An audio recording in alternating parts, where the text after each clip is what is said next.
Hello there, dear listeners. Before we begin tonight's tale, I hope your day has treated you kindly, wherever you may be in this vast world of ours. Perhaps it's evening where you are, or maybe the quiet hours of early morning have found you seeking rest. Whether you're listening from bustling cities or peaceful countryside, from mountain peaks or seaside shores, know that you're welcome here in this sacred space we've created together.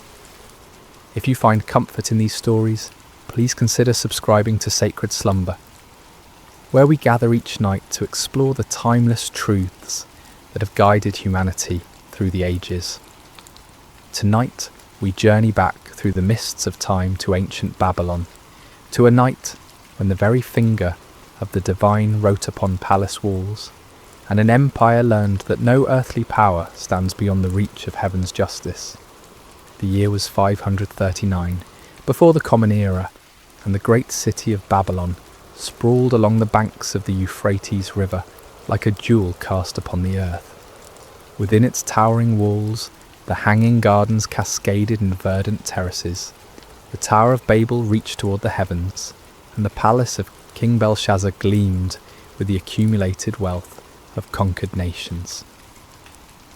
On this particular evening, as the sun painted the western sky in shades of gold and crimson, the palace hummed with preparation for a feast unlike any other. Servants scurried through corridors lined with glazed brick murals depicting lions and dragons, carrying platters of delicacies from every corner of the known world. The finest wines from the hills of Judah, exotic spices from distant India, and fruits that glistened like precious stones filled the tables. King Belshazzar, grandson of the great Nebuchadnezzar, had spared no expense. The banquet hall stretched vast as a temple, its ceiling supported by columns carved from single blocks of marble, each one telling the story of Babylonian conquest and glory.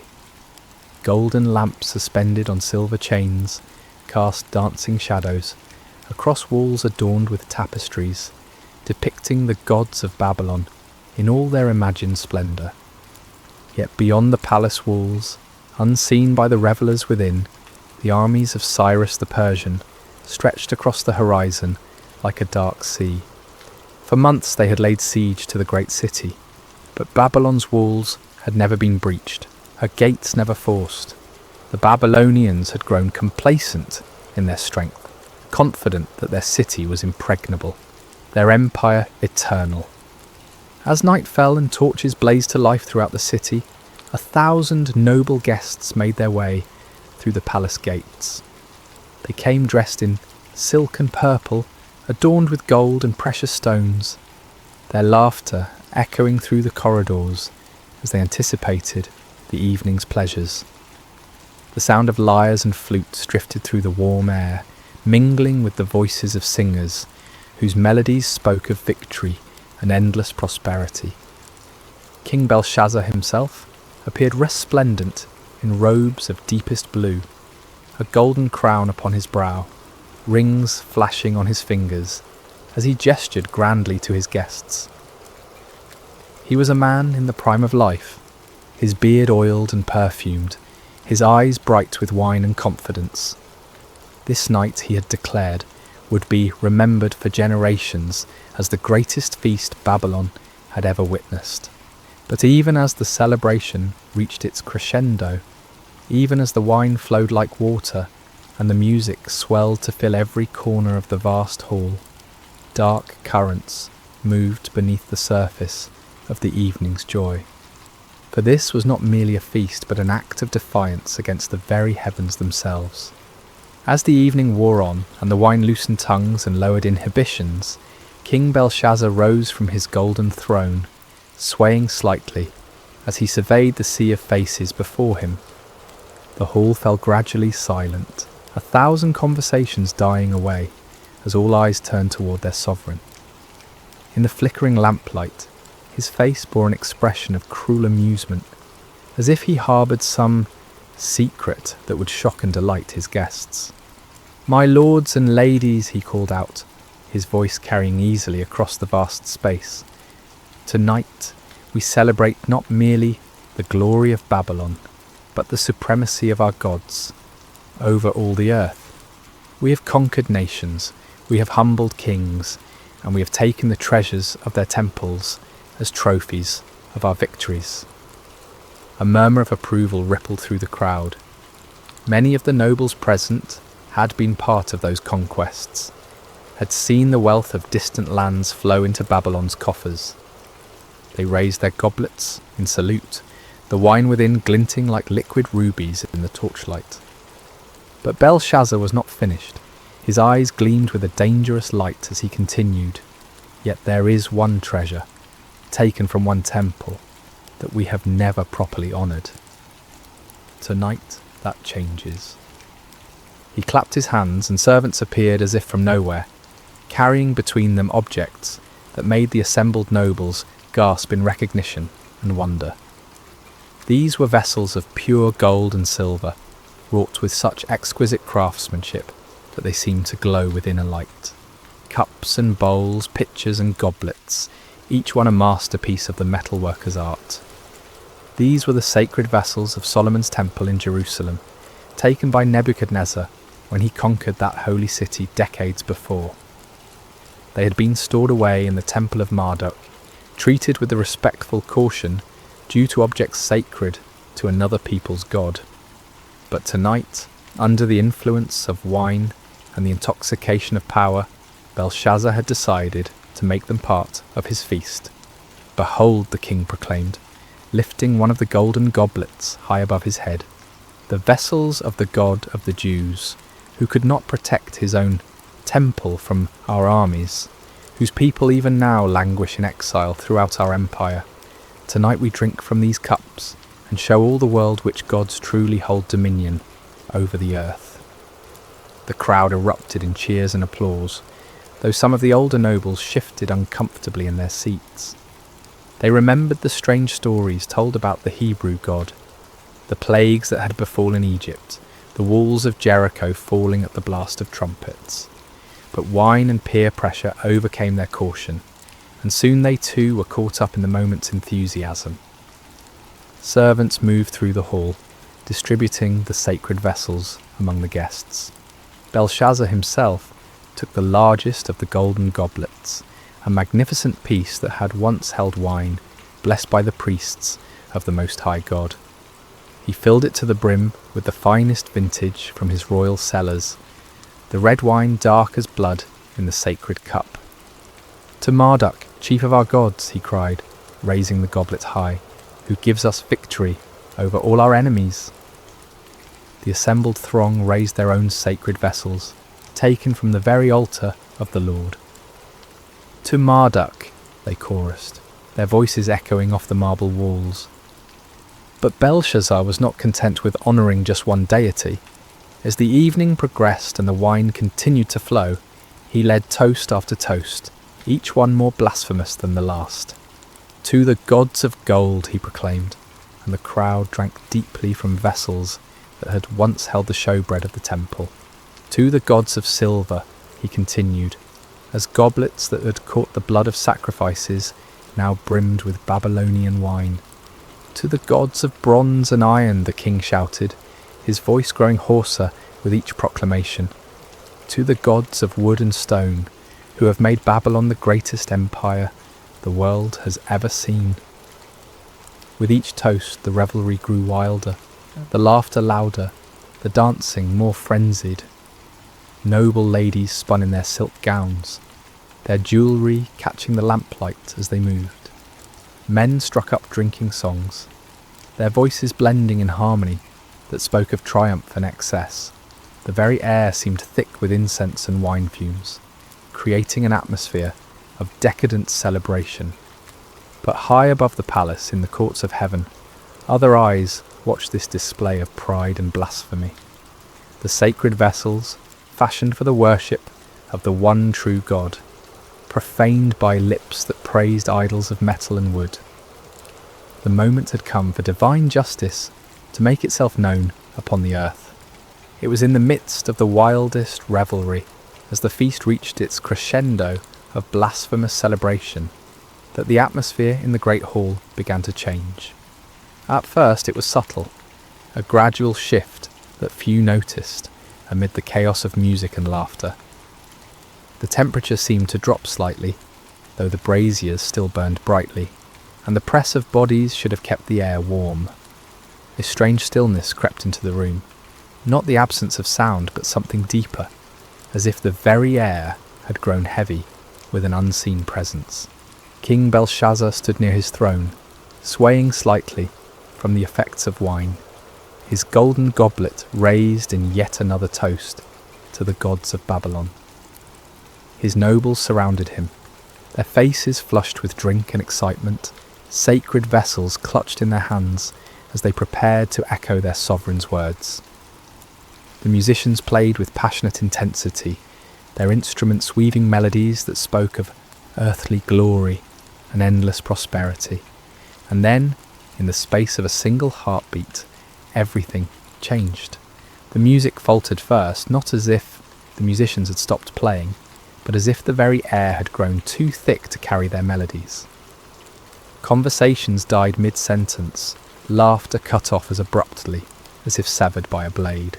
Even the flickering flames of the lamps seemed to burn lower, their light growing dim and uncertain. It was then that someone screamed. The cry came from a noble woman near the eastern wall, her voice sharp with terror as her trembling finger pointed upward. Every head in the vast hall turned to follow her gaze, and what they saw there drove the colour from their faces and the strength from their limbs. There, upon the wall directly opposite the king's throne, a human hand had appeared, not attached to any arm or body, but suspended in the air as if emerging from the very substance of eternity itself.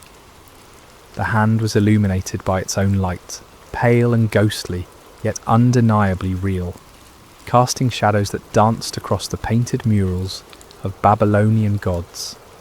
The fingers were long and elegant, neither young nor old, but possessed of a timeless quality that spoke of power beyond human understanding. They moved with deliberate precision, as if guided by a will that brooked no resistance, no hesitation. And as the assembled throng watched in growing horror, those fingers began to write.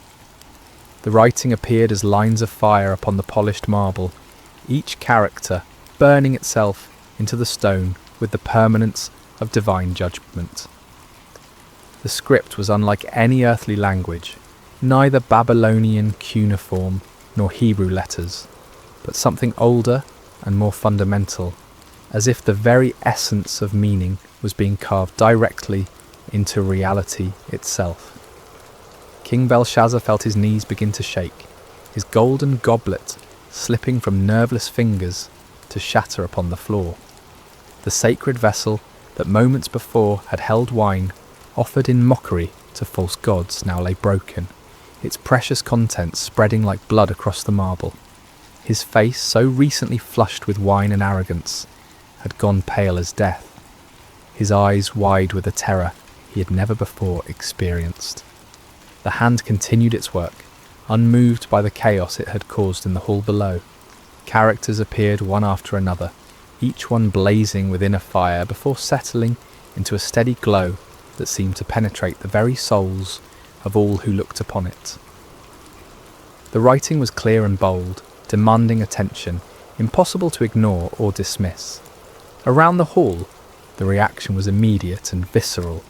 Some of the nobles had fallen to their knees, whether from terror or instinctive reverence, it was impossible to say. Others pressed against the walls, as if trying to escape through solid stone, their eyes never leaving the supernatural display before them. The sacred vessels of Solomon's temple lay scattered across the floor, abandoned by hands that now trembled too violently to hold them. The musicians had long since set down their instruments, their faces pale masks of fear. Servants cowered in doorways, torn between the desire to flee and their duty to remain. The dancing girls who moments before had spun and laughed now stood frozen like statues, their silk scarves trailing forgotten around their feet. But it was upon King Belshazzar that the greatest terror fell, as the ruler who had ordered the profanation of the sacred vessels, as the one who had led the blasphemous toasts. He felt the weight of divine displeasure focusing upon him like the heat of a burning glass. His crown, so recently a symbol of earthly power, now felt heavy as lead upon his brow. His royal robes, dyed in the finest purples and blues, seemed to hang upon him like grave clothes. The hand finished its work and faded from view as suddenly as it had appeared, leaving behind only the words burning upon the wall like coals of fire. But even in its absence, the presence that had guided it remained, filling the hall with an atmosphere of judgment that made every breath a struggle. Silence reigned in the great banquet hall of Babylon, broken only by the occasional sob or whispered prayer. The greatest feast in the empire's history had become a scene of terror and divine revelation, and upon the wall, where gods and heroes had been painted in their imagined glory, 4 words now blazed with the fire of heaven's judgment. Mene, Mene, Tekel, Parsin. In the awful silence that followed the hand's disappearance, King Belshazzar stood transfixed, his gaze locked upon the burning words that seemed to sear themselves deeper into his consciousness with each passing moment. The weight of divine judgment pressed down upon the hall like a physical force, and the king's breath came in short, sharp gasps, as if the very air had grown too thin to sustain life. Gradually, as the initial shock began to wear off, the practical reality of the situation asserted itself. Here were words written by a supernatural hand, clearly intended as some form of message or warning, but their meaning remained utterly mysterious. The script was unlike anything in the libraries of Babylon, the characters seeming to shift and dance, even as they maintained their fixed positions upon the wall. "The wise men," Belshazzar managed to croak, his voice barely recognisable. "Summon all the wise men of Babylon, every magician, every astrologer, every diviner in the city. Bring them here at once." His command galvanised the paralysed servants into action. They scattered like leaves before a wind, grateful for any excuse to leave the presence of those terrifying words. Throughout the palace and into the city they ran, pounding upon doors and rousing from sleep the learned men whose wisdom had served the empire for generations. The first to arrive were the court magicians, men whose elaborate robes and mystical instruments had earned them places of honour at royal ceremonies. They entered the banquet hall with confidence, their heads held high and their voices ready with the usual formulas of greeting and flattery. But one look at the writing upon the wall, one glimpse of those characters that seemed to burn within a fire, and their confidence evaporated like mist before the sun. They approached the wall cautiously, their heads tilted at various angles as they studied the mysterious script. They consulted ancient tablets and scrolls, compared the characters to every known form of writing, whispered incantations and cast lots according to their various arts. But though they laboured long into the night, turning the problem over from every conceivable angle, they could make no sense of the divine message. The astrologers came next, men who claimed to read the future in the movements of stars and planets. They examined the writing with instruments of bronze and silver, measuring the angles and proportions of each character as if they were constellations written across the heavens. They calculated and computed, referenced their star charts, and consulted their ancient tables, but the meaning of the words remained as hidden as the dark side of the moon. As the hours passed, more and more of Babylon's learned men arrived at the palace, priests of Marduk and Ishtar, scholars who had studied in the great libraries, men whose reputations for wisdom extended throughout the known world. Each group brought their own methods and their own certainty that they would succeed where others had failed. Yet one by one, they too were forced to admit defeat before the mystery of the burning words. King Belshazzar grew increasingly desperate as each attempt failed. He paced before his throne like a caged lion, his robes dishevelled and his crown askew. The sacred vessels of Solomon's temple lay scattered and forgotten across the floor, their golden surfaces reflecting the supernatural light from the wall in fractured gleams that hurt the eyes to look upon. "Gold," the king proclaimed suddenly, his voice cracking with strain. "I will give gold beyond counting to whoever can read these words. Silver and precious stones, lands and titles, whatever they desire shall be theirs." But even the promise of unlimited wealth could not unlock the meaning of heaven's message. The wise men huddled together in small groups, whispering their theories and hypotheses, but none dared claim understanding of what clearly lay beyond human comprehension. It was then, as the night wore on toward dawn and desperation reached its peak, that a new figure entered the banquet hall. She was an elderly woman, her hair white as snow, but her back still straight and her eyes bright with intelligence. This was Nitocris, the Queen Mother, widow of Nebuchadnezzar and grandmother to Belshazzar himself. She had heard the commotion from her private quarters, had seen the servants running through the corridors, and felt the strange oppression that seemed to hang over the entire palace. Now she made her way through the crowd of baffled wise men, her presence commanding respect even in the midst of chaos. "My Lord King," she said, her voice carrying clearly across the hall, despite her advanced years. "I see that you are troubled, that the colour has left your face and your limbs shake with fear. Do not let your thoughts alarm you, and do not look so pale." Belshazzar turned toward her, her hope flickering in his eyes like a candle flame in a dark room. "Grandmother, you have seen much in your long life. You were wife to great Nebuchadnezzar. You know the secrets of the empire. Can you tell me what these words mean?" The Queen Mother approached the wall, studying the burning characters with the careful attention of one who had witnessed many supernatural events during her husband's reign. "I cannot read these words, my grandson," she said at length, "but I know of one who might." She turned back to face the assembly, her aged voice somehow carrying more authority than all the learned men combined. "There is a man in your kingdom in whom is the spirit of the holy gods. In the days of your grandfather, light and understanding and wisdom, like the wisdom of the gods, were found in him. King Nebuchadnezzar appointed him chief of the magicians, enchanters, Chaldeans, and astrologers." A murmur ran through the crowd at these words. Many of the older nobles remembered stories from Nebuchadnezzar's time, tales of a Hebrew exile who had interpreted dreams and solved mysteries that baffled all others. But in the years since the great king's death, this man had faded from prominence, forgotten in the new reign's focus on younger advisors. "This man Daniel," the Queen Mother continued, "whom the king named Belteshazzar, has an excellent spirit, knowledge, and understanding to interpret dreams, explain riddles, and solve problems. Let Daniel be called, and he will tell you what the writing means." As the name Daniel echoed through the hall, Belshazzar felt a mixture of hope and apprehension.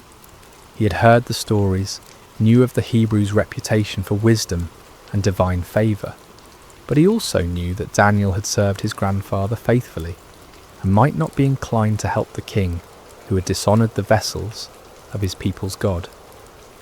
Nevertheless, desperation overcame pride, and Belshazzar gave the command, "Find Daniel the Hebrew, bring him here immediately. If he can read these words, he shall be clothed in purple, and have a chain of gold around his neck, and he shall be the third ruler in the kingdom." As servants rushed to obey this new command, the burning words continued to glow upon the wall, patient as eternity, waiting for the one who had been chosen to unlock their meaning and pronounce the doom of Babylon. The dawn was breaking over Babylon when Daniel arrived at the palace, summoned from sleep by urgent messengers, who spoke in hushed, fearful tones of supernatural writing and royal desperation. He was an old man now, his beard white with age and his face marked by the lines of many years spent in faithful service to foreign kings. Yet his eyes remained clear and bright, reflecting a wisdom that came not from human learning, but from communion with the eternal God. As he entered the banquet hall, Daniel paused for a moment to take in the scene before him. The remnants of the great feast lay scattered about like the debris of a broken dream. Golden plates and silver cups, many of them the sacred vessels of Solomon's temple, littered the floor, among pools of spilled wine and trampled delicacies. The nobles who had revelled so wildly just hours before now stood in small frightened groups, their fine clothes dishevelled and their faces pale with terror. But it was the writing upon the wall that commanded his attention, those 4 words blazing with divine fire that no earthly wisdom could extinguish. Daniel looked upon them without fear, for he recognised the hand that had written them, and he understood that he stood in the presence of the Almighty's judgment. King Belshazzar approached him with hasty, desperate steps, his royal dignity forgotten in his need for answers. "Are you Daniel, one of the exiles from Judah, whom my grandfather the king brought from Judah?" he asked, though he already knew the answer. "I have heard of you, that the spirit of the gods is in you, and that light and understanding and excellent wisdom are found in you." The king gestured toward the wall with a trembling hand. "Now the wise men and enchanters have been brought in before me to read this writing and make known to me its interpretation, but they could not show the interpretation of the matter. But I have heard that you can give interpretations and solve problems. Now if you can read the writing and make known to me its interpretation, you shall be clothed with purple and have a chain of gold around your neck, and shall be the 3rd ruler in the kingdom."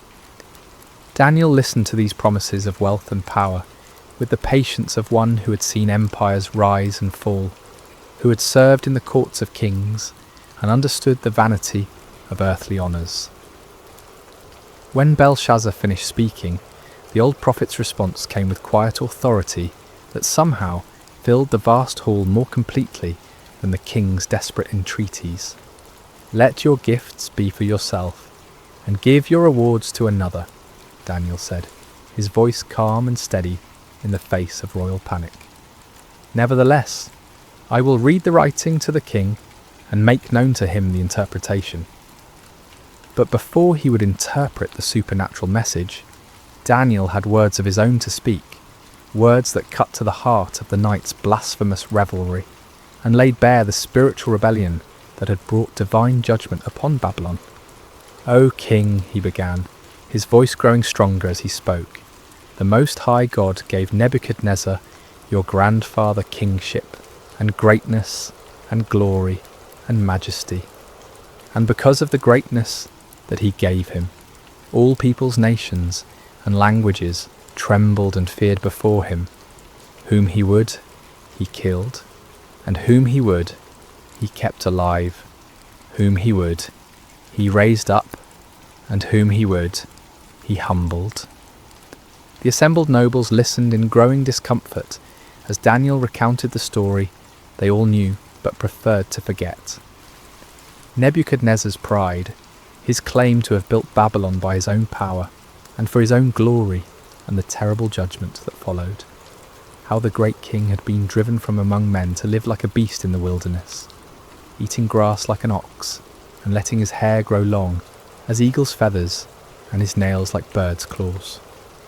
But when his heart was lifted up, and his spirit was hardened so that he dealt proudly, Daniel continued, his eyes never leaving Belshazzar's face, he was brought down from his kingly throne, and his glory was taken from him. He was driven from among the children of mankind, and his mind was made like that of a beast, and his dwelling was with the wild donkeys. He was fed grass like an ox, and his body was wet with the dew of heaven, until he knew that the Most High God rules the kingdom of mankind, and sets over it whom he will. The silence in the hall was absolute as Daniel paused, letting the weight of his words sink into the hearts of all who heard them. Then with the authority of one who spoke for the God of heaven, he delivered his devastating rebuke. And you, his son, Belshazzar, have not humbled your heart, though you knew all this, he declared, his voice now ringing with prophetic power. But you have lifted up yourself against the Lord of heaven, and the vessels of his house have been brought in before you, and you and your lords, your wives, and your concubines have drunk wine from them. And you have praised the gods of silver and gold, of bronze, iron, wood and stone, which do not see or hear or know, but the God in whose hand is your breath, and whose are all your ways you have not honoured. Each word fell upon the assembled company like blows from a hammer, shattering their illusions of security and exposing the full extent of their rebellion against the Most High. Belshazzar himself seemed to shrink before Daniel's accusing words, his royal robes hanging loose about his diminished frame, his crown sitting askew upon a head bowed with shame and terror. The sacred vessels lay scattered around the hall like silent witnesses to the truth of Daniel's words. These cups and bowls, crafted for the worship of the one true God, had been defiled by lips that praised idols of metal and stone. The wine that had flowed so freely in blasphemous toasts now seemed to accuse those who had drunk it, its red stains upon the marble floor, like drops of blood that cried out for justice. Then from his presence the hand was sent, Daniel concluded, pointing toward the burning words upon the wall, and this writing was inscribed. The hall remained wrapped in profound silence, as all waited to hear the interpretation that would seal Babylon's fate. The wise men who had laboured through the night stood humbled before this Hebrew exile who had succeeded where they had failed. The nobles who had revelled in their blasphemy now cowered before the prospect of divine judgment. And King Belshazzar, who had thought himself secure in his power, waited to hear the doom that had been written by the finger of God upon his palace wall. Daniel turned from the cowering king to face the wall where the divine words blazed with undiminished fire. The characters seemed to pulse within a light, each one carrying the weight of heaven's judgment and the certainty of prophetic fulfillment. In the profound silence of the great hall, the aged prophet lifted his voice and began to speak the words that would seal the fate of the Babylonian Empire. And this is the writing that was inscribed, Daniel announced, his voice carrying to every corner of the vast space. Many, many tekel and parsin. He paused, allowing the strange words to echo through the hall, their sounds somehow both foreign and familiar, like a half-remembered dream that carries portents of future sorrow. The assembled nobles leaned forward despite their fear, desperate to understand the message that had struck such terror into their hearts. This is the interpretation of the matter, Daniel continued, his aged voice gaining strength as he spoke for the God of heaven. Mene, God has numbered the days of your kingdom and brought it to an end. The first word fell upon the assembly like a death sentence. Here was the divine accountant taking inventory of Belshazzar's reign, counting each day of blasphemy and rebellion, each moment of pride and defiance against the Most High. The king's face went even paler, if such a thing were possible, and several of the nobles gasped aloud at the finality of the pronouncement. But Daniel was not finished. The second judgment followed hard upon the first, each word a hammer blow against the foundations of Babylonian pride. Tekel, you have been weighed on the scales and found wanting. Here was the divine judge placing Belshazzar's reign, his character, his very soul, upon the perfect scales of heaven's justice. And the verdict was damning beyond appeal. Found wanting, found lacking, found insufficient when measured against the standards of righteousness and truth. The king, who had thought himself great in his own eyes, was revealed to be nothing more than a feather in the balance when weighed against divine holiness. Belshazzar's knees gave way completely at these words. and he would have fallen had not 2 of his guards stepped forward to support him. The golden crown tumbled from his head to ring against the marble floor, the sound echoing through the hall like a funeral bell. His royal robes, so recently symbols of power and majesty, now seemed to hang upon him like burial shrouds. Peres, Daniel proclaimed, using the singular form of the final word, your kingdom is divided and given to the Medes and Persians. The last judgment was perhaps the most terrible of all, for it spoke not merely of the king's personal doom, but of the end of the empire itself. Babylon, the golden head of Nebuchadnezzar's dream, the city that had ruled the world with rod of iron, was to be divided like a carcass among its enemies.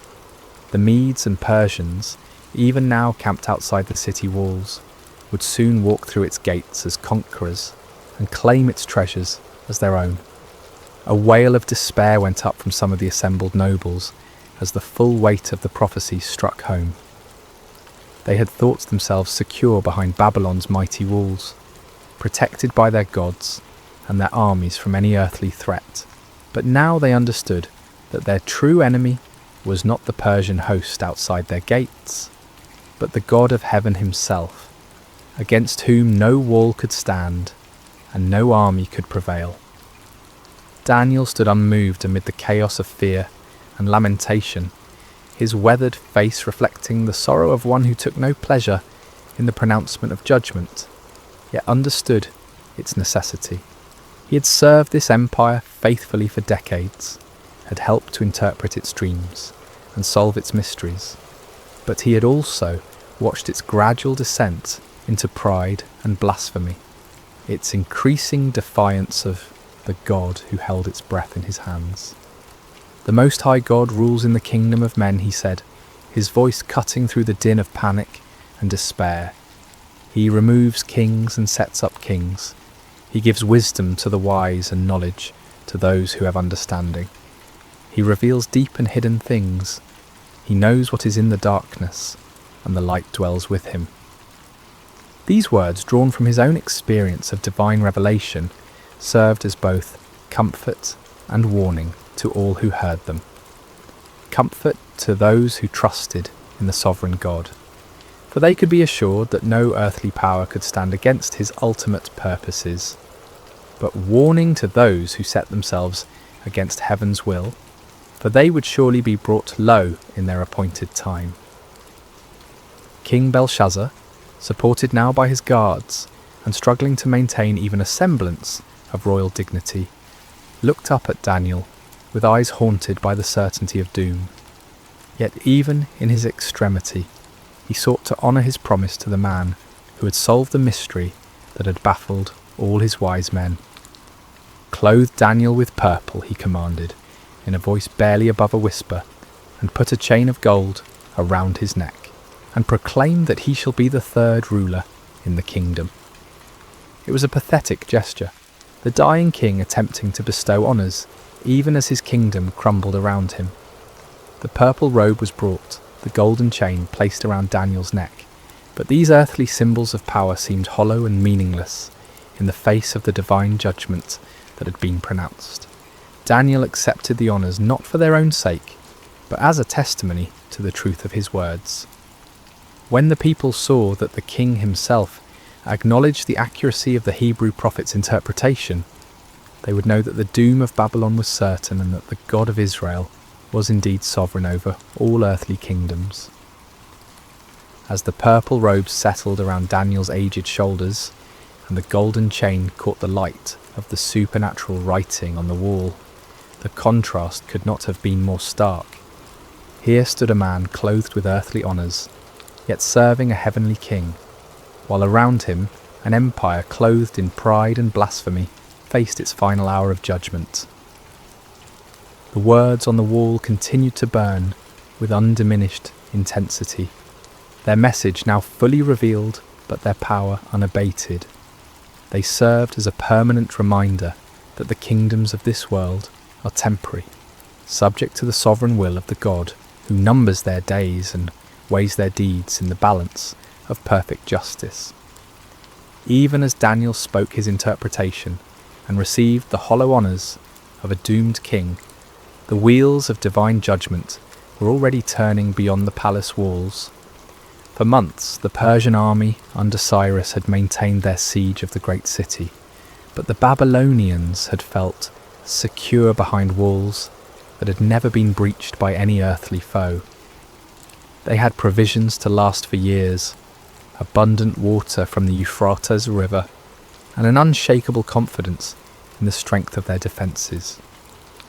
But on this night, as supernatural writing blazed upon the palace wall and prophecy sealed the empire's fate, Cyrus was putting into motion a plan of breathtaking audacity that would prove that no human fortress can stand against the purposes of the Almighty. The Euphrates River, which flowed through the heart of Babylon and provided both water and transportation for the great city, was also its greatest vulnerability. The river entered the city through massive gates that could be lowered into the water, and it flowed beneath the walls through channels that were thought to be too narrow and well defended for any army to use as an entrance.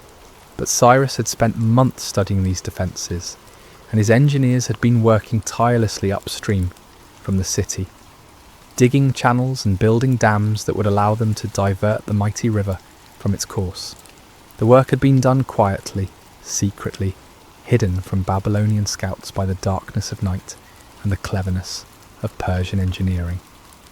As the banquet hall erupted in chaos at Daniel's interpretation, as nobles fled in terror and servants cowered in corners, the Persian engineers upstream were opening their carefully constructed channels.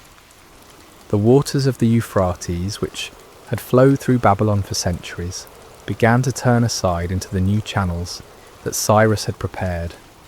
At first the change was barely noticeable. The river level dropped slowly, gradually, as if affected by nothing more than seasonal variations. But as more water was diverted, as the new channels carried away the river's flow, the level within the city began to drop significantly. By midnight, Persian soldiers were wading through knee-deep water where once the river had flowed deep and strong. They moved silently through the darkness, following the riverbed beneath the great walls of Babylon, their weapons wrapped in cloth to prevent any sound that might alert the guards above. The Babylonian sentries, focused on watching for attacks against the massive gates and towering walls, never thought to look down at the river that had always been their protection. They were drunk on wine from the royal feast, their attention scattered by the strange reports of supernatural writing in the palace, their confidence unshaken by any thought that their impregnable city could fall in a single night. The first Persian soldiers emerged from the river channels near the heart of the city, just as Daniel finished pronouncing his interpretation. While the prophet spoke of kingdoms divided and given to the Medes and Persians, those very conquerors were already inside Babylon's walls, moving swiftly through streets where citizens slept peacefully, unaware that their empire was breathing its last. The palace guards, those few who remained at their posts while most had crowded into the banquet hall to witness the supernatural spectacle, were overwhelmed before they could raise an alarm. Persian steel, sharp and silent in the darkness, found its mark with deadly efficiency. Within minutes, the palace was secured, its approaches controlled by Cyrus's elite troops. In the banquet hall, King Belshazzar was still struggling to comprehend the magnitude of his doom when the great doors burst open and Persian soldiers poured into the room. The nobles, already terrified by the supernatural writing and Daniel's interpretation, now faced the earthly fulfillment of heaven's judgment. Some tried to flee, but found every exit blocked by armed men. Others fell to their knees, begging for mercy that would not come. The sacred vessels of Solomon's temple, scattered across the floor where they had been dropped in blasphemous revelry, now reflected the gleam of Persian bronze and steel in their golden surfaces. Belshazzar himself stood frozen for a moment, the weight of prophecy and the reality of conquest crashing together in his mind like colliding worlds. The writing on the wall blazed with undiminished fire, its message now fulfilled before his very eyes. The Medes and Persians had indeed inherited his kingdom, just as the divine hand had written and Daniel had interpreted. The end came swiftly.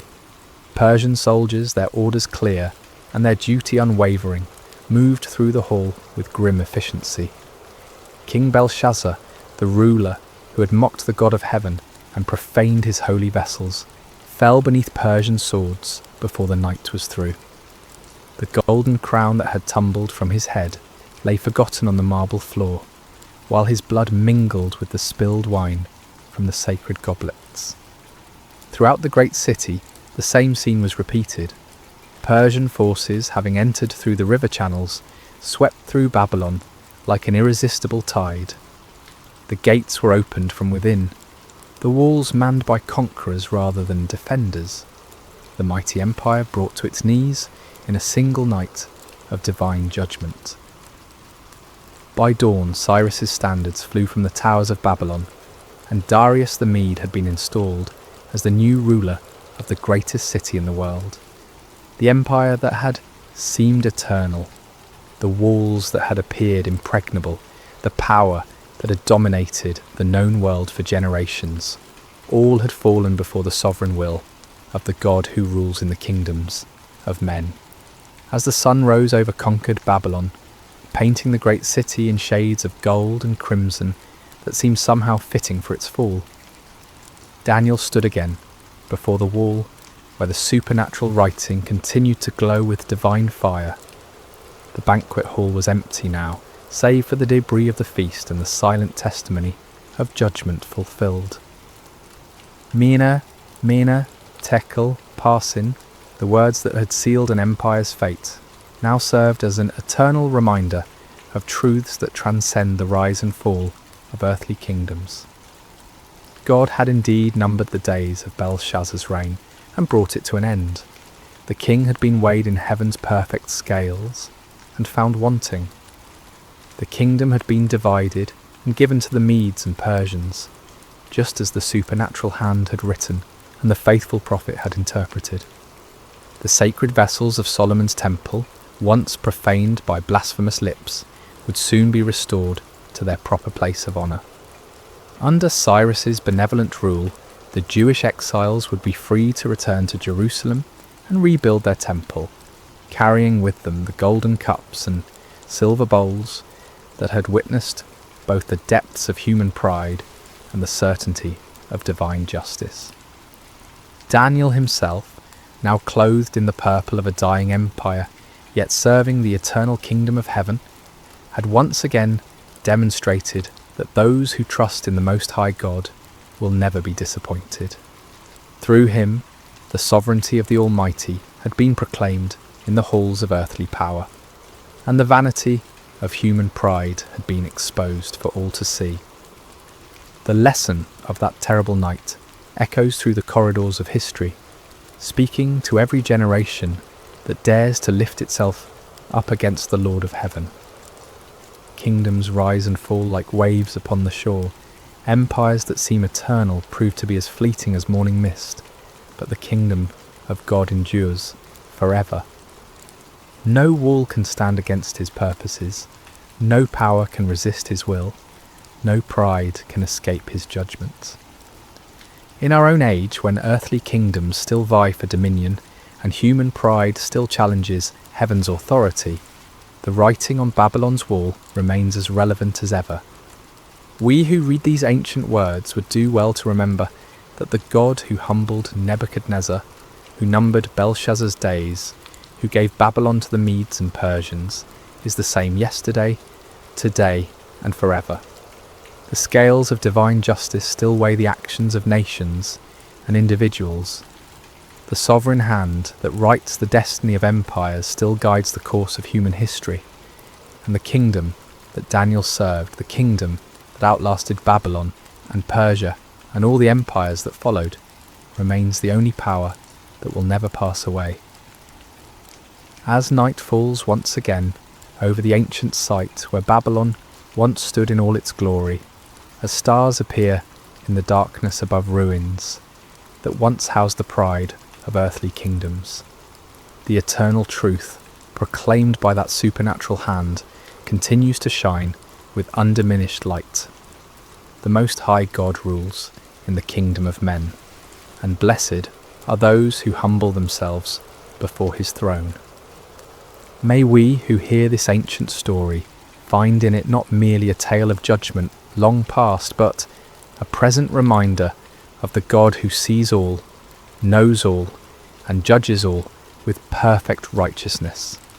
And may we, like Daniel, serve faithfully in whatever earthly kingdom we find ourselves, while keeping our ultimate allegiance to the kingdom that cannot be shaken, the kingdom that endures forever and ever.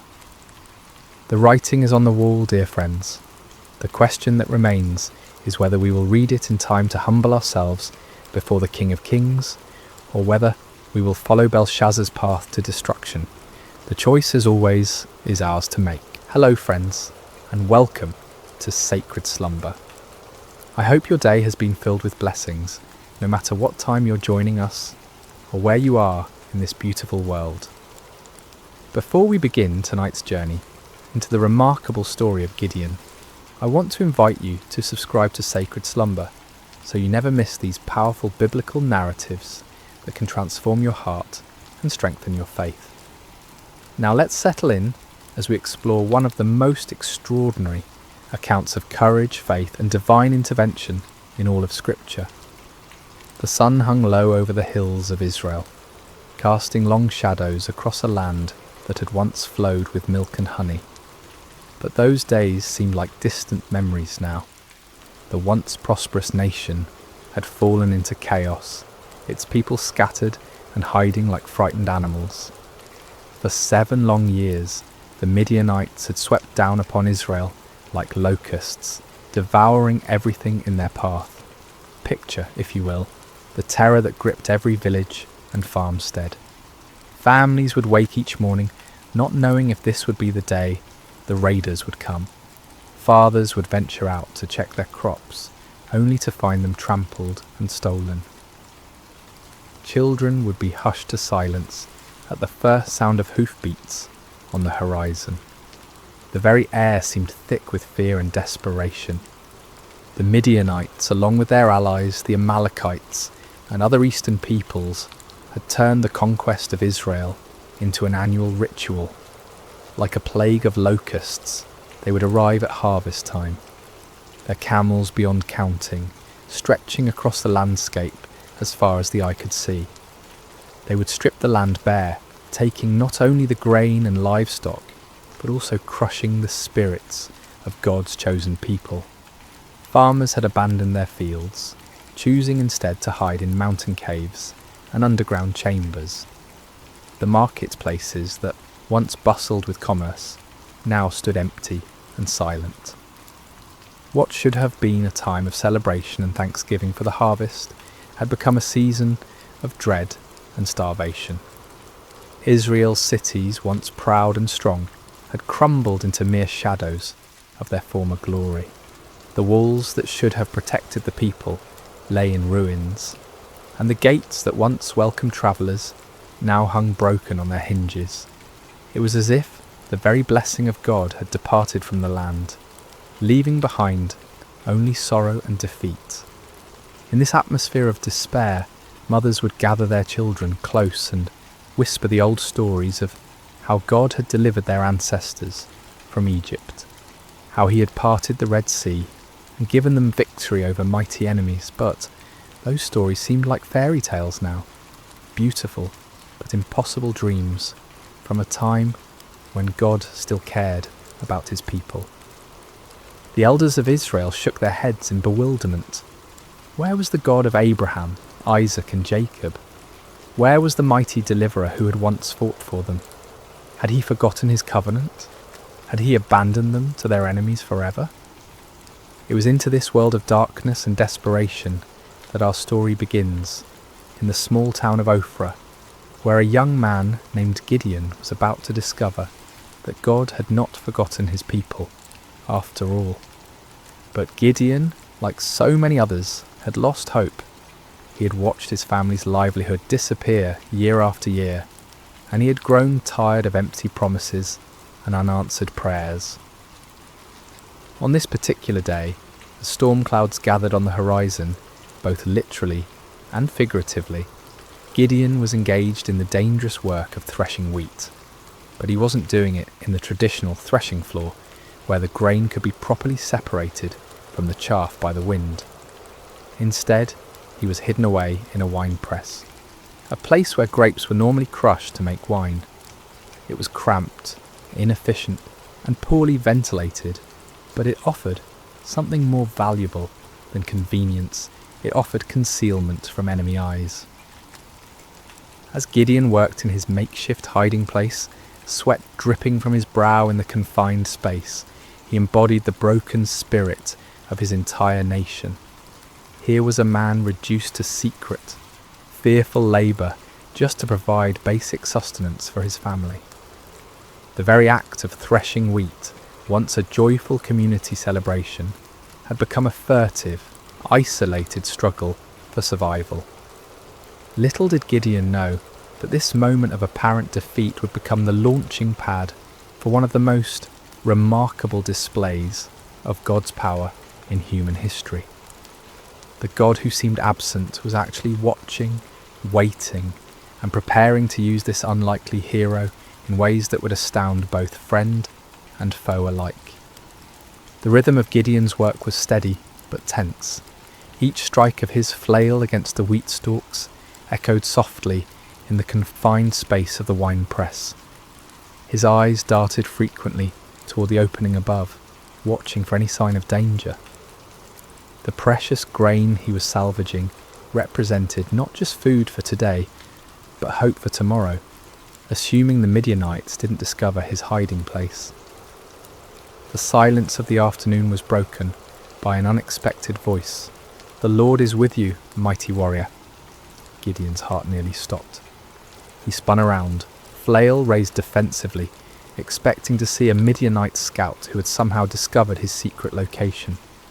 Instead, he found himself face to face with a figure unlike any he had ever encountered. The stranger sat calmly beneath the great oak tree that overlooked the wine press, his presence somehow both commanding and peaceful.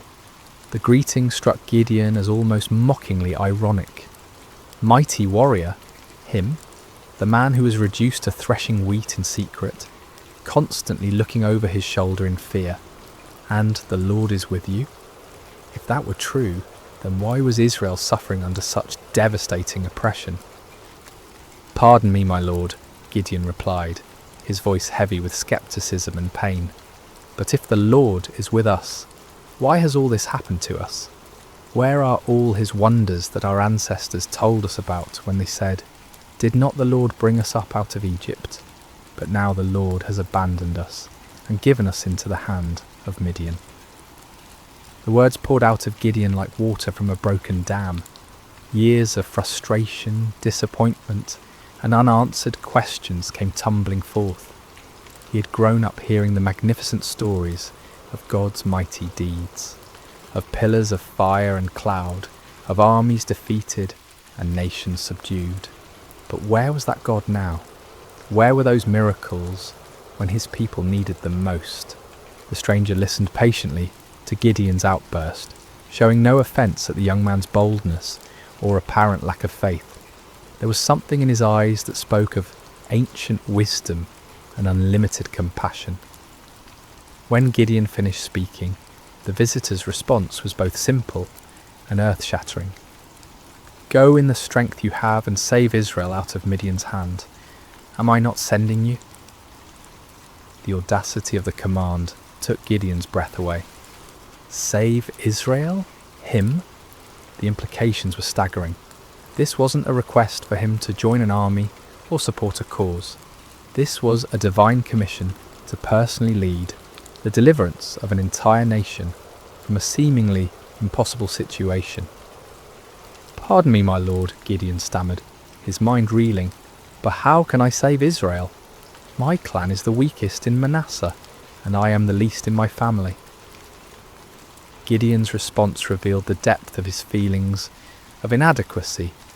In a culture where tribal strength and family position determined social standing and influence, he saw himself as doubly disqualified. His clan held no political power, commanded no great armies, and possessed no significant wealth. Within that already weak clan, he was the youngest, the most inexperienced, the least likely to be chosen for any position of leadership. But the stranger's next words would echo through the ages as one of the most profound promises ever given to a human being. "I will be with you, and you will strike down all the Midianites, leaving none alive." The promise was comprehensive and absolute. Not some of the Midianites, not most of them, but all of them. The victory would be complete and decisive, but more importantly, it would not depend on Gideon's strength, wisdom, or experience. It would depend entirely on the presence and power of God himself. Still struggling to believe what he was hearing, Gideon made a request that would reveal both his desire for faith and his need for certainty. "If now I have found favour in your eyes, give me a sign that it is really you talking to me.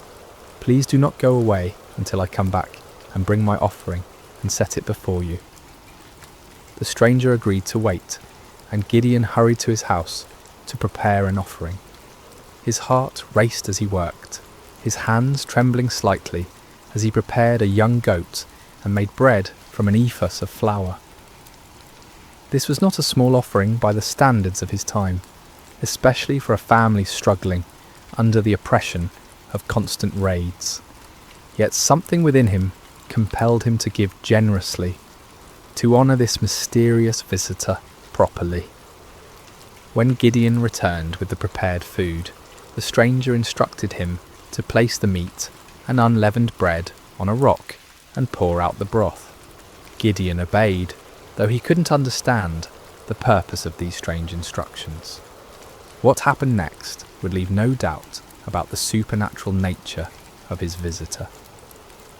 The stranger touched the meat and bread with the tip of the staff he carried, and immediately fire flared from the rock, consuming the entire offering in an instant. The flames burned with an intensity and heat that no ordinary fire could match, leaving nothing behind but the memory of their brilliance. In that same moment, the stranger vanished from sight, disappearing as suddenly and mysteriously as he had appeared. Terror gripped Gideon's heart as the full realization of what had just occurred crashed over him like a mighty wave. This had been no ordinary man, no mere messenger or prophet. This had been the angel of the Lord, a manifestation of God himself. In that moment of understanding, Gideon was overwhelmed not with joy, but with mortal fear. "Alas, sovereign Lord," he cried out in anguish, "I have seen the angel of the Lord face to face." In the ancient world, it was believed that no human could see God and live. The very encounter that should have filled him with confidence instead filled him with terror. Had his boldness in questioning and testing the Lord sealed his doom? Would he die for having stood in the presence of the Almighty? But even in his moment of greatest fear, God's grace reached out to comfort him. The voice of the Lord came to him again, gentle and reassuring. "Peace, do not be afraid, you are not going to die." With his own hands, Gideon built an altar on that spot and called it, "The Lord is Peace." The place where he had threshed wheat in fear and desperation had become holy ground, the site of a divine encounter that would change not only his life, but the destiny of an entire nation. As night fell over Ophrah, Gideon stood beside his new altar, his mind swirling with the magnitude of what had occurred. The God of his ancestors had not abandoned Israel after all. He had been working, planning, preparing for this very moment, and somehow, incredibly, he had chosen Gideon to be his instrument of deliverance. Yet even as faith began to bloom in his heart, doubt lingered like shadows at the edges of his mind. The task before him seemed impossible, the odds insurmountable. How could he, one man from the weakest clan in Manasseh, possibly hope to defeat the countless multitudes of Midian and their allies? It was a question that would lead him to make one of the most famous requests for divine confirmation in all of Scripture. The days following Gideon's encounter with the angel of the Lord were filled with a mixture of excitement and anxiety. The divine commissioning had been clear and unmistakable, yet the human heart, prone to doubt and fear, struggled to fully embrace what seemed impossible. Gideon found himself caught between the supernatural certainty of his calling and the natural uncertainties of his circumstances. As he went about his daily tasks, Gideon's mind constantly returned to that moment when fire had consumed his offering and the angel had vanished from sight. Had it really happened? In the bright light of day, with the familiar sounds and sights of ordinary life surrounding him, the encounter almost seemed like a dream. Yet the altar he had built stood as a permanent reminder, its stones bearing witness to the reality of what had occurred. Word began to spread quietly through the region about Gideon's calling. Some believed and were filled with hope for the first time in years. Others were skeptical, wondering how this young man could possibly succeed where so many others had failed. Still others were fearful, worried that any attempt at resistance would only bring more severe retaliation from their oppressors. The weight of responsibility pressed heavily on Gideon's shoulders. He was being asked not just to risk his own life, but potentially to lead others to their deaths. What if he had misunderstood? What if his faith had somehow led him astray? The consequences of a mistake would be catastrophic, not just for him, but for all who would follow him. It was in this state of mind that Gideon made his famous request for divine confirmation. The fleece test, as it would come to be known, represented not a lack of faith, but rather a deep desire for certainty in the face of overwhelming responsibility. "If you will save Israel by my hand as you have promised," Gideon prayed earnestly, "look, I will place a wool fleece on the threshing floor. If there is dew only on the fleece, and all the ground is dry, then I will know that you will save Israel by my hand, as you said." The request was specific and measurable. In the normal course of nature, dew would form on all surfaces exposed to the night air. If God could reverse this natural process, causing moisture to collect only on the fleece, while leaving the surrounding ground completely dry, it would serve as an unmistakable sign of divine intervention. Gideon placed the fleece carefully on the threshing floor as evening approached. All through the night he must have awakened periodically, wondering what he would find in the morning. As dawn broke, he hurried to the spot where he had placed his test. What he discovered filled him with wonder and awe.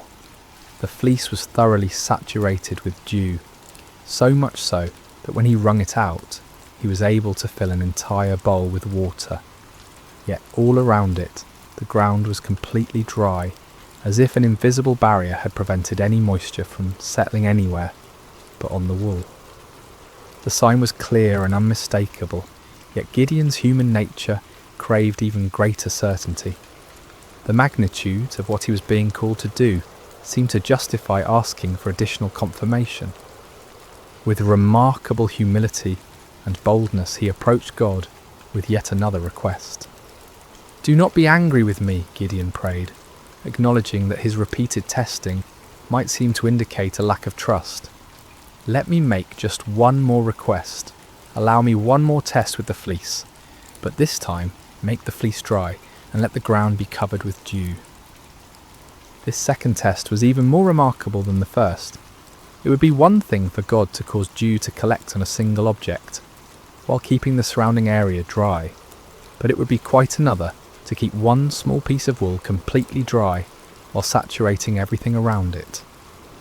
This second sign would demonstrate not just God's power over nature, but his precise control over the smallest details. Again, Gideon placed the fleece on the threshing floor and waited through the night. When morning came, he found exactly what he had requested. The fleece was bone dry without a trace of moisture, while the ground all around it sparkled with heavy dew. The grass, the stones, the nearby trees, everything was wet with the night's moisture, except for that one small piece of wool. God had patiently granted both requests, demonstrating not anger at Gideon's need for reassurance, but understanding and compassion for human weakness. The fleece tests revealed important truths about the nature of faith and the character of God. Faith is not the absence of questions or doubts. Rather, it is the willingness to act in obedience despite those questions and doubts. Moreover, God's response to Gideon's requests showed his patience with those who seek him earnestly. He did not rebuke Gideon for his need for confirmation, nor did he withdraw his calling because of the young man's hesitation. Instead, he graciously provided the assurance that Gideon needed to step forward in faith. The fleece tests also demonstrated the balance between seeking divine guidance and taking action. There comes a point when further testing can become an excuse for inaction, when the desire for certainty becomes a barrier to obedience. Gideon wisely limited his requests to 2 clear signs, then proceeded to act on what he had received.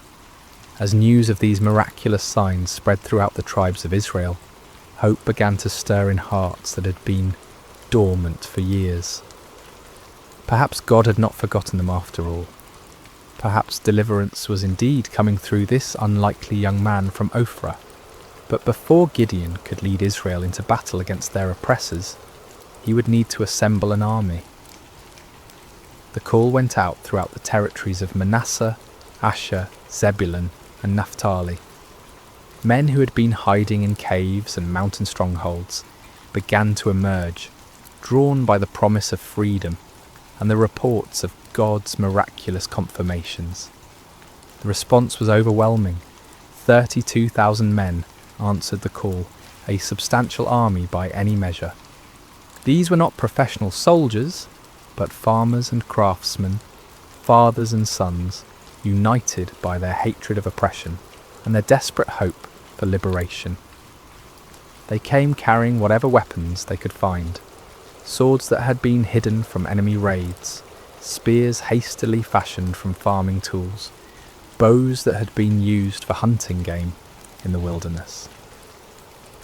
As Gideon looked out over this vast assembly of volunteers, he might have felt a surge of confidence. Surely with 32,000 men, even amateur fighters, he could mount a credible challenge to the Midianite forces. The odds were still daunting, given that the enemy could field armies many times larger, but at least now they had a fighting chance. Yet God had other plans. The fleece tests had been preparation not just for Gideon's faith, but for an even greater demonstration of divine power. The true test was not whether Gideon could trust God with impossible signs, but whether he could trust God with an impossible strategy. What happened next would shock both Gideon and his army, challenging every human assumption about warfare and victory.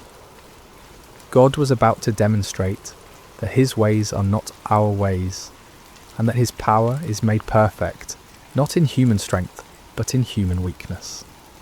The morning sun cast long shadows across the camp as 32,000 men prepared for what they believed would be their march to war. Weapons were sharpened, provisions were packed, and final prayers were offered. The air buzzed with nervous energy as farmers turned warriors contemplated the battle that lay ahead. Gideon moved among his troops, offering words of encouragement and trying to project the confidence that a leader must display. Yet privately, he was still awed by the magnitude of what was happening.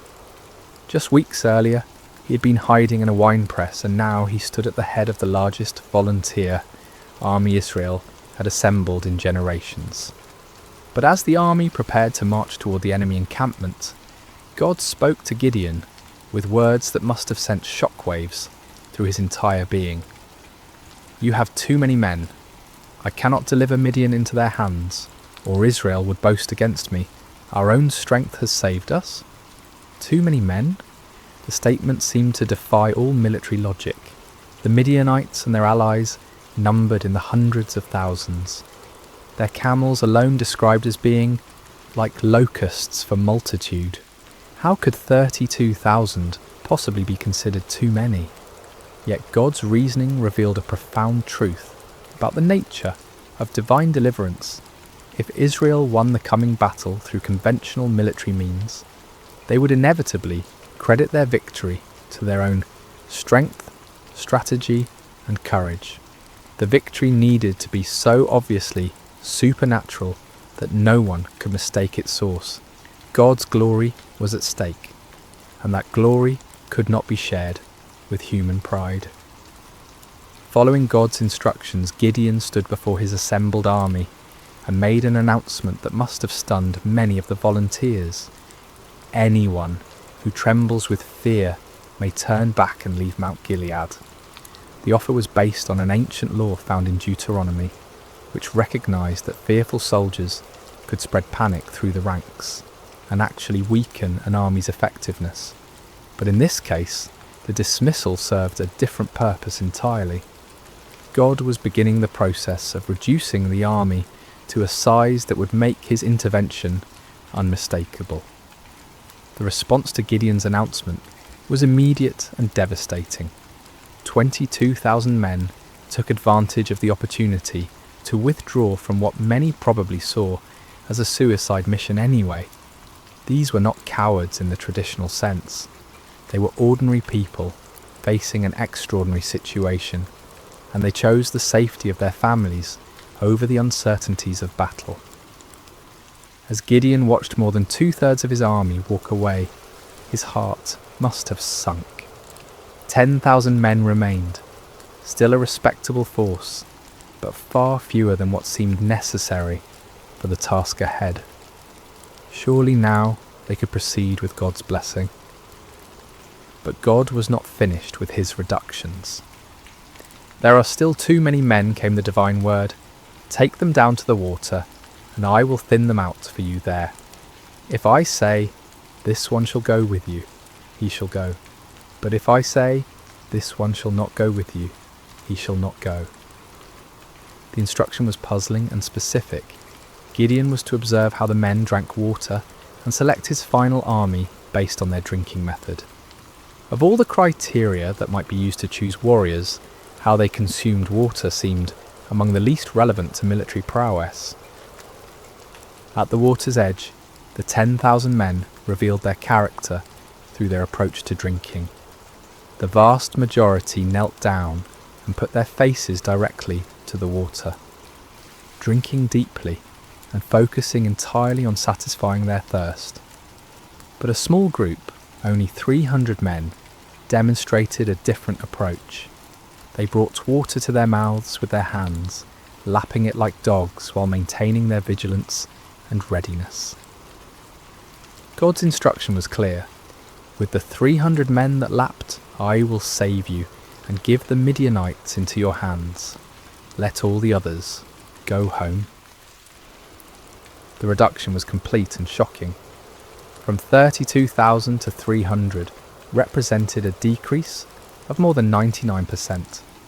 What had begun as a substantial army was now reduced to little more than a large company. The odds, already daunting, had become mathematically absurd. Yet the selection criteria revealed profound spiritual truths.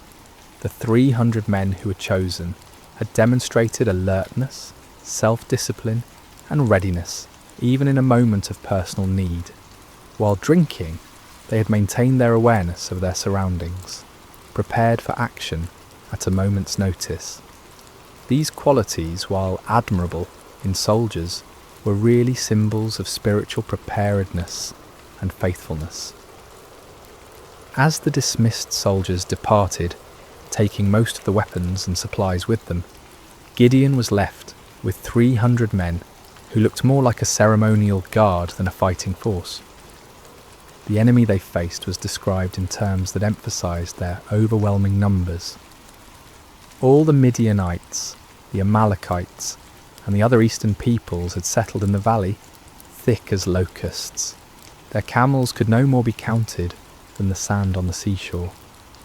The disparity was so extreme that it moved beyond the realm of military strategy into the realm of the miraculous. No human commander would voluntarily reduce his forces to such a level when facing such overwhelming odds.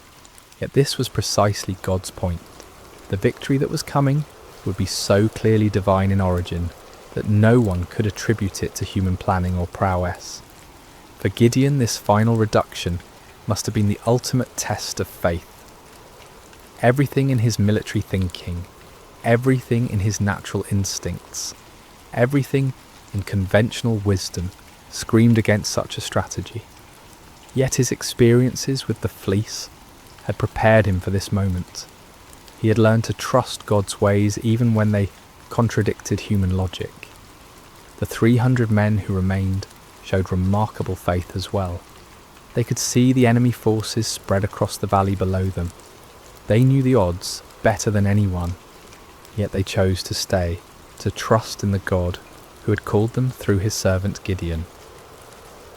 As night fell over the Israelite camp, the 300 men prepared for what would be the most unconventional battle in military history. They had no idea that they were about to participate in a victory that would be remembered and celebrated for thousands of years.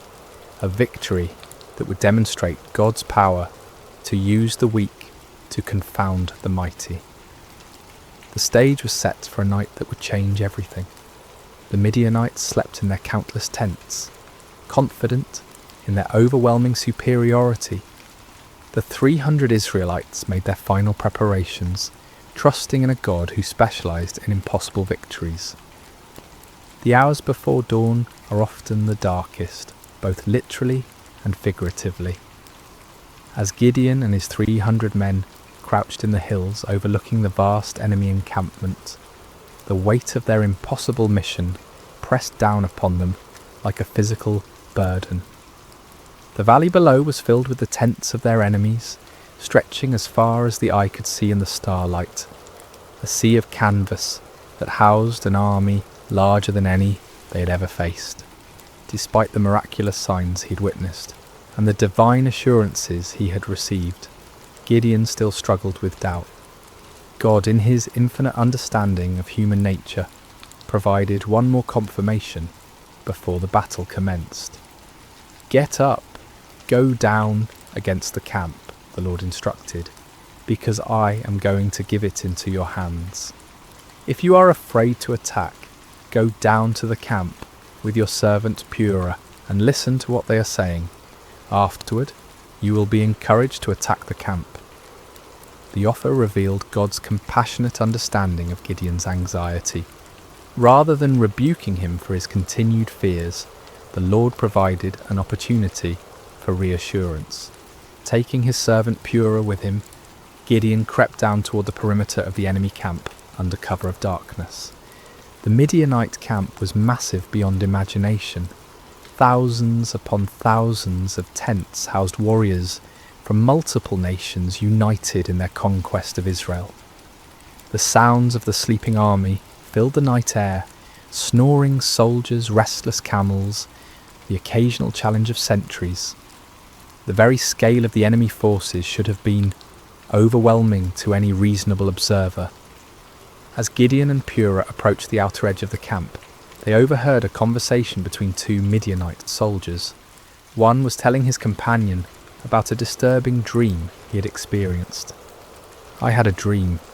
A round loaf of barley bread came tumbling into the Midianite camp. It struck the tent with such force that the tent overturned and collapsed." The interpretation offered by his fellow soldier was even more remarkable. "This can be nothing other than the sword of Gideon son of Joash, the Israelite. God has given the Midianites and the whole camp into his hands." The irony was profound. Here in the heart of the enemy camp, God was providing confirmation through the mouths of Israel's oppressors themselves. The barley bread in the dream was significant. Barley was considered the food of the poor, inferior to wheat. Yet in the dream, this humble loaf had the power to destroy the entire enemy position. The symbolism was clear. God would use the humble and despised to bring down the mighty and proud. That Gideon's name was already known to the enemy indicated that word of the gathering Israelite resistance had reached their ears. Rather than being encouraged by their overwhelming numerical superiority, some among the Midianites were apparently experiencing anxiety about this upstart Hebrew leader. God was already working in the hearts and minds of the enemy, preparing them for defeat. Gideon and Purah retreated to their own lines, hearts pounding with excitement and renewed confidence. The doubt that had plagued Gideon was finally dispelled by this remarkable confirmation. When they reached the Israelite position, Gideon called his men together for final instructions. "Get up," he announced with newfound authority and confidence. "The Lord has given the Midianite camp into your hands." What followed was perhaps the most unusual battle plan in military history. Instead of swords and spears, Gideon distributed trumpets, empty clay jars, and torches to each of his 300 men. The weapons of conventional warfare were set aside in favour of items that seemed more suited to a religious ceremony than a military campaign. Gideon divided his small force into 3 companies of 100 men each. The strategy was simple, yet audacious. They would surround the enemy camp and at Gideon's signal create as much noise and confusion as possible while giving the appearance of a much larger force. "Watch me," Gideon instructed his men. "Follow my lead. When I get to the edge of the camp, do exactly as I do. When I and all who are with me blow our trumpets, then from all around the camp blow yours and shout, 'For the Lord and for Gideon.'" The plan required perfect timing and coordination. Each man would conceal his torch inside a clay jar, maintaining complete darkness and silence until the moment of attack. Then at Gideon's signal, they would simultaneously break their jars, revealing blazing torches, blow their trumpets with all their might, and shout their battle cry. The psychological impact was designed to be devastating.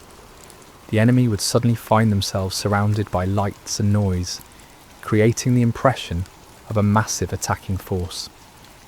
In the confusion of a night assault, with limited visibility and the disorientation of being awakened from sleep, even experienced soldiers could panic and lose their sense of direction. As the 3 companies moved into position around the vast perimeter of the enemy camp, each man must have felt the weight of the moment. They were not professional soldiers, but ordinary citizens who had answered the call to fight for their freedom. Now they found themselves in the most critical moment of their lives, armed with the most unconventional weapons imaginable, trusting in a God who had promised victory through seemingly impossible means. The middle watch around midnight was traditionally the time when sentries were changed, and vigilance was often at its lowest point. It was at this precise moment that Gideon and his 100 men reached their assigned position on the edge of the camp. Across the valley, 200 other men waited in similar positions, every eye fixed on their leader for the signal that would begin the battle. Gideon raised his torch-filled jar high above his head, then brought it down sharply, smashing it against a rock. The clay shattered with a sound that seemed to echo across the silent valley, and immediately his torch blazed forth in the darkness. At the same instant, he lifted his trumpet to his lips and blew a long, piercing blast. "For the Lord and for Gideon," he shouted at the top of his lungs. The signal rippled around the camp as 300 jars smashed simultaneously. 300 torches burst into flame, and 300 trumpet heads sounded their defiant call.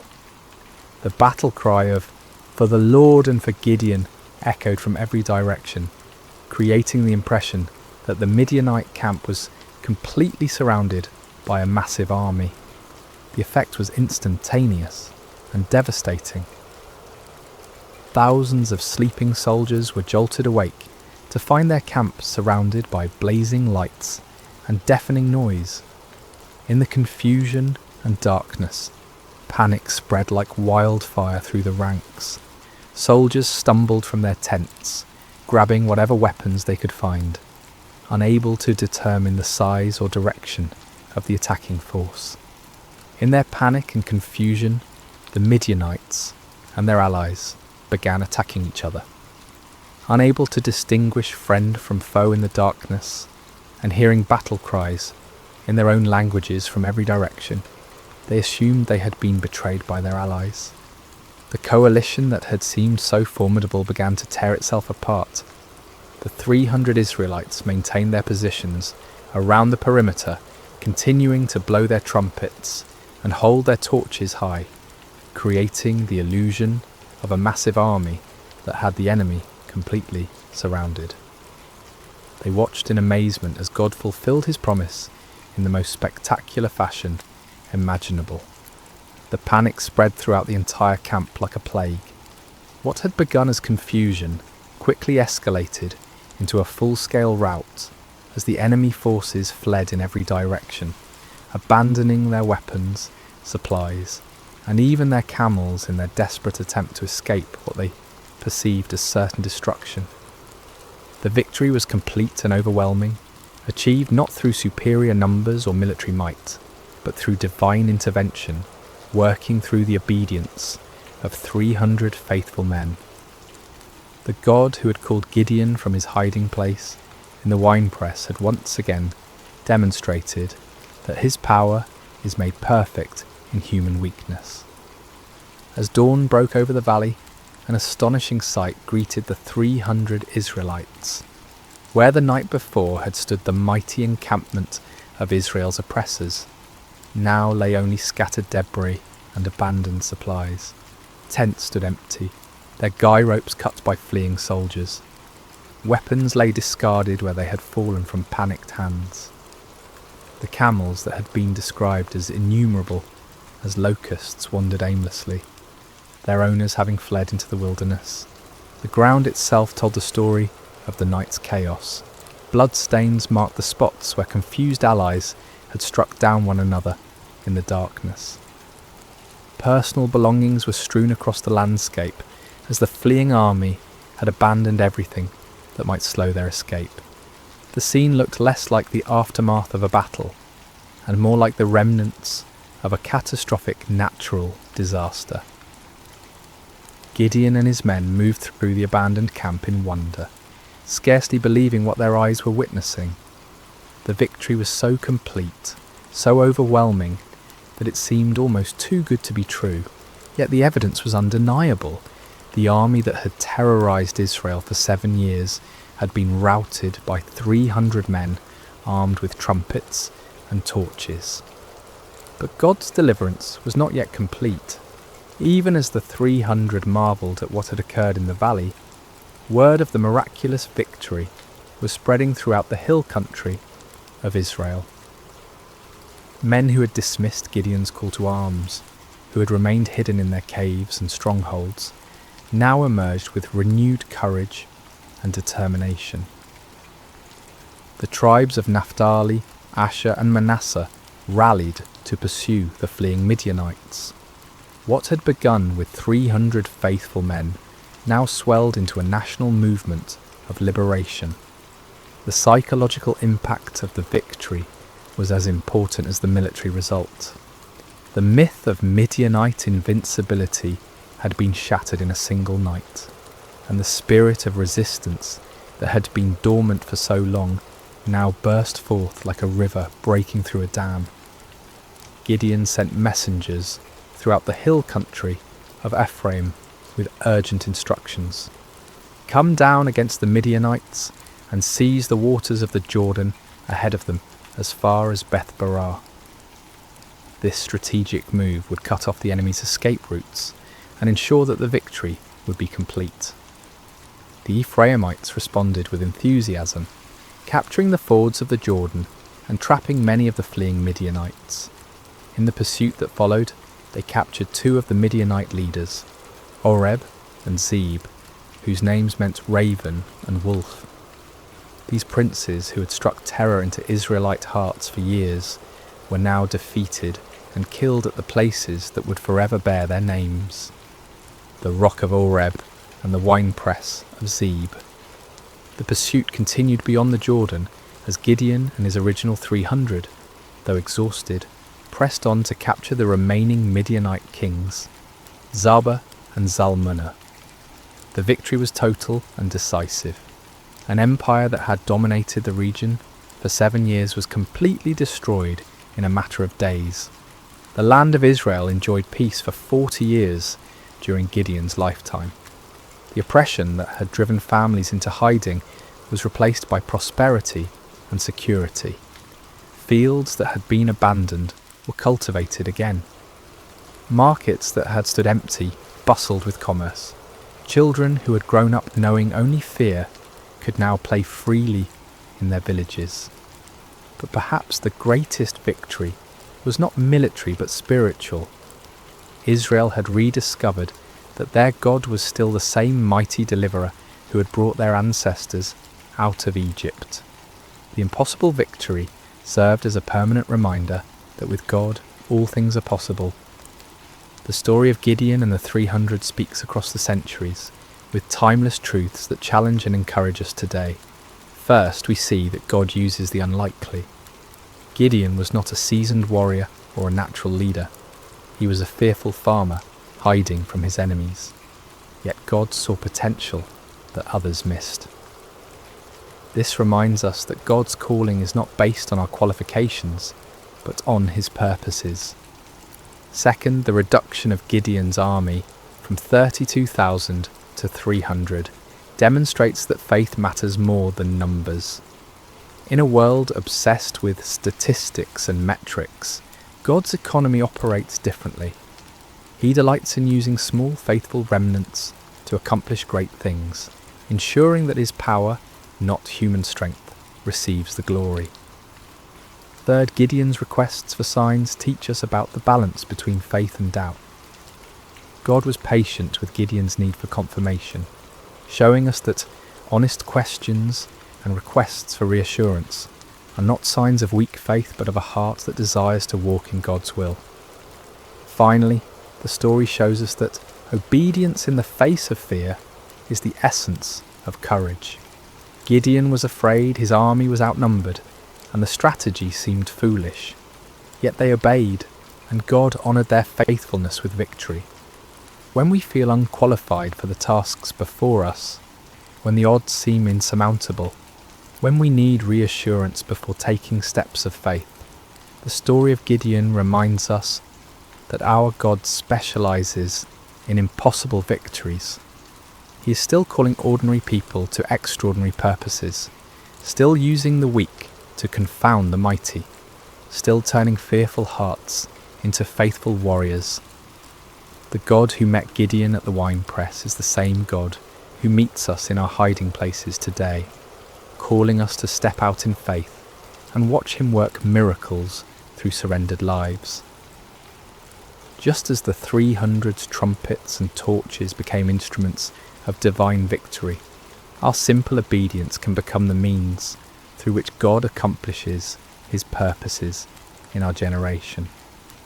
May we have the courage to answer when he calls, the faith to trust when he leads, and the persistence to follow when he sends us into battles that seem impossible to win. For with God, the 300 can defeat the multitudes, and faith can move mountains that seem immovable.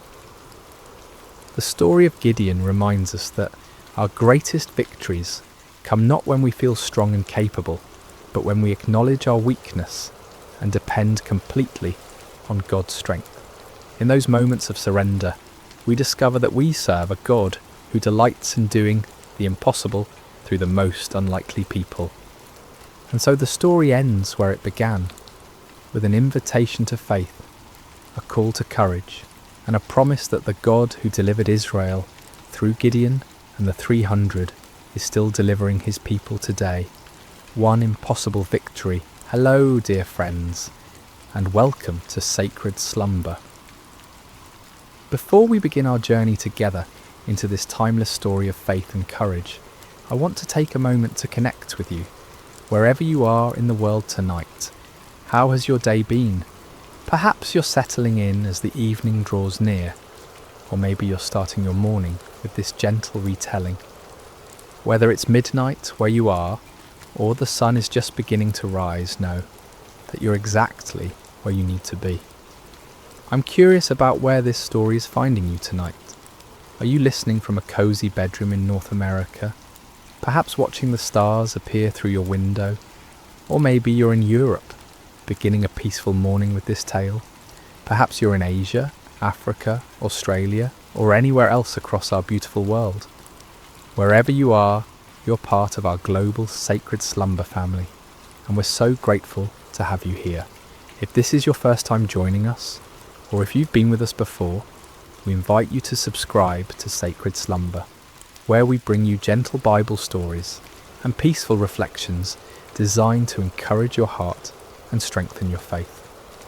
Now let's settle in together as we journey to ancient Israel, to a valley where faith would triumph over fear, and where a young shepherd boy would show the world that with God all things are possible. The golden sun rises slowly over the valley of Elah, casting long shadows across the rocky terrain. The air is crisp with morning dew, and a gentle breeze carries the scent of wild flowers that dot the hillsides. This valley, nestled between rolling hills covered with olive trees and scattered stones, would soon become the stage for one of history's most remarkable displays of faith. On the eastern ridge, the armies of Israel have made their camp. Hundreds of tents stretch across the hillside, their fabric fluttering softly in the morning breeze. Smoke rises from cooking fires where soldiers prepare their simple breakfast of bread and olives. The men move quietly, their faces etched with concern, their eyes constantly drawn to the valley below and the opposite hill. For across the valley, on the western ridge, stands another camp. The Philistines have pitched their tents there, their bronze weapons glinting in the early light. These are seasoned warriors, confident in their strength, their numbers, and their champion who has struck terror into the hearts of Israel's army for 40 long days. Between these two armies lies the valley itself, a stretch of land that seems to hold its breath in anticipation. The grass grows green here, watered by a small brook that winds its way through the centre of the valley, its waters singing softly over smooth stones. It's a peaceful place, this valley, seemingly too beautiful for the conflict that's about to unfold. But it's here, in this quiet valley, that we find a young man who will change everything. His name is David, and he's not a soldier at all. He's a shepherd from the small town of Bethlehem, the youngest of 8 brothers. While his older brothers serve in King Saul's army, David tends his father's sheep on the hillsides near his home. David has olive skin bronzed by countless hours under the Palestinian sun, and eyes that sparkle with life, an unwavering trust in the God of Israel. His hands, though young, are strong from years of guiding sheep, playing his harp and practicing with his simple shepherd's sling. He's small in stature compared to the warriors in both camps, but there's something different about David, something that sets him apart. It's not his size or his strength, but the quiet confidence that comes from knowing that the God who created the heavens and earth is also the God who watches over him as he watches over his sheep. As the sun climbs higher, painting the valley in shades of gold and amber, a stirring begins in both camps.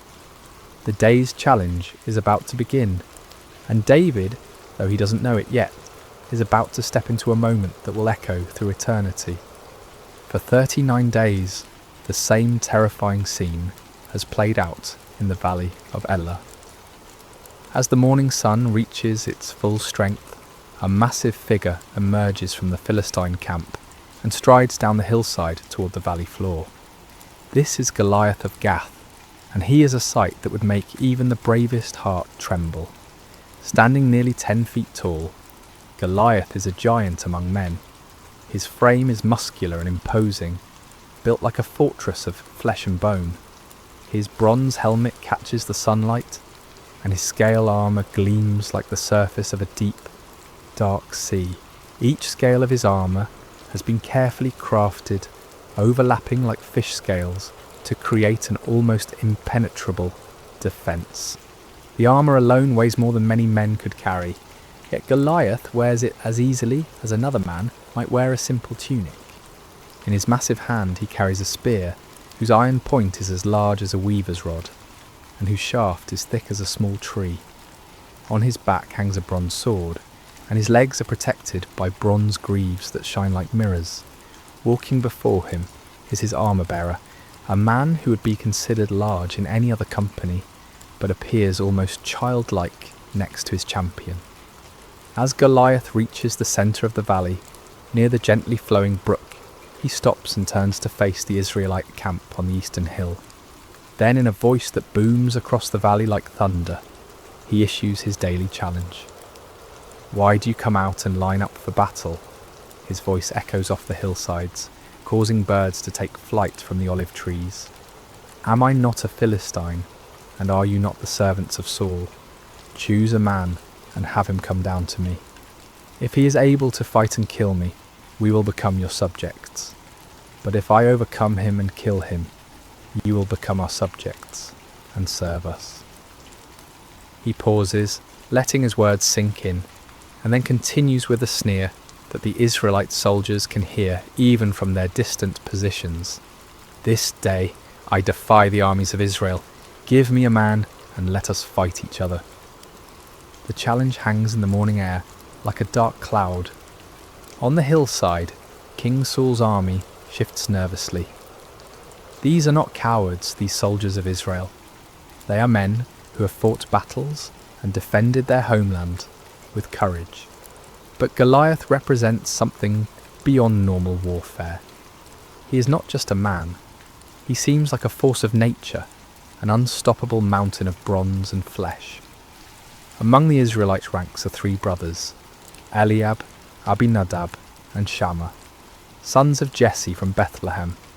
They stand with their fellow soldiers, feeling the same chill of fear that grips every man present.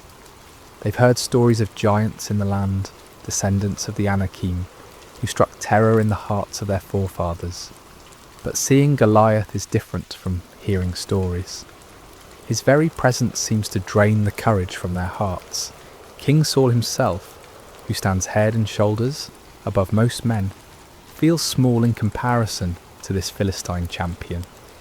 The king who once stood fearlessly against Israel's enemies now finds himself at a loss.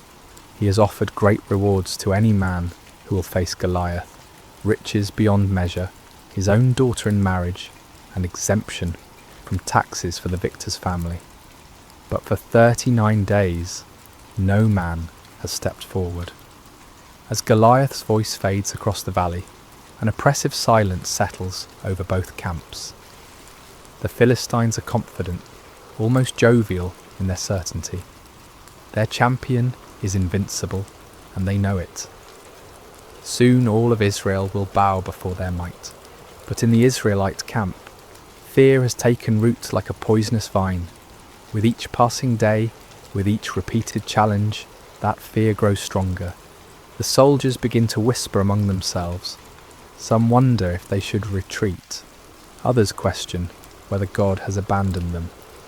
The shadow of one man, one giant, is darkening the faith of an entire nation.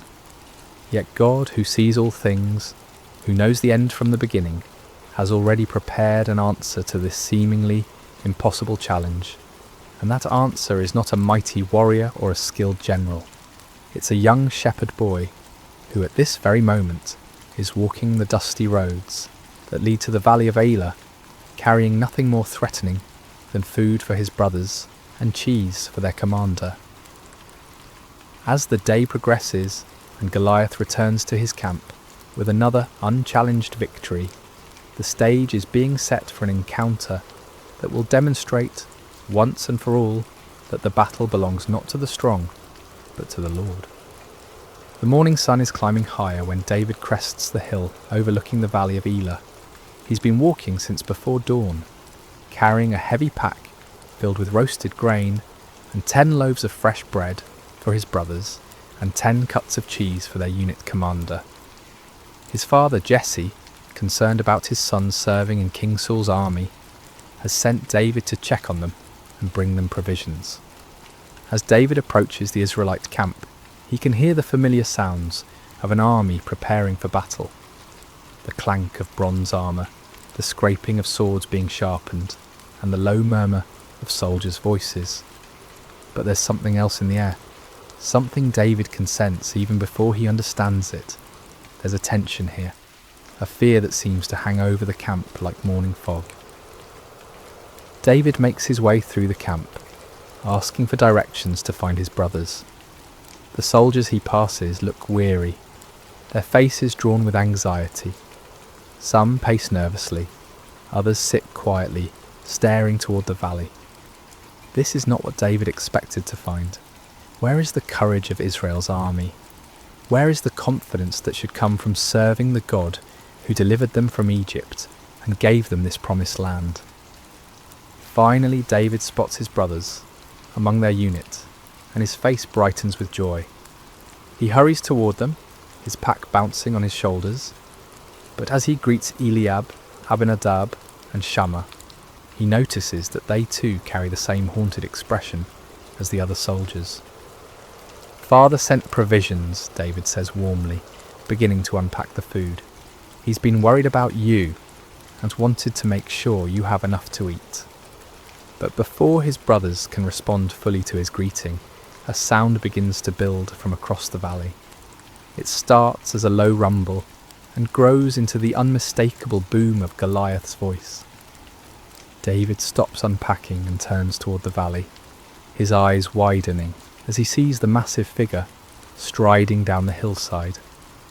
Who is this uncircumcised Philistine that he should defy the armies of the living God? David asks, his voice filled not with fear, but with indignation. The words come naturally to him, spoken with the simple faith of someone who knows God personally, intimately, like a shepherd knows his flock. The soldiers around David stare at him in amazement. Some even step back, as if his words might bring Goliath's wrath down upon them. But David isn't speaking recklessly. He's speaking from a heart that has experienced God's faithfulness. In the quiet places, in the fields where he tends sheep, under the stars where he plays his harp and sings psalms to the God who made them. What will be done for the man who kills this Philistine and removes this disgrace from Israel? David continues, his voice carrying a confidence that seems foreign in this camp of frightened warriors. The soldiers explain about King Saul's promised rewards, but David barely seems to hear them. His focus is not on gold or marriage or tax exemption. His concern is for the honour of God and the reputation of God's people. How can this Philistine be allowed to mock the armies of the living God? How can Israel's soldiers allow this blasphemy to continue day after day? Word of David's questions and his bold words quickly spreads through the camp. Some soldiers are amazed by his courage, others think he's simply too young to understand the danger. But when the news reaches Eliab, David's oldest brother, he responds with anger and embarrassment. "Why have you come down here?" Eliab demands, his face flushed with frustration. "And with whom did you leave those few sheep in the wilderness? I know how conceited you are, and how wicked your heart is. You came down only to watch the battle." Eliab's harsh words reveal the tension that can exist even in families when faith and fear collide. Perhaps Eliab is embarrassed that his youngest brother shows more courage than he and his fellow soldiers have demonstrated. Perhaps he's genuinely concerned for David's safety. But David responds with gentle humility. "Now what have I done?" David asks calmly. Can't I even speak? He doesn't argue with his brother or defend himself harshly. Instead, he simply continues asking his questions, seeking to understand why no one has stepped forward to defend God's honour. Eventually, word of David's bold questions reaches King Saul himself. The king, desperate for any glimmer of hope, sends for this young man who speaks so fearlessly about facing the Philistine giant. When David is brought before him, Saul sees nothing impressive about this youth. David is small, young, with the sun-darkened skin of someone who works outdoors. He carries no sword, no armour, nothing that would mark him as a warrior. Let no one lose heart on account of this Philistine, David says to the king with quiet confidence. Your servant will go and fight him. King Saul looks at David in disbelief. You are not able to go out against this Philistine and fight him, he says, his voice heavy with the weight of responsibility and fear. You are only a young man, and he has been a warrior from his youth. But David's response comes from a wellspring of faith that has been tested and proven in the wilderness places where no one was watching.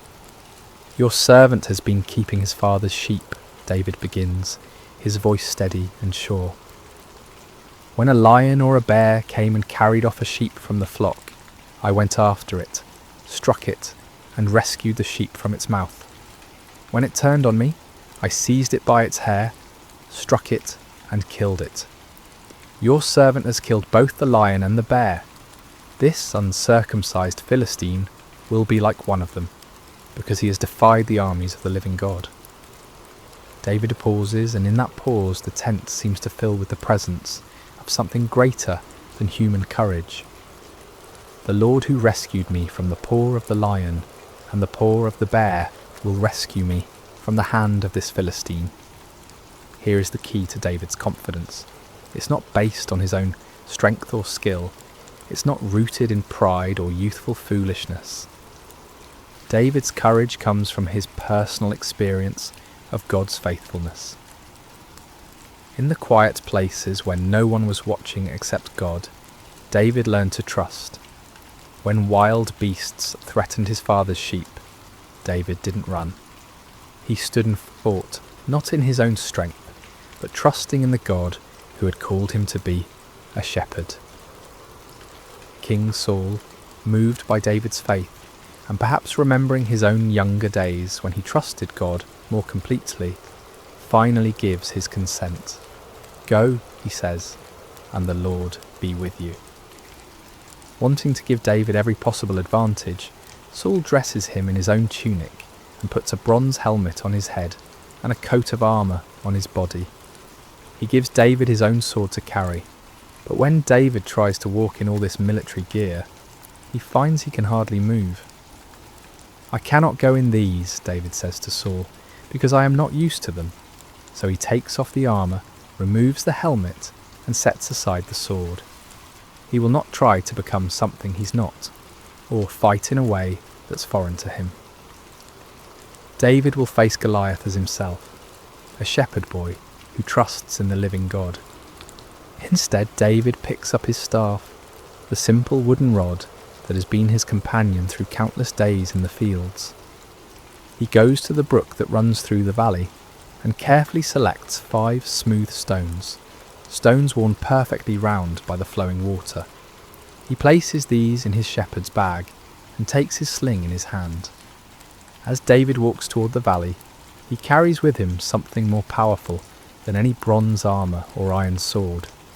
He carries the confidence that comes from knowing God personally, from experiencing his faithfulness in the quiet places of life. And he carries the understanding that this battle is not really between David and Goliath at all. This is a battle between the God of Israel and the false gods of the Philistines, between truth and blasphemy, between faith and fear. The young shepherd is ready to face the giant, not because he is strong, but because he knows the one who is stronger than any earthly power. The afternoon sun hangs bright and warm over the valley of Elah as 2 figures begin their approach toward each other across the grassy floor of the valley. The contrast between them could not be more dramatic, and yet it's precisely in this contrast that God's glory will be revealed. From the western hill, Goliath begins his descent, his bronze armour catching and reflecting the sunlight like a beacon. Each step he takes shakes the ground slightly, and the sound of his armour clanking echoes across the valley. He moves with the confidence of someone who has never known defeat, never felt the sting of uncertainty. His armour-bearer walks before him, carrying the massive shield that will protect the giant from any arrows that might be fired from the Israelite lines.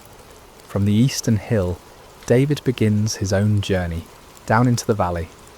He walks with a steady, purposeful gait, his simple shepherd's clothing a stark contrast to the military spectacle approaching from the other side. In one hand he carries his staff, worn smooth by years of use. In the other, he holds his sling, a simple leather pouch attached to 2 cords, the kind of weapon that shepherds have used for generations to protect their flocks from predators. Behind David on the hillside, the entire Israelite army watches in stunned silence. Thousands of seasoned warriors stand motionless, their eyes fixed on the small figure walking steadily towards certain death. Some of them pray silently, asking God to protect this brave boy. Others shake their heads in disbelief at what they perceive as pointless sacrifice. King Saul watches from his position among his officers, his heart heavy with the responsibility for sending a youth to face a giant. On the opposite hill, the Philistine army watches with amusement and anticipation. They point at David and laugh among themselves, joking about how quickly their champion will dispatch this boy. Some of them are already making plans for the victory celebration they'll hold after Israel surrenders, as surely they must, after witnessing their champion's inevitable defeat. But as David walks down the hillside, his heart is neither fearful nor boastful.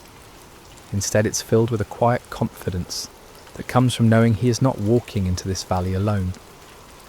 The same God who helped him rescue sheep from the mouths of lions and bears is with him now. The same God who has been his shepherd will be his strength. As the 2 figures draw closer together in the centre of the valley, near the gently flowing brook, Goliath gets his first clear look at his opponent. What he sees fills him with contempt and rage. This is not a warrior, this is just a boy, ruddy and handsome, carrying a shepherd's simple tools instead of weapons of war.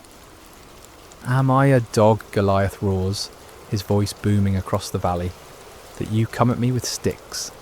His anger at what he perceives as an insult burns hot.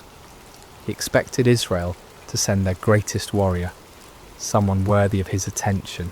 Instead, they've sent a child.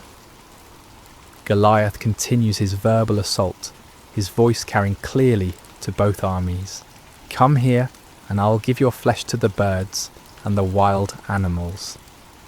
The threat hangs in the air like the cry of a predator, and even some of the Philistine soldiers feel a chill at the cruelty in their champion's voice. But David, standing in the valley, with the afternoon sun behind him, casting his shadow long across the grass, remains unshaken. When he speaks, his voice carries clearly across the valley, and every word is heard by both armies. "You come against me with sword and spear and javelin," David calls out, his young voice strong and clear, "but I come against you in the name of the Lord Almighty, the God of the armies of Israel, whom you have defied." The words echo across the valley like a bell ringing, clear and pure and full of power. David continues, and as he speaks, something changes in the atmosphere of the valley. The mocking laughter from the Philistine hill begins to fade. On the Israelite side, soldiers lean forward, straining to hear every word. "This day the Lord will deliver you into my hands, and I'll strike you down and cut off your head. This very day I will give the carcasses of the Philistine army to the birds and the wild animals, and the whole world will know that there is a God in Israel. All those gathered here will know that it is not by sword or spear that the Lord saves. For the battle is the Lord's, and he will give all of you into our hands." David's words ring with prophetic power and absolute certainty. He's not boasting in his own strength or skill. Instead, he's making a declaration of faith, a public testimony to the power and faithfulness of the God of Israel. This battle, David understands, is not ultimately about military might or human courage. It's about the honour of God and the revelation of his power to both Israel and the surrounding nations. Goliath, enraged by what he sees as blasphemous arrogance from a mere boy, begins moving quickly toward David, his massive frame covering the ground with surprising speed. His armour clanks and his weapons gleam as he bears down on his small opponent like an avalanche of bronze and iron. But David doesn't flee.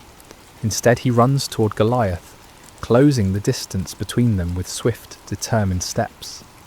As he runs, he reaches into his shepherd's bag and takes out one of the smooth stones he selected from the brook. With practiced ease, born of countless hours protecting sheep, he places the stone in his sling. The sling is not a child's toy, though it may appear simple. In the hands of a skilled shepherd, it's a precision weapon capable of tremendous force. David has used his sling to drive off wolves and bears, to guide wandering sheep, and to strike targets with accuracy at considerable distances. Now as he runs toward Goliath, all those years of practice culminate in this single, crucial moment. With fluid motion, perfected through countless repetitions, David begins to swing the sling around his head, building momentum. The leather pouch whispers through the air as it spins, faster and faster. Goliath, seeing David's movement, may have raised his shield or adjusted his position, but his great size, which has always been his advantage, now works against him. He cannot change direction quickly, cannot dodge with the agility of a smaller man. At the perfect moment, when the geometry of angle and distance and momentum align exactly right, David releases one of the cords. The stone flies from the sling like an arrow, swift and straight and true, guided by skill and powered by faith. The stone strikes Goliath in the centre of his forehead, at the one spot where his bronze helmet doesn't protect him, with tremendous force. The sound of impact echoes across the valley like the crack of thunder. For a moment time seems suspended. The giant warrior, seemingly invincible in his bronze armour, stands motionless. Then, like a great tree falling in the forest, Goliath topples forward and crashes to the ground. The earth trembles under the impact of his massive frame. His weapons clatter beside him. His armour scrapes against the stones. And then there is silence. David runs to where Goliath lies and stands over the fallen giant. Finding no sword of his own, David draws Goliath's own massive sword from its sheath, and with effort befitting his size, uses it to cut off the giant's head, fulfilling his prophecy exactly as he had spoken it. Then David lifts Goliath's head high above his own, and his voice rings out across the valley one more time, "The battle is the Lord's." The silence that follows is profound and complete, broken only by the gentle sound of the brook flowing peacefully through the valley, washing the smooth stones that remain in David's shepherd's bag. The sight of their fallen champion creates an immediate and dramatic transformation in both armies. On the Philistine hillside, the confident laughter and casual conversation die away instantly, replaced by stunned silence and then growing panic. These seasoned warriors, who moments before were planning their victory celebration, now stare in disbelief at the impossible scene in the valley below. Their champion, their giant, their seemingly invincible Goliath lies motionless in the grass, his own sword in the hands of the shepherd boy, who stands triumphant beside his massive form. The psychological impact is devastating. If Goliath could fall to this young Israelite, what protection did they have? What power could stand against the God of Israel? On the eastern hillside, the transformation is equally dramatic, but runs in the opposite direction. The Israelite soldiers, who have been paralysed by fear for 40 days, suddenly find their voices in a great roar of triumph that echoes off the surrounding hills. The sound builds and builds, a crescendo of relief and joy and renewed confidence that seems to shake the very foundations of the valley. "The Lord has given us victories," they cry. "God has delivered the Philistines into our hands." Swords are drawn from sheaths, not in fear this time, but in confidence. Spears are raised high, and the entire army begins to surge down the hillside like a mighty river breaking through a dam. King Saul, watching from his position among his officers, feels his own heart lift with amazement and gratitude. The burden of fear that has pressed down on him for weeks suddenly lifts, replaced by the returning memory of what it means to serve the living God. He gives the command that his army is already anticipating. Charge! The Philistine army, seeing the Israelites rushing toward them and having lost their champion and their confidence in a single moment, turns and flees. What had been an organised military force becomes a scattered mob running for their lives across the hills and valleys of the countryside. The rout is complete and devastating. But as the armies chase and flee across the landscape, David remains in the valley beside the brook, holding Goliath's head and looking up toward heaven with a heart full of gratitude. He has not forgotten, even in this moment of triumph, that the victory belongs to the Lord. This was never about David's skill with a sling. Though his years of practice were important, this was never about David's courage. Though his faith was essential, this was about God's power to save his people and his determination to show both Israel and the nations around them that he alone is God. David understands something that many of the celebrating soldiers rushing past him have not yet grasped. This victory in the valley of Elah is not an end in itself, but a beginning. It's a demonstration of what becomes possible when someone is willing to trust completely in God's power and step forward in faith, even when the circumstances seem impossible. As David picks up his simple staff and adjusts his shepherd's bag, still containing 4 unused stones, he reflects on the events of the day. This morning he was simply bringing food to his brothers. Now he has become the deliverer of Israel, the slayer of giants, the one through whom God chose to demonstrate his power to the nations. But David's heart remains humble. He knows that he was simply the instrument God chose to use. The smooth stones came from God's creation. The skill to use the sling came from God's provision of years in the wilderness. The courage to step forward came from God's faithfulness in past trials. Even the opportunity to be in the valley today came from God's sovereign orchestration of events. As the sun begins to set over the valley of Elah, painting the sky in shades of orange and purple, David begins the journey back up the hillside. Behind him, the brook continues to flow peacefully, its waters singing the same gentle song they sang this morning, as if nothing extraordinary had happened here at all. But everything has changed. Israel has been delivered from their enemies. The name of the Lord has been glorified before the nations. Fear has been replaced with faith, and despair has given way to hope. Most importantly, everyone who witnessed this day now knows with certainty that there is a God in Israel, and that the battle belongs to the Lord. The young shepherd boy who walked down into the valley, carrying only his simple faith and his trust in God, walks back up the hillside as a champion. But he carries with him the same faith and the same trust, because he understands that these were the real weapons that won the victory. Size and strength and bronze armour are nothing compared to the power of the living God when it flows through a heart that trusts him completely. As David rejoins the celebrating Israelite army, his brothers look at him with new eyes.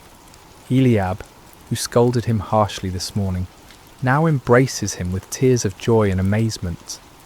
The soldiers who barely noticed the young shepherd this morning now gather around him with respect and wonder, eager to hear him tell the story of his victory. But David's first words are not about his own actions or his own courage. Instead, he lifts his eyes toward heaven and says simply, "Blessed be the Lord God of Israel, who has delivered his people this day." The victory belongs to the Lord, and David never forgets it. This understanding, this heart of worship and gratitude, even in the moment of triumph, is what will carry David through all the challenges that lie ahead in his remarkable life. For this is not the end of David's story, but the beginning. This day in the valley of Elah reveals the heart of a shepherd who will one day be king, a man after God's own heart, who will lead Israel with the same faith and trust he showed when facing a giant with nothing but a sling and the name of the Lord. As we reflect on this timeless story of David and Goliath, we discover that it offers us profound truths that speak directly to our own lives and challenges. The Valley of Elah becomes a classroom where God teaches us about faith, courage, preparation, and the source of true victory. Let's explore these lessons together, allowing them to settle into our hearts like seeds planted in good soil. One of the most striking aspects of David's story is how thoroughly unlikely he seems as a champion. When the prophet Samuel came to Jesse's house to anoint the next king of Israel, Jesse didn't even bother to call David in from the fields at first. David was the youngest, the smallest, the one everyone overlooked. Even his own brothers saw him as insignificant, more of an annoyance than a hero. Yet God specifically chose this overlooked shepherd boy to accomplish what none of Israel's mighty warriors dared attempt. This pattern runs throughout Scripture and continues in our world today. God delights in using people the world considers insignificant to accomplish his greatest purposes. He chooses the weak to shame the strong, the foolish to confound the wise, the humble to teach the proud. This truth offers tremendous encouragement to anyone who has ever felt overlooked, undervalued, or insignificant. Perhaps you feel too young, too old, too inexperienced, or too ordinary to make a difference. Perhaps others have dismissed your dreams or minimized your contributions. If so, you're in excellent company. Moses felt too inadequate to speak for God. Gideon felt too weak to lead an army. Esther felt too powerless to influence a king. Mary felt too young to bear the Messiah. But God sees what others miss. He looks at the heart while others focus on outward appearances. He values faithfulness over fame, character over credentials, availability over ability. When you feel small in the eyes of the world, remember that you serve a God who specializes in doing extraordinary things through ordinary people who trust him completely. The key is not to become someone else, but to offer who you already are to God with complete surrender. David didn't try to become a traditional warrior. He remained a shepherd who trusted God. Your background, your personality, your unique experiences and perspective are not accidents. They are part of God's preparation for the work he has planned for you. David's courage in facing Goliath didn't appear suddenly on the day of battle. It was forged over years of faithful service in places where no one was watching except God. While tending his father's sheep in the wilderness, David faced lions and bears that threatened the flock. In those lonely, dangerous moments, with no audience to impress and no recognition to gain, David learned to depend completely on God's strength. These wilderness experiences became David's training ground. Each time he trusted God to help him protect the sheep, his faith grew stronger. Each time he saw God's faithfulness in the small things, his confidence in God's power increased. By the time he faced Goliath, David had a history with God, a track record of divine assistance that gave him unshakable confidence. This principle applies directly to our lives. The character we develop in private, the faithfulness we demonstrate when no one is watching, the trust we build through small challenges prepare us for the larger battles we'll face later. God often prepares us through what seem like insignificant experiences, developing in us the spiritual muscles we'll need for greater tasks. Perhaps you're in a season of quiet preparation right now. Maybe you're in a job that feels unimportant, dealing with challenges that seem mundane, or serving in ways that go unnoticed. Don't despise these experiences. See them as God's training ground, places where you can learn to trust Him completely without the pressure of public attention. Every act of faithfulness in small things builds spiritual strength. Every time you choose to trust God rather than worry, you're developing the faith muscles you'll need for larger challenges. Every moment you spend in prayer, study and worship during the ordinary days creates the spiritual foundation that will hold firm when storms come. David's Psalms reflect a man who knew God intimately through countless hours of communion in the wilderness. His worship wasn't reserved for public occasions. It was the natural overflow of a heart that had learned to recognize God's presence in solitary places. This private relationship with God became the source of his public courage. The contrast between David's response to Goliath and that of Israel's army reveals the transformative power of proper perspective. The Israelite soldiers saw Goliath's size and focused on their own inadequacy. They measured themselves against the giant and found themselves wanting. Fear paralyzed them because they were looking at the problem instead of at God. David saw the same giant but responded completely differently. Instead of focusing on Goliath's size, David focused on God's greatness. Instead of measuring himself against the Philistine champion, he remembered God's faithfulness in past challenges.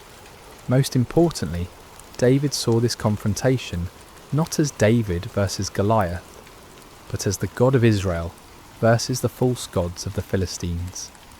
This shift in perspective made all the difference. When we focus on our problems, they appear insurmountable. When we focus on God, our problems find their proper proportion.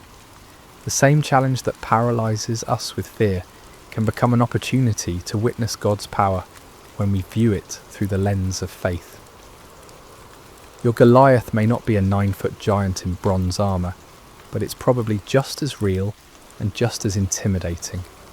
It might be a health diagnosis that fills you with dread, a financial crisis that keeps you awake at night, a broken relationship that seems beyond repair, or a dream that feels impossible to achieve.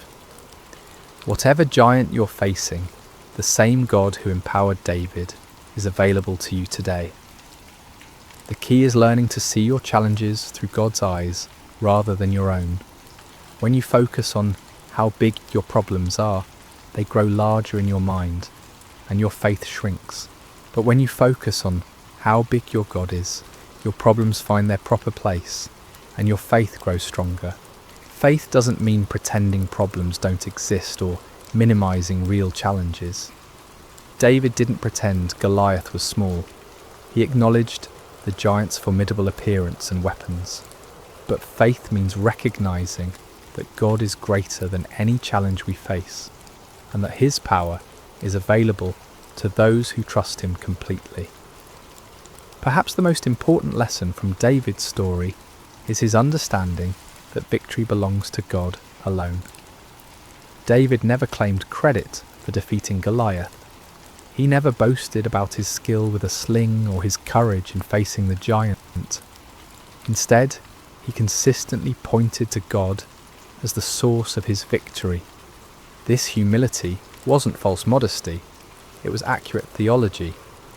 David understood that without God's strength, he would have been just another casualty in the valley. With God's power, he became an instrument of divine deliverance. The difference was not in David himself, but in David's relationship with God and his willingness to trust completely in divine strength. This principle protects us from both despair and pride. When we face challenges that seem impossible, we can take courage from knowing that we don't have to rely on our own strength.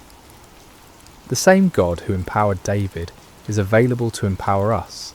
When we experience victory and success, we can maintain humility by remembering that every good gift comes from above. Recognizing that victory belongs to the Lord also frees us from the crushing pressure of trying to achieve success through our own efforts alone. We can work diligently, prepare thoroughly, and act courageously, but we do so knowing that ultimate success depends on God's blessing and power. This perspective brings both peace in the struggle and gratitude in the victory. As we conclude our time together in the valley of Elah, I want you to imagine yourself standing where David stood. The sun is setting behind you, casting long shadows across the grass. In front of you lies whatever giant has been challenging your faith, threatening your peace, or blocking your path forward. Your Goliath might be fear itself, that persistent anxiety that whispers lies about your future and your security. It might be doubt that questions God's goodness when life becomes difficult. Perhaps it's a pattern of sin that seems too strong to break, a relationship that appears too damaged to heal, or a dream that feels too big to pursue. Maybe your giant is loneliness that echoes in empty rooms and quiet evenings, or it could be anger that burns hot and destroys relationships. Perhaps it's despair that covers your days like a dark cloud, making it hard to see hope or purpose. Whatever giant you're facing, remember David's words, "I come against you in the name of the Lord Almighty." You don't have to face your challenges alone. You don't have to rely solely on your own strength, wisdom, or resources. The same God who empowered a shepherd boy to defeat a giant warrior is present with you today. Like David, you may feel small and inadequate when you look at the size of your challenges. That's normal and even healthy, because it drives you to depend on God rather than yourself. But don't let the size of your problems overshadow the greatness of your God. Don't let the voice of your giant drown out the whisper of divine love that calls you forward in faith. Remember that God has been preparing you for this moment through all the quiet experiences of your life. Every time you've chosen trust over worry, every moment you've experienced God's faithfulness in small things, every prayer you've whispered in the darkness has been building the spiritual strength you need for this challenge. Take up your simple faith like David took up his sling. Select the smooth stones of God's promises that have been worn smooth by the flowing waters of his love. Step forward, not in your own strength, but in the name of the Lord who loves you completely and fights on your behalf. And remember, the battle belongs to the Lord. Your job is not to guarantee the outcome, but to trust the one who holds the outcome in his hands. Your calling is not to be strong enough to win, but to be faithful enough to step forward when God calls. As you face your giants, may you have David's courage to step forward, his faith to trust completely, and his wisdom to give God all the glory for whatever victories he grants. May you discover, as David did, that with God all things are possible, and that no giant is too large for the power of divine love. Let us pray together. Heavenly Father, we thank you for the story of David and Goliath, which reminds us that you delight in using ordinary people to accomplish extraordinary things. Help us to see our challenges through your eyes rather than our own fears. Give us David's courage to step forward when you call, his faith to trust in your power rather than our own strength, and his humility to give you glory for every victory. We place our giants before you today, Lord, whatever form they may take in our lives. We acknowledge that we cannot defeat them in our own strength, but we trust in your power to deliver us.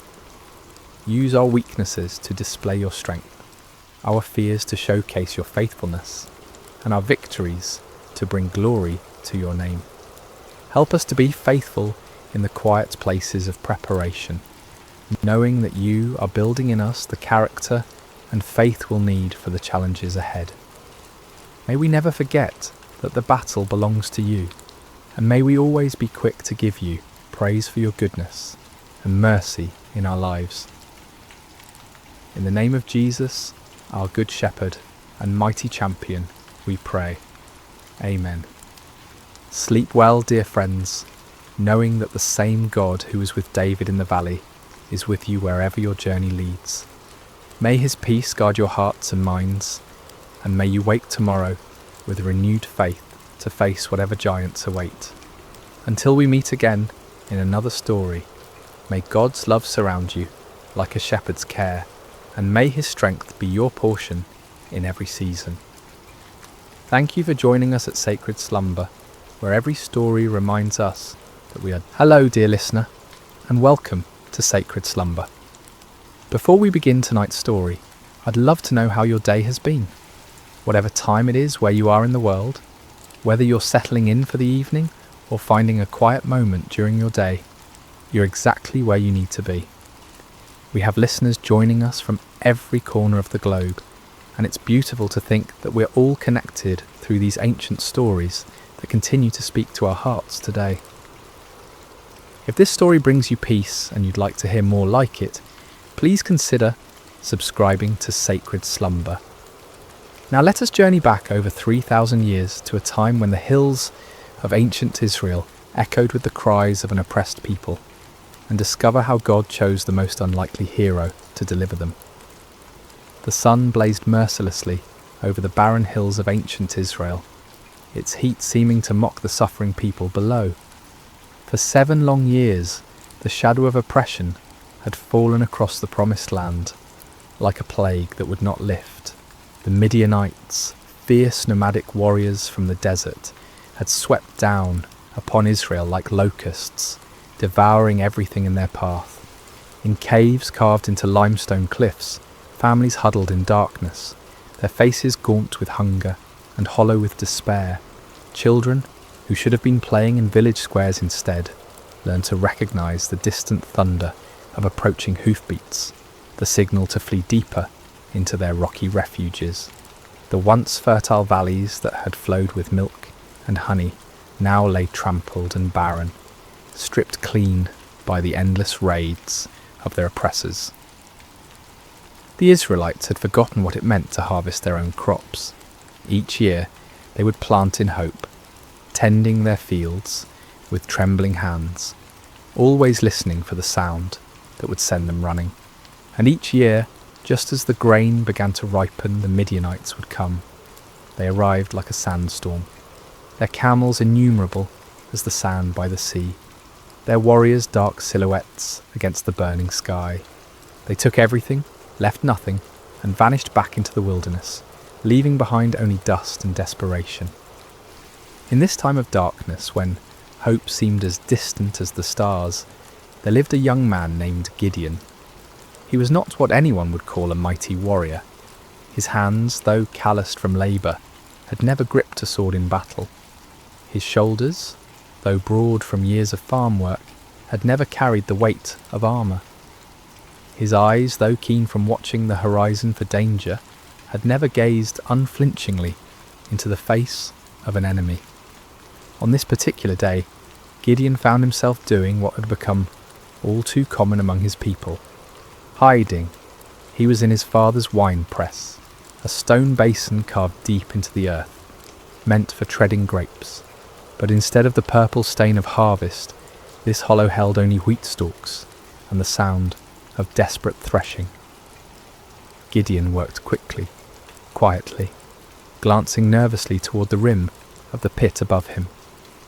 This was no place to thresh grain, but it was hidden from watching eyes, concealed from raiders who might snatch away even this meagre portion of food. The irony was not lost on him. Here he was, a descendant of Abraham, to whom God had promised this very land, reduced to working in secret, like a thief in his own inheritance. The wheat he threshed was barely enough to keep his family alive, and even this small amount had to be hidden from those who would steal it away. As Gideon worked, sweat dripping from his brow to mingle with the grain dust, he wondered where the God of his fathers had gone.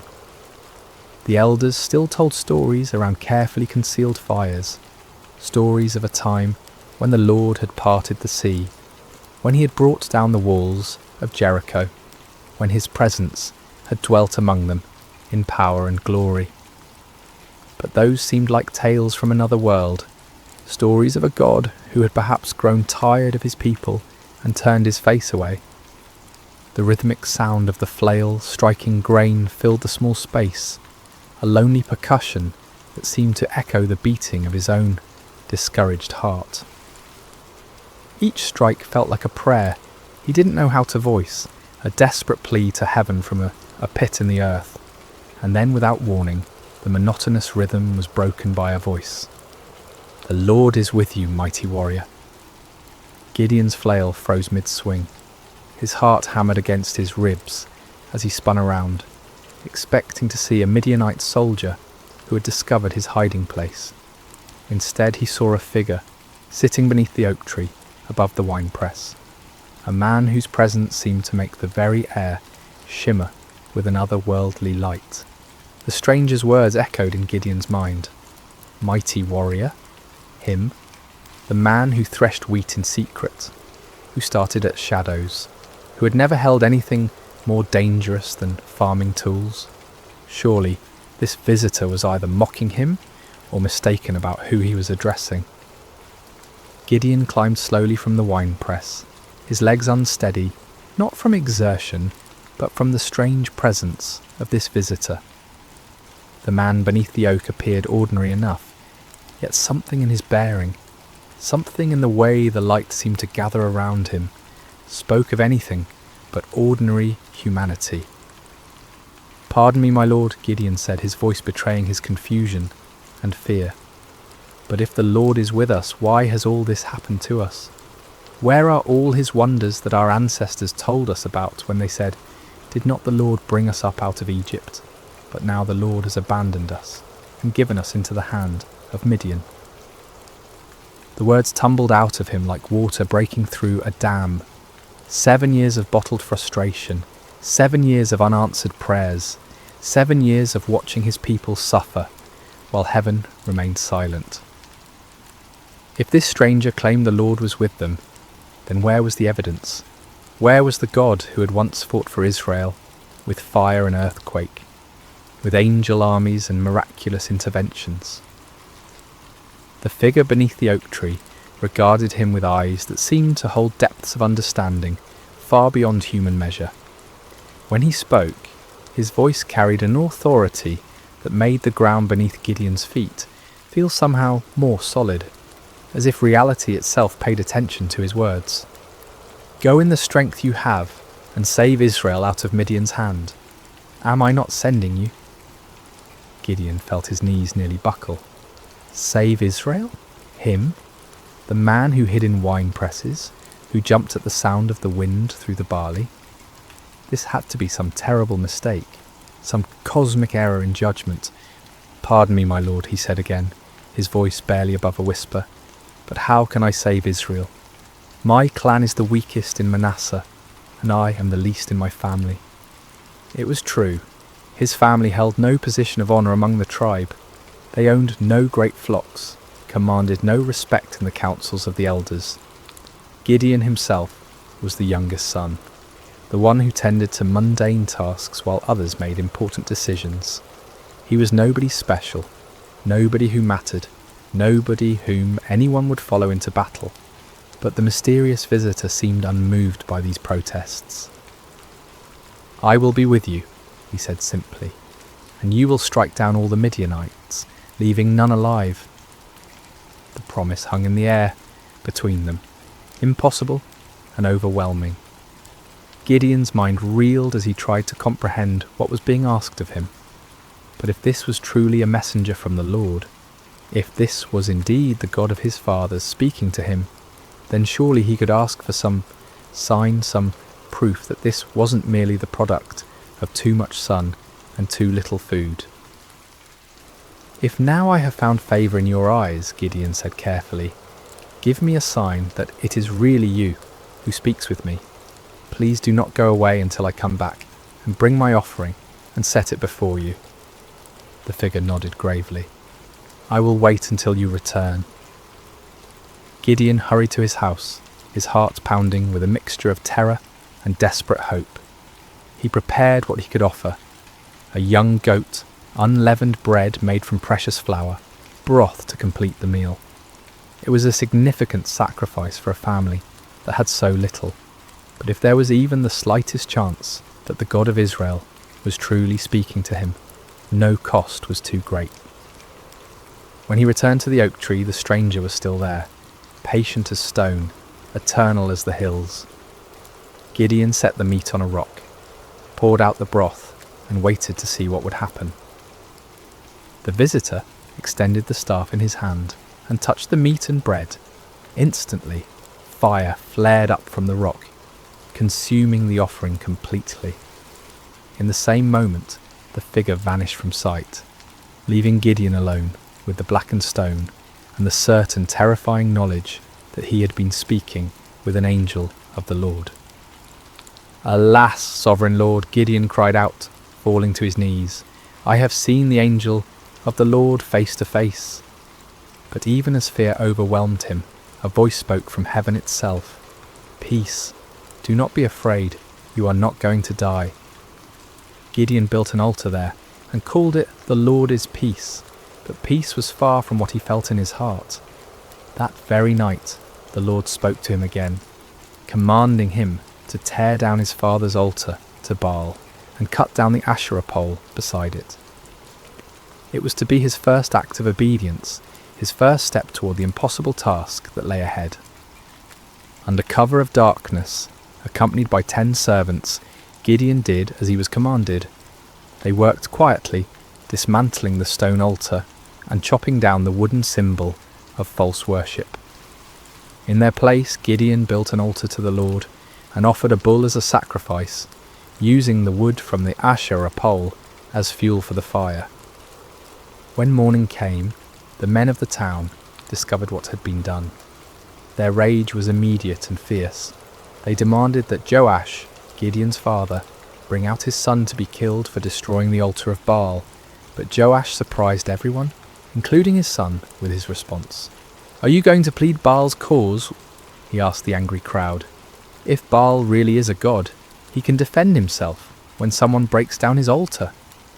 From that day on, Gideon was called Jerub-Baal, meaning, "Let Baal contend with him." But even after this first victory, even after seeing fire consume his sacrifice and hearing the voice of the Lord, doubt still gnawed at Gideon's heart like a persistent wound. When the Midianites assembled once again for their annual raid, gathering in the valley like a dark sea of destruction, Gideon knew the time had come. Yet still he hesitated. Still, he needed more assurance. That night, he took a wool fleece and placed it on the threshing floor. "If you will save Israel by my hand as you have promised," he prayed, "look, I will place a wool fleece on the threshing floor. If there is dew only on the fleece and all the ground is dry, then I will know that you will save Israel by my hand, as you said." In the morning, the fleece was soaked with dew, while the ground around it was completely dry. Gideon wrung out the fleece and filled a bowl with water, but still he doubted. Still, he feared he was deceiving himself. "Do not be angry with me," he prayed again. "Let me make just one more request. Allow me one more test with the fleece, but this time make the fleece dry and let the ground be covered with dew." And God, patient with his fearful servant, did exactly as Gideon asked. The next morning, the fleece was dry while dew covered all the ground around it. Finally, Gideon could doubt no longer. The signs were clear, the calling was certain. The God of Israel had indeed chosen him, the least and the weakest, to deliver his people from their oppressors. But as Gideon would soon discover, God's ways of winning battles were as unexpected as his choice of champions. Word spread quickly through the hill country of Israel. Gideon, son of Joash, had called for warriors to gather at the spring of Harod. The response was overwhelming. Men came from every tribe, every village, every cave where families had been hiding. They came carrying whatever weapons they could find. Old swords passed down from fathers, farming implements that could serve as spears, slings and stones gathered from riverbeds. 32,000 men answered the call. It was a significant force, larger than any army Israel had mustered in years. As Gideon looked out over the sea of faces, weathered by years of oppression, but now bright with hope, he felt a stirring of confidence. Perhaps this task wouldn't be as impossible as it had seemed. But even as he counted his forces, Gideon knew they were still vastly outnumbered. In the valley below, the Midianites and their allies spread across the landscape like a plague of locusts. Their camels were indeed as numerous as the sand on the seashore. Their warriors a dark tide that seemed to stretch to the horizon. Conservative estimates put their numbers at over 100,000 fighting men, but some said there were twice that many. Gideon was contemplating these daunting odds when the Lord spoke to him once again, and the words he heard made his blood run cold. "You have too many men," the Lord said. "I cannot deliver Midian into their hands, or Israel would boast against me. My own strength has saved me. Now announce to the army, anyone who trembles with fear may turn back and leave Mount Gilead." Too many men. Gideon stared out at his army, then down at the vast enemy host in the valley. How could 32,000 be too many when facing such overwhelming odds? But the Lord's reasoning became clear. If Israel won this battle with such numbers, they would attribute the victory to their own military might, rather than to God's power. With a heavy heart, Gideon stood before his assembled forces. These men had left their families, their hiding places, their small measures of safety to answer his call. Now he had to tell some of them to go home. "Men of Israel," he called out, his voice carrying across the gathered warriors. "The Lord has spoken to me. Anyone among you who is afraid, anyone who trembles with fear, may return to his home. There is no shame in this. Go in peace." A murmur rippled through the crowd. Some men looked relieved, others confused, still others ashamed. But slowly, surely, men began to step forward, to gather their belongings, to turn away from the camp. What started as a trickle became a stream, then a flood. By evening, 22,000 men had departed for their homes, leaving only 10,000 behind. Gideon watched them go with a mixture of understanding and dread. He couldn't blame them for their fear, not after 7 years of running and hiding, but now his army was less than a third of its original size, facing an enemy that seemed to grow larger with every passing hour. Surely now the Lord would be satisfied with the numbers. Surely now they could plan their attack, develop their strategy, prepare for battle. But as the sun set over the camp, painting the sky the colour of blood, the voice of the Lord came to Gideon once more. "There are still too many men," the Lord said.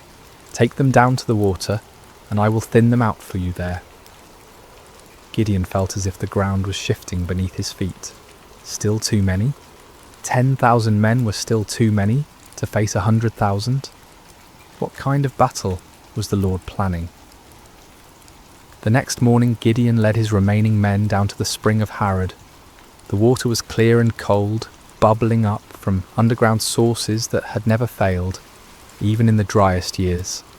The men were thirsty from the march and eager to drink. Separate those who lapped the water with their tongues, as a dog laps from those who kneel down to drink, the Lord instructed. Gideon watched carefully as his men approached the water. Most of them, weary and relieved to finally rest, knelt down and put their faces directly to the stream, drinking deeply. But a few, perhaps more cautious or alert, cupped water in their hands and lapped it quickly while keeping their eyes up, watching for danger. When the test was complete, Gideon counted with growing amazement and terror. Only 300 men had lapped the water like dogs. 300 out of 10,000. 300 to face the multitudes of Midian. With the 300 men that lapped I will save you and give the Midianites into your hands, the Lord said. Let all the others return home. The dismissal of the remaining 9,700 men was even more painful than the first reduction. These were the men who had stayed when others fled, who had shown courage and commitment. Yet now they too had to be sent away, carrying with them the supplies and provisions that would have sustained a larger force. As evening fell over the camp, Gideon found himself staring at his tiny army. 300 men sat around small fires, their faces illuminated by flickering flames. Some sharpened weapons, others mended gear, still others simply stared into the darkness where their enemies waited. They were farmers and shepherds, craftsmen and traders. None of them were professional soldiers. None of them had trained for this kind of warfare. Gideon walked among them, listening to their quiet conversations. Some spoke of their families, wondering if they would ever see their wives and children again. Others talked about the enemy, speculating about Midianite tactics and weapons. A few prayed quietly, their voices barely audible above the crackling of the fires. "Do you think we can win?" one young man asked his companion, his voice carrying the weight of doubt that Gideon felt in his own heart. "With God's help," came the reply, but even that voice held uncertainty. As Gideon continued his circuit of the camp, he felt the familiar weight of fear settling on his shoulders like a heavy cloak. 300 men. It was impossible. It was madness. It was a recipe for massacre, not victory. But even as doubt assailed him, Gideon remembered the fire that had consumed his sacrifice, the signs with the fleece, the voice that had called him mighty warrior when he was anything but mighty. The God who had chosen him, who had reduced his army to an impossibly small number, was the same God who had parted the Red Sea, who had brought down the walls of Jericho with trumpets and shouts. Still, as he looked out toward the valley, where enemy campfires twinkled like stars fallen to earth, Gideon found himself struggling with the same fears that had driven him to test God with fleeces. The odds were beyond daunting. They were simply impossible. But perhaps, he thought with growing understanding, that was exactly the point. Sleep eluded Gideon that night. He tossed on his simple bedroll, listening to the sounds of his small army around him. Some of the men snored peacefully, displaying a faith or fatalism that he envied. Others, like himself, shifted restlessly, no doubt contemplating the impossibility of what lay ahead. As the night deepened, the Lord spoke to him once more. "Get up, go down against the camp, because I am going to give it into your hands.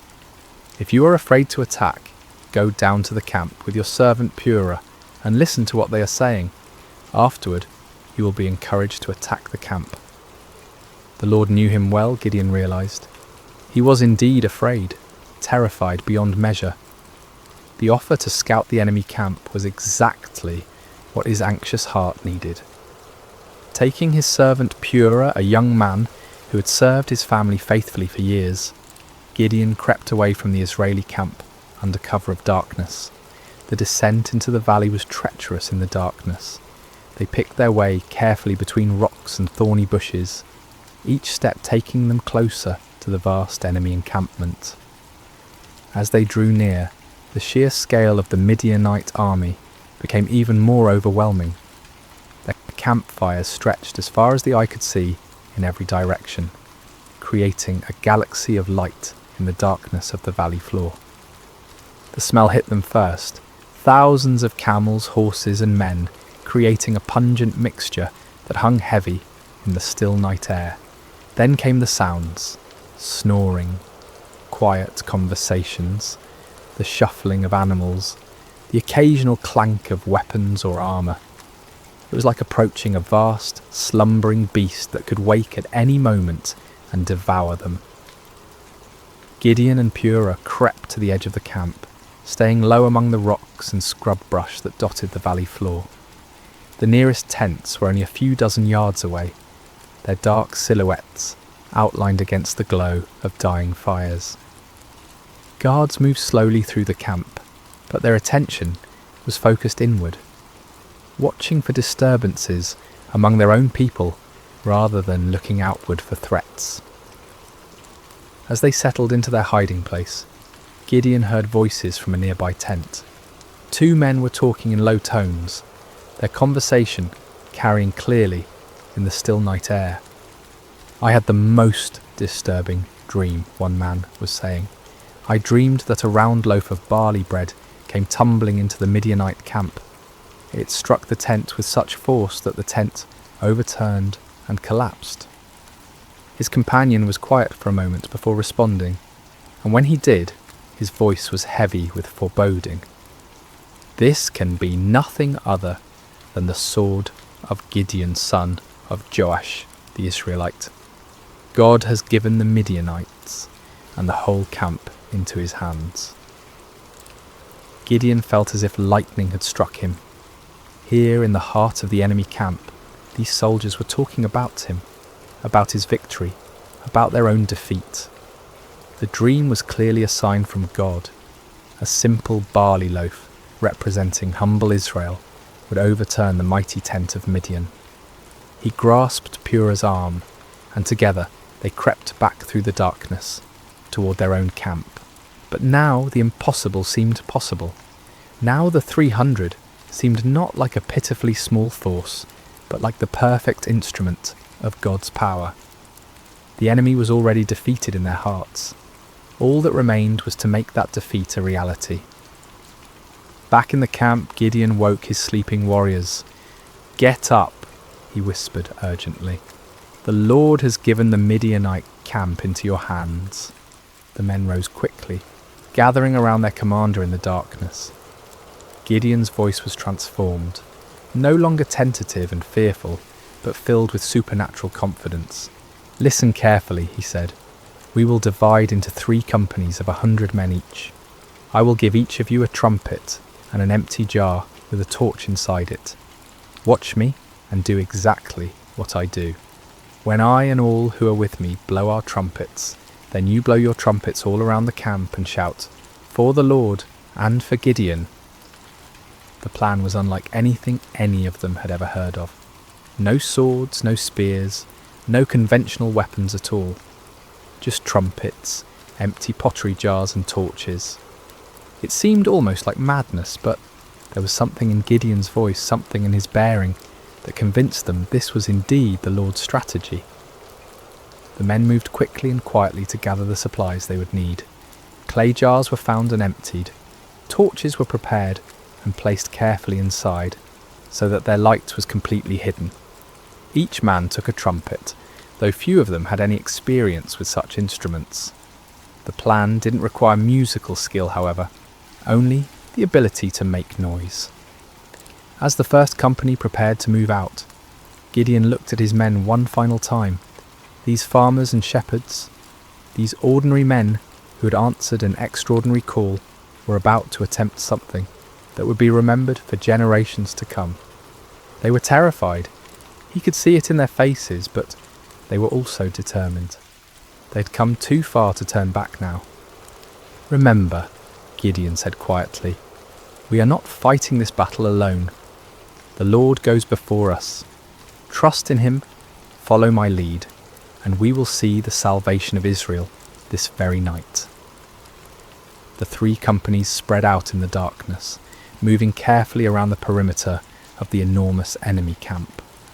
It took time to get into position, with each group having to navigate difficult terrain while carrying their unusual equipment. But finally, just as the middle watch began, just as the guards were changing and the camp was at its most vulnerable, Gideon's company reached their position on one side of the valley. He looked across the vast sea of tents and fires, knowing that his other two companies were in position on the other sides. Somewhere out there in the darkness, 200 other men were waiting for his signal, trusting him to lead them in this impossible venture. Gideon raised his trumpet to his lips, lifted his jar with its hidden torch, and prepared to find out whether the God of Israel would indeed fight for his people. The moment had come. 300 men were about to challenge an army of over 100,000, armed with nothing but faith and the most unusual weapons in the history of warfare. The fate of Israel hung in the balance, suspended in the darkness between doubt and faith, between human impossibility and divine power. The signal came like thunder splitting the night sky. Gideon's trumpet blast echoed off the hills surrounding the valley, a piercing note that seemed to come from heaven itself. In the same instant, he smashed his clay jar against a rock, releasing the torch inside to blaze forth like a star suddenly born in the darkness. "A sword for the Lord and for Gideon," he shouted at the top of his lungs. The response was immediate and devastating. All around the perimeter of the vast Midianite camp, 299 other men followed their commander's example. The sound was indescribable. 300 trumpets blowing at once, creating a wall of noise that seemed to shake the very foundations of the earth. 300 clay jars smashed simultaneously, the sound like thunder crashing over and over again. 300 torches suddenly blazed to life, creating a ring of fire around the sleeping army. And 300 voices roared out the battle cry, "A sword for the Lord and for Gideon." The effect on the Midianite camp was catastrophic. Men who had been sleeping peacefully moments before were jolted awake by the tremendous noise, their minds struggling to comprehend what was happening. In the darkness, disoriented and terrified, they saw only the ring of torches surrounding them, and heard only the overwhelming sound of trumpets and shouting. To their sleep-clouded minds, it seemed as if they were surrounded by a vast army. The torches suggested thousands of soldiers, each one marking a warrior ready to attack. The trumpet spoke of organised military might, of disciplined forces moving in coordinated assault. The unified battle cry indicated an enemy confident of victory, sure of their superior strength. Panic spread through the camp like wildfire. Men stumbled from their tents, grabbing weapons, looking desperately for officers to tell them what to do. But in the chaos and darkness, with the deafening noise continuing all around them, communication was impossible. No one could hear orders over the sound of 300 trumpets. No one could see clearly through the confusion of flickering torches and deep shadows. "We're surrounded," someone screamed. "The whole Israeli army is here," shouted another. "We're all going to die," cried a third. The panic was contagious, spreading from tent to tent, from company to company, until the entire vast army was in the grip of terror. Men began running in all directions, some trying to escape what they perceived as encirclement, others attempting to mount some kind of defence against an enemy they couldn't see or understand. In their confusion and fear, the unthinkable began to happen. Midianite soldiers, unable to distinguish friend from foe in the chaos, began attacking each other. A man running through the darkness looked like an enemy soldier. A voice shouting commands in the confusion sounded like the voice of an Israeli warrior. Every shadow could be hiding an attacker. Swords were drawn not against the 300 Israelites on the perimeter, but against fellow Midianites. Spears were thrust not at the enemy, but at allies who had become indistinguishable from foes in the panic and darkness. The great army that had terrorized Israel for 7 years was turning on itself, destroying itself in its fear and confusion. Gideon and his men maintained their positions around the camp, continuing to blow their trumpets and brandish their torches, watching in amazement as their enemies did the work of destruction for them. It was the most extraordinary battle any of them had ever witnessed, a battle won without striking a single blow, a victory achieved through terror rather than traditional warfare. As the chaos in the camp intensified, the Midianites began a massive retreat. Those who could find their camels or horses fled toward the Jordan River and beyond. Others ran on foot, abandoning their weapons, their supplies, their wounded comrades, in their desperate attempt to escape what they believed was certain annihilation. But Gideon was not content to simply watch his enemies flee. As the first light of dawn began to creep over the eastern hills, he sent messengers throughout the hill country of Israel, calling on his countrymen to join the pursuit. "Come down against the Midianites," the messengers proclaimed, "and seize the waters of the Jordan ahead of them as far as Beth-barah." The response was immediate and enthusiastic. Men who had been hiding in caves for 7 years suddenly found themselves called to active pursuit of their oppressors.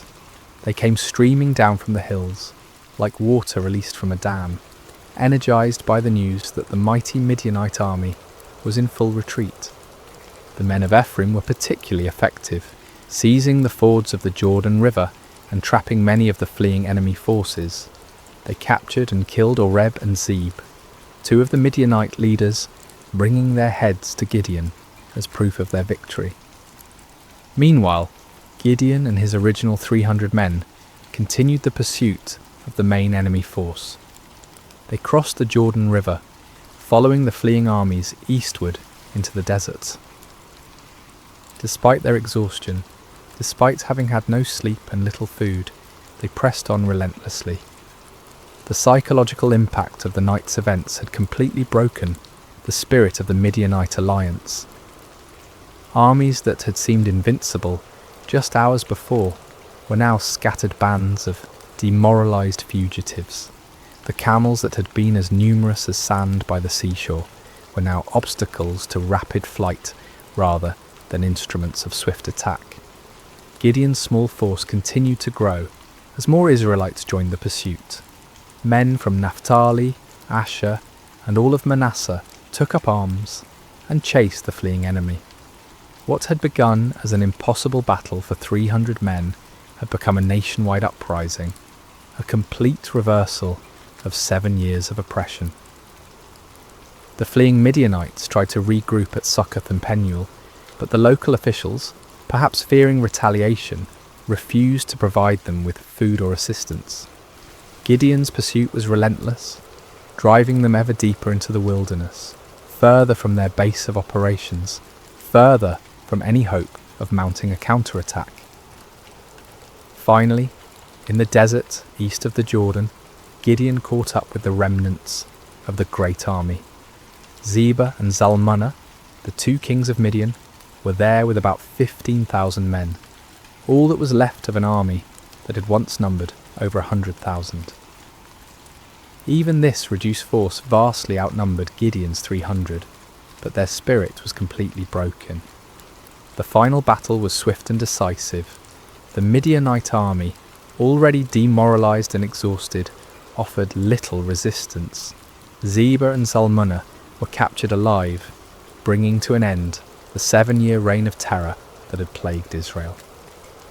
As the sun set on that remarkable day, Gideon found himself looking out over a battlefield strewn with the evidence of complete victory.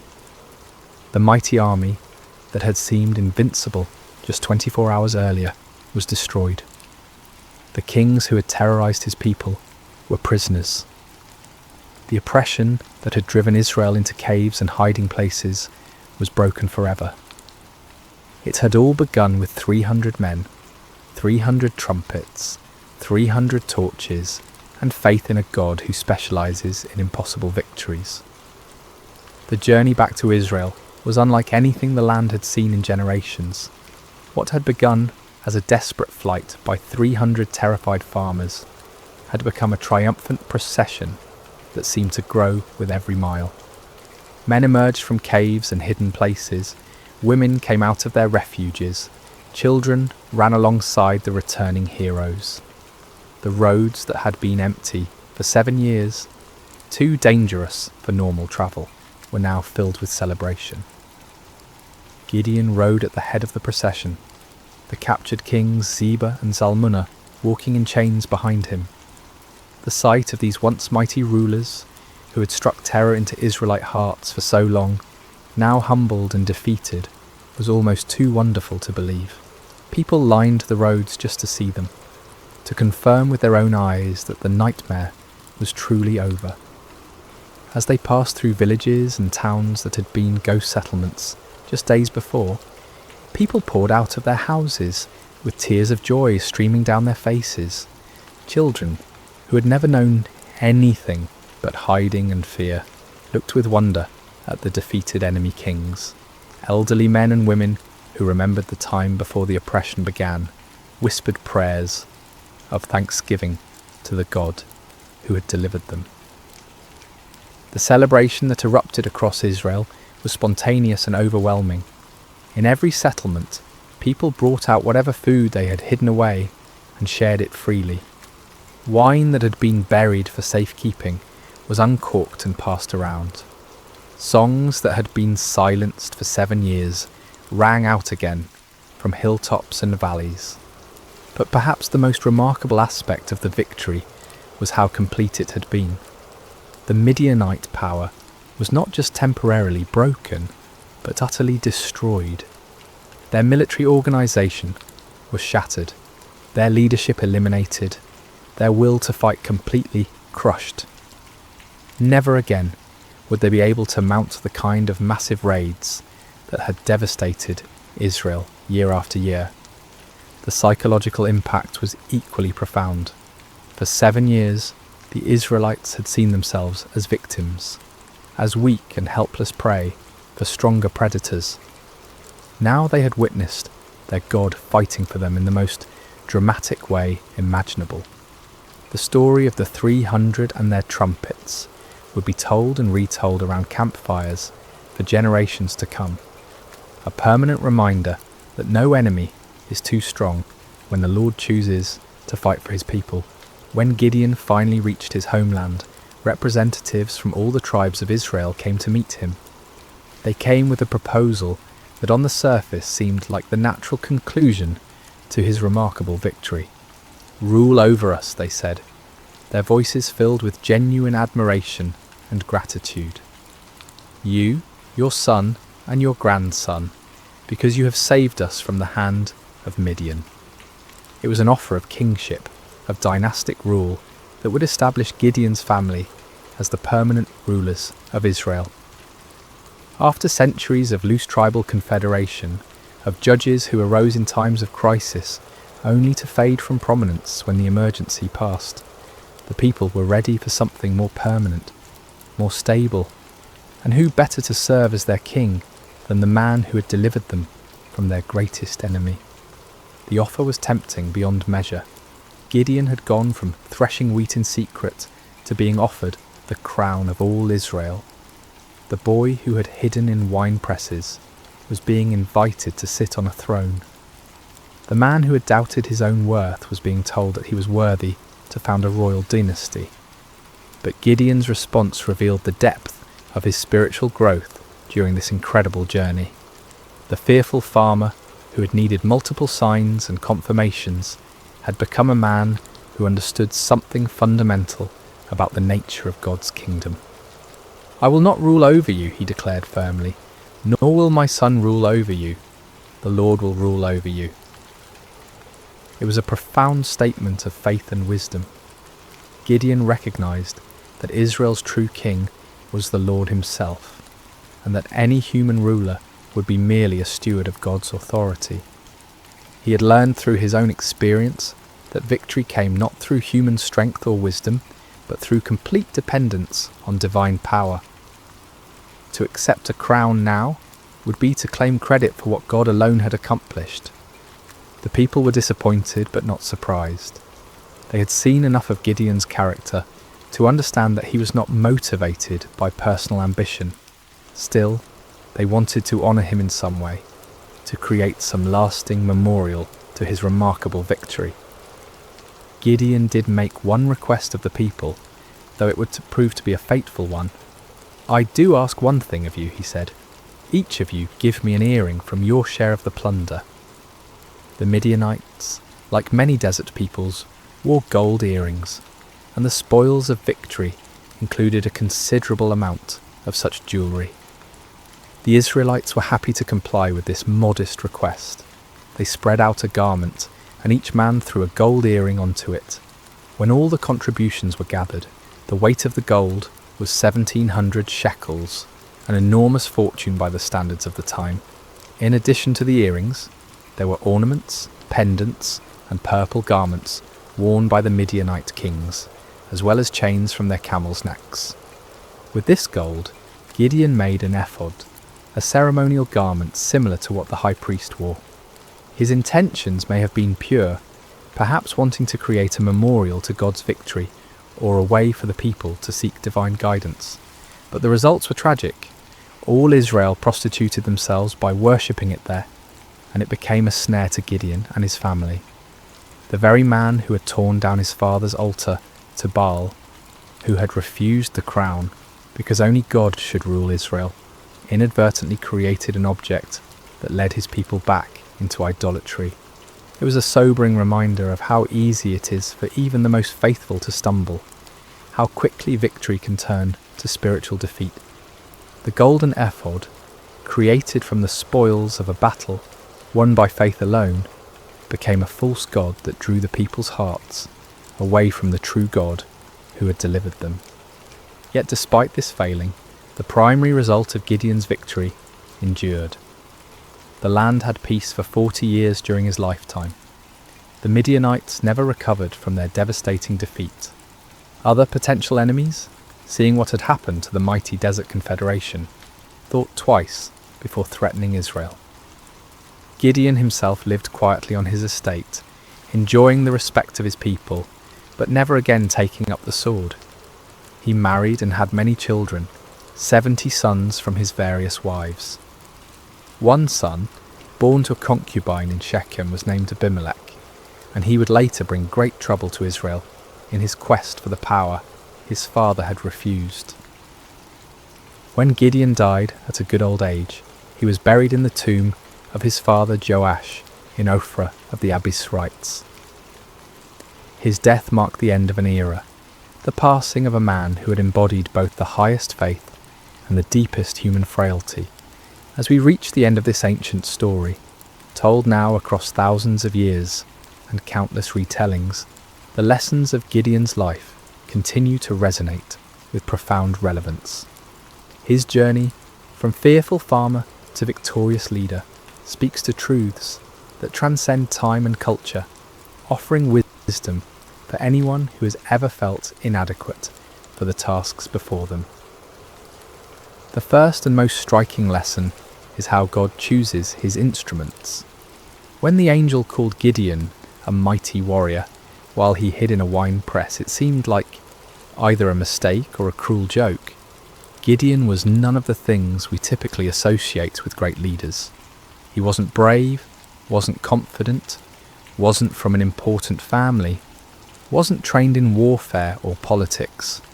By every human measure, he was spectacularly unqualified for the task ahead. Yet this was precisely why God chose him. The Lord deliberately selects the weak to confound the strong, the foolish to shame the wise, the lowly to humble the proud.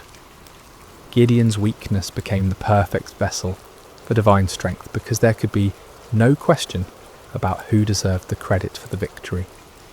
This principle was reinforced by the reduction of Gideon's army from 32,000 to 300. With overwhelming numbers, Israel might have attributed their victory to superior military strategy or exceptional courage. With just 300 men, there could be no doubt that the victory belonged to God alone. The method of the victory itself drove this point home with unmistakable clarity.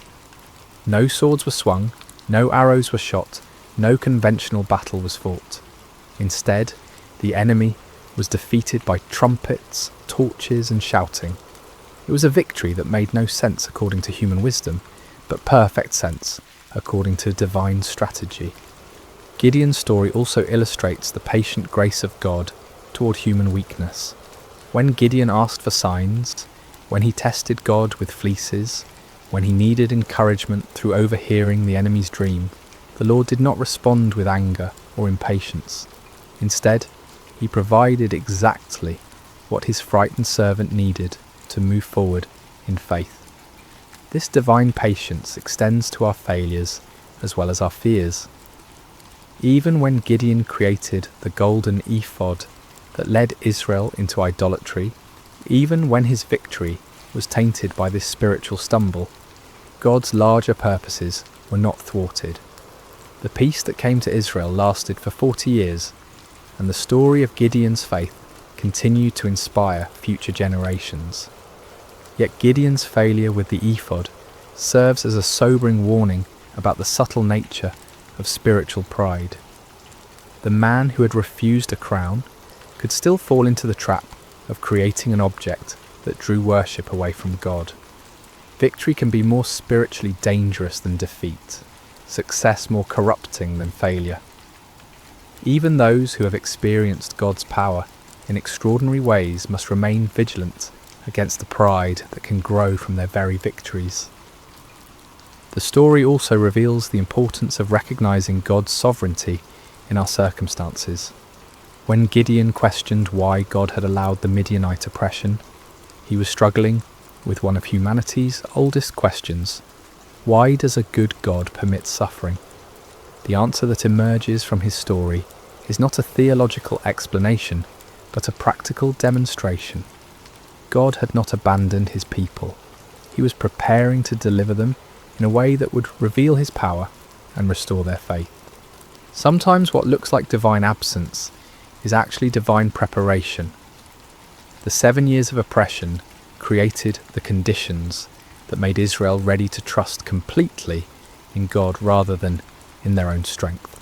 Without that desperation, they might never have been willing to follow 300 men with trumpets against an army of over 100,000. Gideon's reluctance to accept the crown offers another crucial lesson about the nature of true leadership. The people wanted to make him king because he had saved them, but Gideon understood that salvation belongs to God alone. Human leaders are at their best when they serve as instruments of divine will rather than as objects of human worship. This principle applies far beyond political leadership. In families, in businesses, in communities, in churches, the most effective leaders are those who understand that their authority is delegated, that their successes come from sources beyond themselves, that their role is to point others toward truth rather than toward their own personalities or achievements. The transformation in Gideon's character throughout the story demonstrates the power of stepping out in faith despite fear. The man who ended the story was dramatically different from the one who began it, not because his circumstances had changed, but because he had learned to trust in something greater than his circumstances. He discovered what countless others have learned: that God's strength is made perfect in human weakness, that his power is most clearly displayed when human power is obviously inadequate, that the greatest victories often come in ways that make no earthly sense. For modern listeners, Gideon's story speaks to anyone who has ever felt overwhelmed by the challenges they face. Whether dealing with personal struggles, family crises, professional obstacles, or community problems, the principles that guided Gideon remain relevant. True solutions often come not through human wisdom or strength, but through surrender to divine wisdom and dependence on divine strength. The story encourages us to look beyond the odds, beyond our qualifications, beyond conventional approaches, to find the unexpected ways that God might work.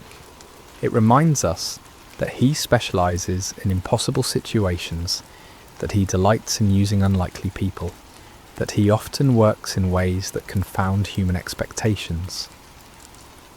At the same time, Gideon's story warns us about the ongoing nature of spiritual vigilance. Victory is not a destination, but a stepping stone. Success is not an end, but a beginning. Even those who have experienced God's power in remarkable ways must continue to guard their hearts against pride, idolatry, and spiritual complacency. The golden ephod that became a snare to Gideon serves as a perpetual reminder that our greatest spiritual dangers often arise not from our failures, but from our successes, not from our weaknesses, but from our strengths, not from what we lack, but from what we have achieved. As we close this ancient tale, we're reminded that Gideon's story is ultimately not about Gideon at all. It's about a God who sees potential where others see only weakness, who creates strength from surrender, who wins victories through the most unlikely means. It's about divine love that persists through human doubt, divine patience that endures human testing, divine power that works through human frailty. The trumpets that shattered the midnight silence in that valley so long ago continue to echo through the centuries, calling each generation to trust in something greater than themselves, to step forward in faith despite their fears, to discover that the God who delivered Israel through 300 men with torches is still in the business of impossible victories. In our own valleys of challenge and oppression, surrounded by enemies that seem too numerous to count, facing odds that appear insurmountable, Gideon's story whispers the same truth that changed a fearful farmer into a mighty warrior. The Lord is with you, and in him even the weakest can become strong. Even the smallest can achieve great things. Even the most unlikely can be used for extraordinary purposes. The battle belongs to the Lord, and in him, victory is always possible. And so we end where we began, with a simple truth that transcends time and circumstance. When God chooses to fight for his people, no enemy can stand, no odds are too great, and no victory is impossible. The story of Gideon continues to unfold in every generation, in every heart that learns to trust, not in human strength, but in divine power, not in earthly wisdom, but in heavenly guidance, not in what we can see, but in what God can do. May this ancient story find new life in modern hearts. May its lessons take root in contemporary soil, and may its timeless truths continue to inspire faith, courage, and hope in all who hear it. For the God who called Gideon from his hiding place continues to call ordinary people to extraordinary purposes, continues to choose the weak to confound the strong, and continues to win impossible victories through the most unlikely means. The story of Gideon is, in the end, the story of all who learn to trust in something greater than themselves. It is the story of divine love that never gives up, divine power that never fails, and divine grace that transforms fearful hiding into mighty victory. This has been the story of Gideon and the battle against Midian, shared with you tonight through sacred slumber. May it bring you peace, may it strengthen your faith, and may it remind you that no challenge is too great when faced with divine help. Sleep well, dear listener, and may your dreams be filled with the trumpets of victory and the light of hope. What if I told you there's a Bible story where a piece of iron floated, not metaphorically, not symbolically, literally floated on water like a cork bobbing on the surface of a pond? You've heard of Moses parting the Red Sea. You know about David slaying Goliath. The story of Daniel in the lion's den rolls off your tongue, but tucked away in the pages of 2 Kings chapter 6 lies one of the most overlooked miracles in all of Scripture, a miracle so humble, so seemingly insignificant, that most people skip right over it without a second thought. Yet this brief narrative, comprising only 6 verses, contains profound truths about faith, responsibility, and the God who cares about the smallest details of our lives. During the prophetic ministry of Elisha, miracles often happened in ordinary, almost mundane situations. While his predecessor, Elijah, called down fire from heaven and raised the dead, Elisha's ministry was marked by intimate, practical interventions. healing bitter water, multiplying oil for a widow's debt, and yes, making iron float.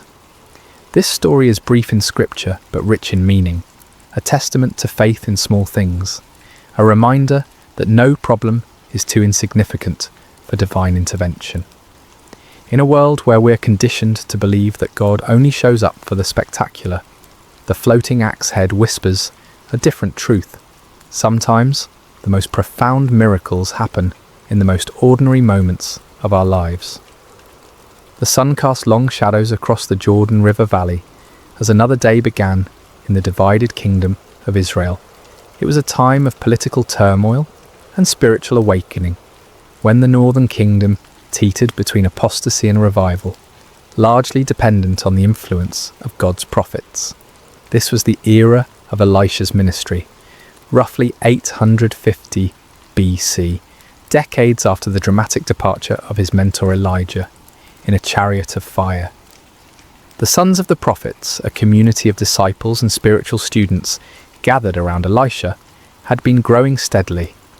These weren't prophets in the sense of fortune tellers or mystics, but rather men dedicated to learning God's ways, studying his word, and serving under the guidance of established prophets like Elisha. Think of them as a biblical seminary, a community of faith where young men came to deepen their understanding of the divine and prepare for ministry. Their current living situation had become cramped and inadequate. What had once been sufficient space for a handful of devoted followers was now bursting at the seams. The community was thriving, and with growth came practical challenges. They needed more room, more space to gather, to learn, to live together in their pursuit of spiritual wisdom. "The place where we dwell with you is too small for us," they told Elisha one morning, their voices carrying the respectful deference due their teacher, but also the practical urgency of their situation. It wasn't a complaint so much as an observation, a statement of fact that required action. Their solution was both practical and communal. They would go to the Jordan River region and gather timber to construct a larger dwelling place. The Jordan Valley was known for its trees, sycamores, willows, and other varieties that could provide the lumber they needed. It was honest work, the kind of labour that built both character and community as they worked side by side toward a common goal. "Let us go to the Jordan," they proposed, "and let every man take a beam from there, and let us make a place where we may dwell." The plan was simple, straightforward, and entirely reasonable. They weren't asking for a miracle or divine provision dropped from heaven. They were willing to work, to sweat, to use their hands and their backs to meet their need. Elisha, ever the encouraging leader, gave his blessing. Go. But their invitation touched his heart.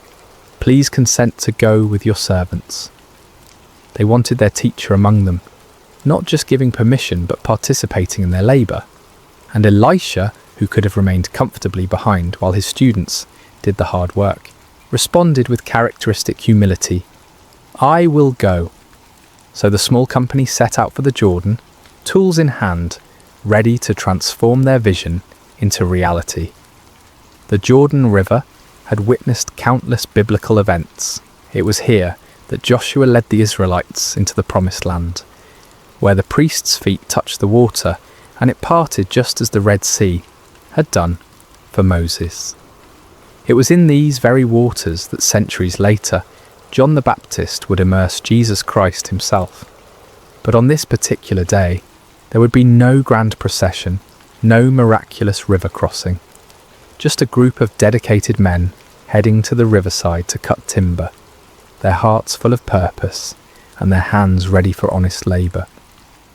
The Jordan Valley stretched before them, its banks lined with the trees they needed, its waters flowing steadily toward the Dead Sea, carrying with it the silt and sediment of the highlands above. None of them could have imagined that before the day was through, these same waters would become the stage for a miracle that defied every law of physics they understood. The ordinary was about to become extraordinary, but for now it was simply another day of work in service to God and community. The work began in earnest, as the sun climbed higher in the morning sky. The sounds of labour filled the Jordan Valley, the rhythmic thud of axes biting into wood, the crack and groan of falling timber, the calls of men coordinating their efforts. It was satisfying work, the kind that produces visible results and builds camaraderie among those who share the burden. Among the workers was a young man whose name history has forgotten, but whose predicament would echo through the ages. Unlike some of his fellow students who had brought their own tools, he had needed to borrow an axe for the day's work. In ancient Israel, this was no small matter. Iron tools were precious commodities, expensive and carefully maintained. They weren't mass-produced items you could easily replace if lost or damaged. The transition from the Bronze Age to the Iron Age had been gradual in Israel, and iron tools still represented significant investment. A good axe might cost several days' wages for an ordinary labourer. For a student prophet, likely supported by the generosity of others and focused on spiritual rather than material pursuits, such a tool was far beyond his means to purchase. Borrowing the axe wasn't just a casual favour between friends. It was a serious responsibility, a trust that carried moral and financial weight. The lender had placed confidence in this young man's character and ability to care for a valuable tool. To lose or damage it would bring not only financial burden, but also shame and damaged relationships within the community. The young man worked diligently, perhaps even more carefully than usual, acutely aware of the responsibility he carried. The axe felt good in his hands, well balanced, sharp, effective. Each swing brought down chips of wood as he worked to shape a beam for their new dwelling. The rhythm of the work was almost meditative. Lift, aim, strike, lift, aim, strike. Then it happened. Mid-swing, with no warning, the iron head of the axe flew off the handle. The wooden shaft, suddenly lightened, completed its arc uselessly through the air, while the heavy iron head traced a different trajectory entirely. Time seemed to slow as the young man watched in horror as the precious tool spun through the air and landed with a splash in the muddy waters of the Jordan. "Alas, my master, it was borrowed!" The cry escaped his lips before he could stop it, a wail of despair that carried all the weight of his predicament. This wasn't merely an inconvenience or a temporary setback. This was a crisis that threatened his integrity, his relationships, and his financial future. The Jordan River at this point wasn't like a clear mountain stream, where you might hope to spot a lost item on the bottom. Fed by tributaries from the hill country, it carried sediment and silt that made the water murky and opaque. The riverbed was soft mud, perfect for swallowing a heavy piece of iron and holding it fast. Even if the water had been crystal clear, the iron head would have sunk quickly into the soft bottom, possibly disappearing entirely into the muck. The other workers had stopped their labour at the sound of his cry. Elisha, who had been moving among them, observing the work and encouraging the labourers, turned his attention to the young man's distress. Here was a scene that any leader would recognise, a moment when accident and circumstance converge to create a problem that seems insurmountable. For the young man, the calculations were stark and frightening. How long would he need to work to earn enough to replace the axe? How could he face the man who had trusted him with this valuable tool? What would this mean for his standing in the community of prophets? The borrowed axe represented more than just iron and wood. It was a symbol of trust, responsibility, and his place in the community. The irony wasn't lost on anyone present. Here they were, working to build a place for spiritual learning and growth, and yet they faced an utterly practical, mundane problem. There was no theological complexity here, no deep spiritual mystery to unravel. Just a young man, a borrowed tool, and the murky waters of an ancient river. Standing there on the bank, staring at the spot where the ripples were already beginning to fade, the young man faced a moment that would test not only his faith, but his understanding of God's character. Was this the kind of problem that merited divine attention? Did the God who controlled the fate of nations care about one lost axe head? The question hung in the air, like morning mist over the Jordan, waiting for an answer that would surprise everyone present and challenge their assumptions about the scope of God's concern for the details of human life.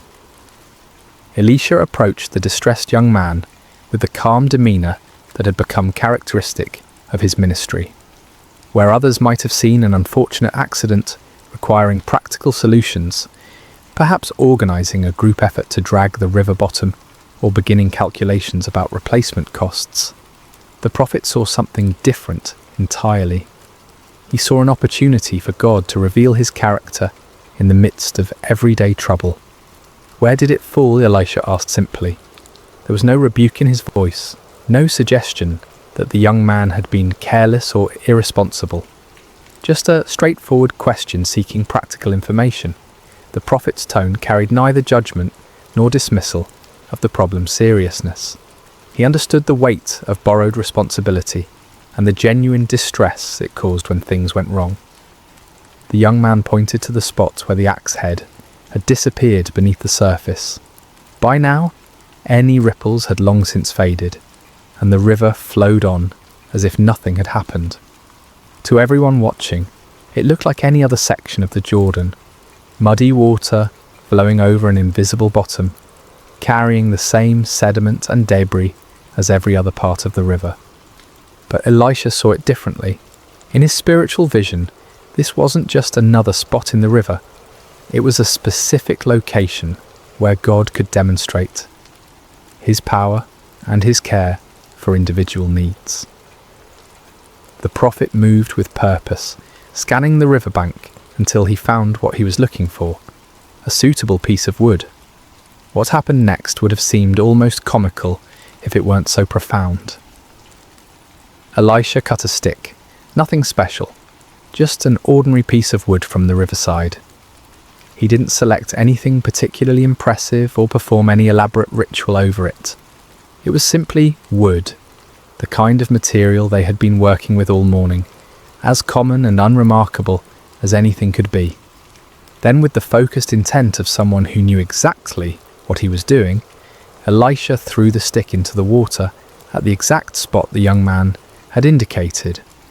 To the observers, it must have seemed like an odd gesture, perhaps the first step in some complex retrieval process they didn't yet understand.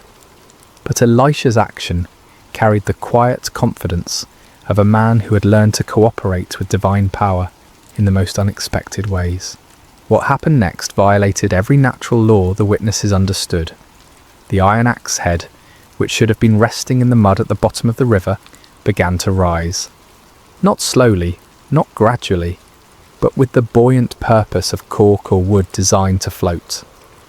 The heavy metal broke the surface of the water and bobbed there like a leaf, defying gravity, density, and everything they thought they knew about the natural world.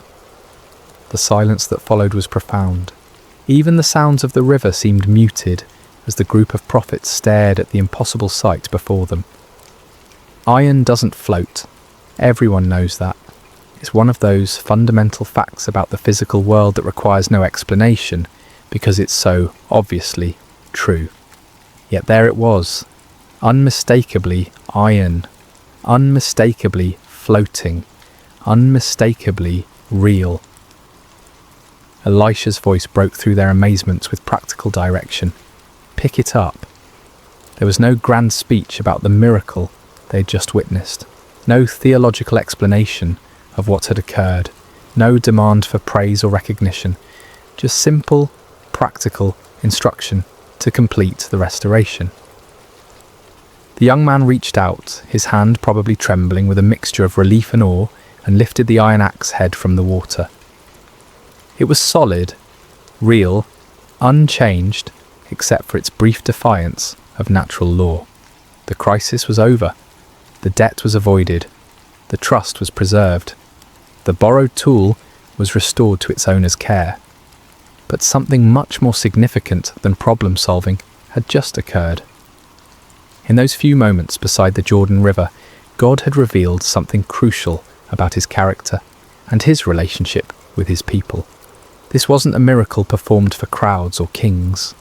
There were no political implications, no national consequences, no strategic advantages gained. This was simply God caring about one young man's distress over a borrowed tool. The miracle spoke to the heart of divine character, a God who notices when sparrows fall, who knows the number of hairs on each head, who cares about the details that seem insignificant to everyone else. The floating axe head declared that no genuine need is too small for divine attention, no honest trouble too mundane for miraculous intervention. As the young man hefted the restored tool, feeling its familiar weight and balance, the entire community of prophets had received a lesson they would never forget. They had come to the Jordan to cut timber for a building project. They were leaving with something far more valuable, a deeper understanding of the God they served and his intimate involvement in the practical details of their lives. The miracle of the floating axe head resonates through the centuries precisely because it speaks to truths that transcend its humble circumstances. In a world where we often compartmentalize the spiritual and the practical, this story demolishes the artificial barriers we create between sacred and secular concerns. The most striking aspect of this miracle is its ordinariness. God's intervention came not in response to a national crisis or a life-threatening emergency, but to solve an everyday problem that millions of people might face. The young prophet wasn't dying, wasn't facing persecution for his faith, wasn't even engaged in what we might consider particularly spiritual work. He was simply trying to help build a dormitory and had encountered the kind of mishap that makes any honest person's heart sink. This reveals something profound about God's character, his care for the complete range of human experience, not just the dramatic or spiritually significant moments. The God who controls the destiny of nations also notices when his children face embarrassment, financial stress, or the weight of broken trust. There's no problem too small, no concern too mundane, no worry too insignificant to merit his attention. The symbolism of Elisha's intervention method is equally meaningful. The prophet used a stick, one of the most common humble materials imaginable. He didn't employ exotic implements, rare metals, or elaborate ceremonies. Just wood thrown into water, the kind of action that in any other context would seem pointless or even foolish. This speaks to God's pattern of working through humble means to accomplish extraordinary purposes. Throughout Scripture, God consistently chooses the simple to confound the wise, the weak to overcome the strong, the ordinary to achieve the extraordinary. Moses had a staff, David had a sling, Gideon had clay pots and torches, and Elisha had a stick. The message is clear. God's power isn't dependent on impressive tools or elaborate methods. His strength is made perfect in weakness, his glory revealed through the most unlikely instruments. The miracle also serves as a powerful picture of restoration. What was lost was recovered. What seemed gone forever was returned. What threatened to bring shame and financial burden was transformed into a testimony of God's faithful care. This speaks to one of humanity's deepest needs, the longing for redemption, for second chances, for the restoration of what has been damaged or lost.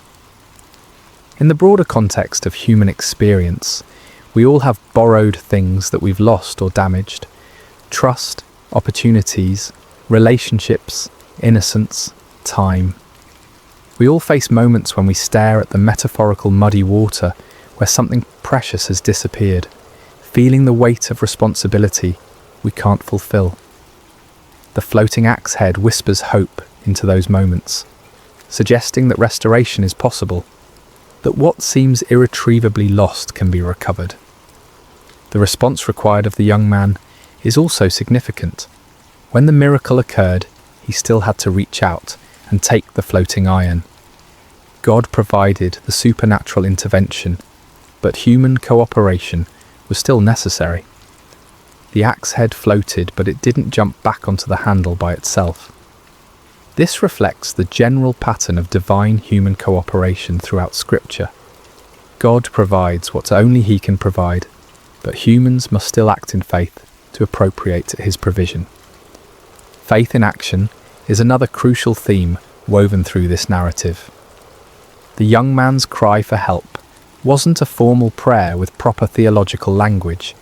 It was a raw expression of distress that nevertheless carried implicit faith that his predicament mattered to God and to God's representative, Elisha. His willingness to point out exactly where the axe head fell demonstrated trust that something could be done, even when the situation looked hopeless. Elisha's calm confidence throughout the episode reveals the prophet's deep understanding of God's character and ways. He didn't hesitate, didn't doubt, didn't suggest alternative solutions. He simply asked where the iron fell, and then acted with the assurance of someone who knew he served a God of intimate concern and unlimited power. The miracle also highlights the value of community and leadership. The young man wasn't facing his crisis alone. He was surrounded by fellow believers and guided by a seasoned prophet. Sometimes God's miraculous provision comes through the community of faith, through leaders who see possibilities where others see only problems, through the collective faith of those who believe God cares about every aspect of our lives. Perhaps most importantly, the floating axe head demonstrates that God's miracles often meet practical needs rather than serving merely as spectacular displays of power. This wasn't a miracle performed to convince skeptics or to showcase divine ability. It was a miracle of compassion, addressing a real need in the life of a faithful but distressed young man. It suggests that many of God's interventions in our lives might be similarly practical and personal rather than dramatic and public. The miracle of the floating axe head speaks across the millennia with surprising relevance to our contemporary struggles and concerns. In our age of complex problems and global crises, this ancient story reminds us that faith begins with trusting God in the small things, the everyday challenges that rarely make headlines but profoundly impact our daily lives. The first and perhaps most important lesson concerns the scope of prayer and divine concern. How many times do we hesitate to bring our smaller problems to God because they seem insignificant compared to global suffering or major life crises? The floating axe head shatters this false hierarchy of divine attention. If God cares enough to make iron float for a borrowed tool, then no legitimate concern is too small for prayer. This doesn't trivialize prayer or reduce it to a cosmic vending machine for convenience. Rather, it reveals the intimate nature of our relationship with the divine. Just as loving parents care about both the major milestones and the minor disappointments in their children's lives, our Heavenly Father is interested in the full spectrum of our human experience. Financial stress, damaged relationships, professional setbacks, personal failures, all of these matter to God because they matter to us.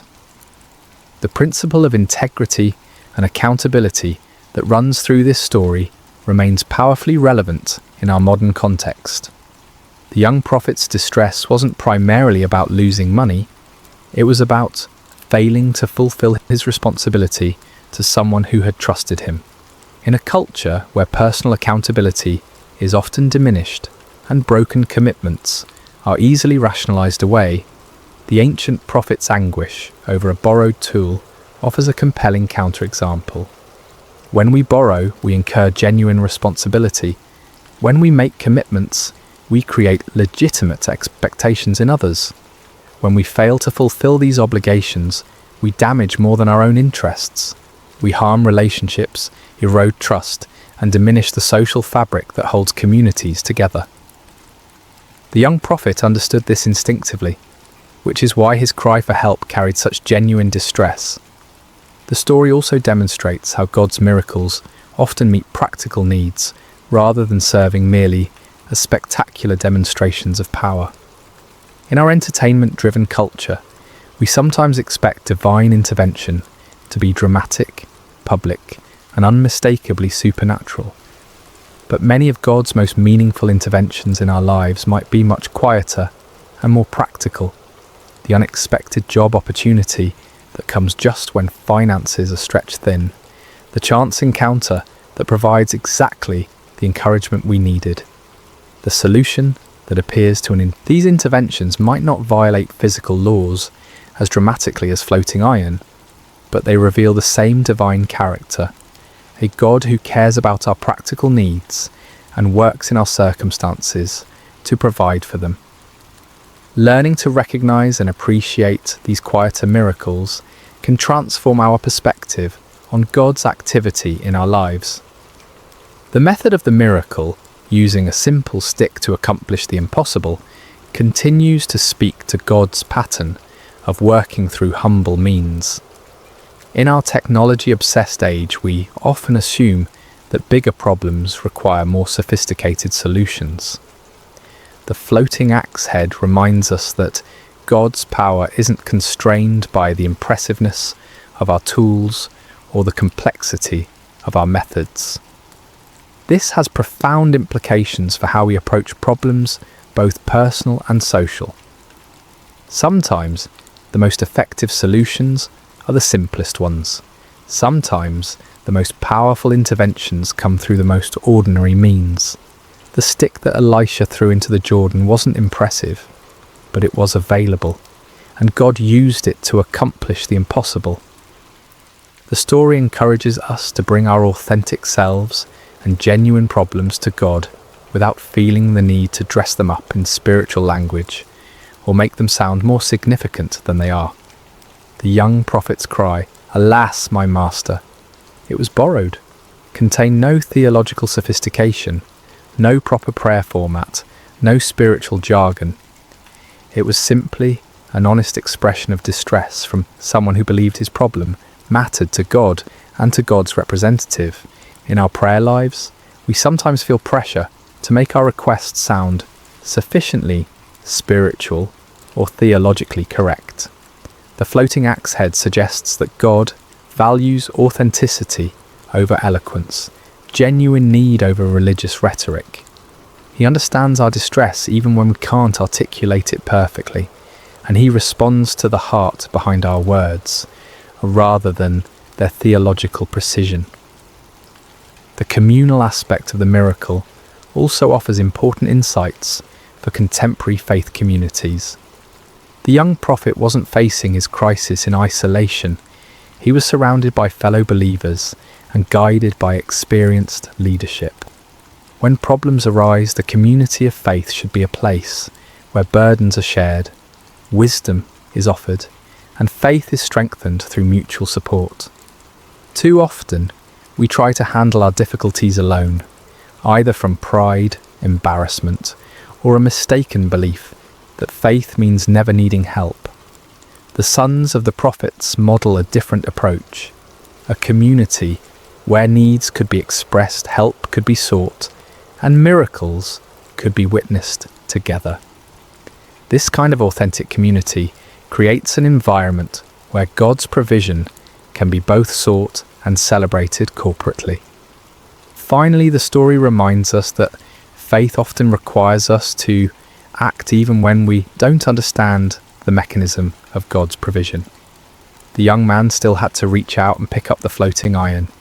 He couldn't fully comprehend how iron could float, but he could respond to the miracle by accepting what God had provided. In our lives, we frequently face situations where we must act on faith without complete understanding of how God will work out the details.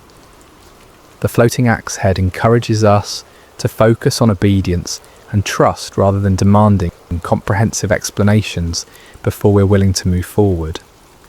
Sometimes the miracle becomes visible only as we step out in faith to receive what God has already provided.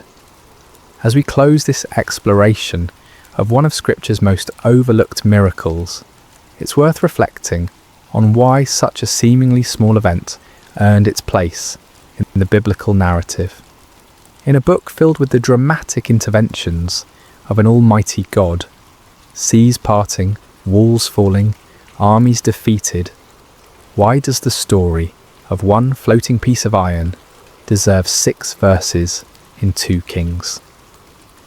The answer lies in what this miracle reveals about the God we serve and his relationship with his people. While the parting of the Red Sea demonstrated God's power to save nations, and the fall of Jericho showed his ability to conquer enemies, the floating axe head reveals something equally important but more intimate: his attention to individual needs and personal crises. This forgotten miracle has been overlooked precisely because it's so humble, so ordinary in its context, so focused on solving a simple human problem rather than achieving strategic objectives or demonstrating spectacular power. But perhaps that's exactly why it's so important. It serves as a counterbalance to our tendency to assume that God is only interested in the big things, the major decisions, the life-changing moments, the dramatic interventions that make compelling stories.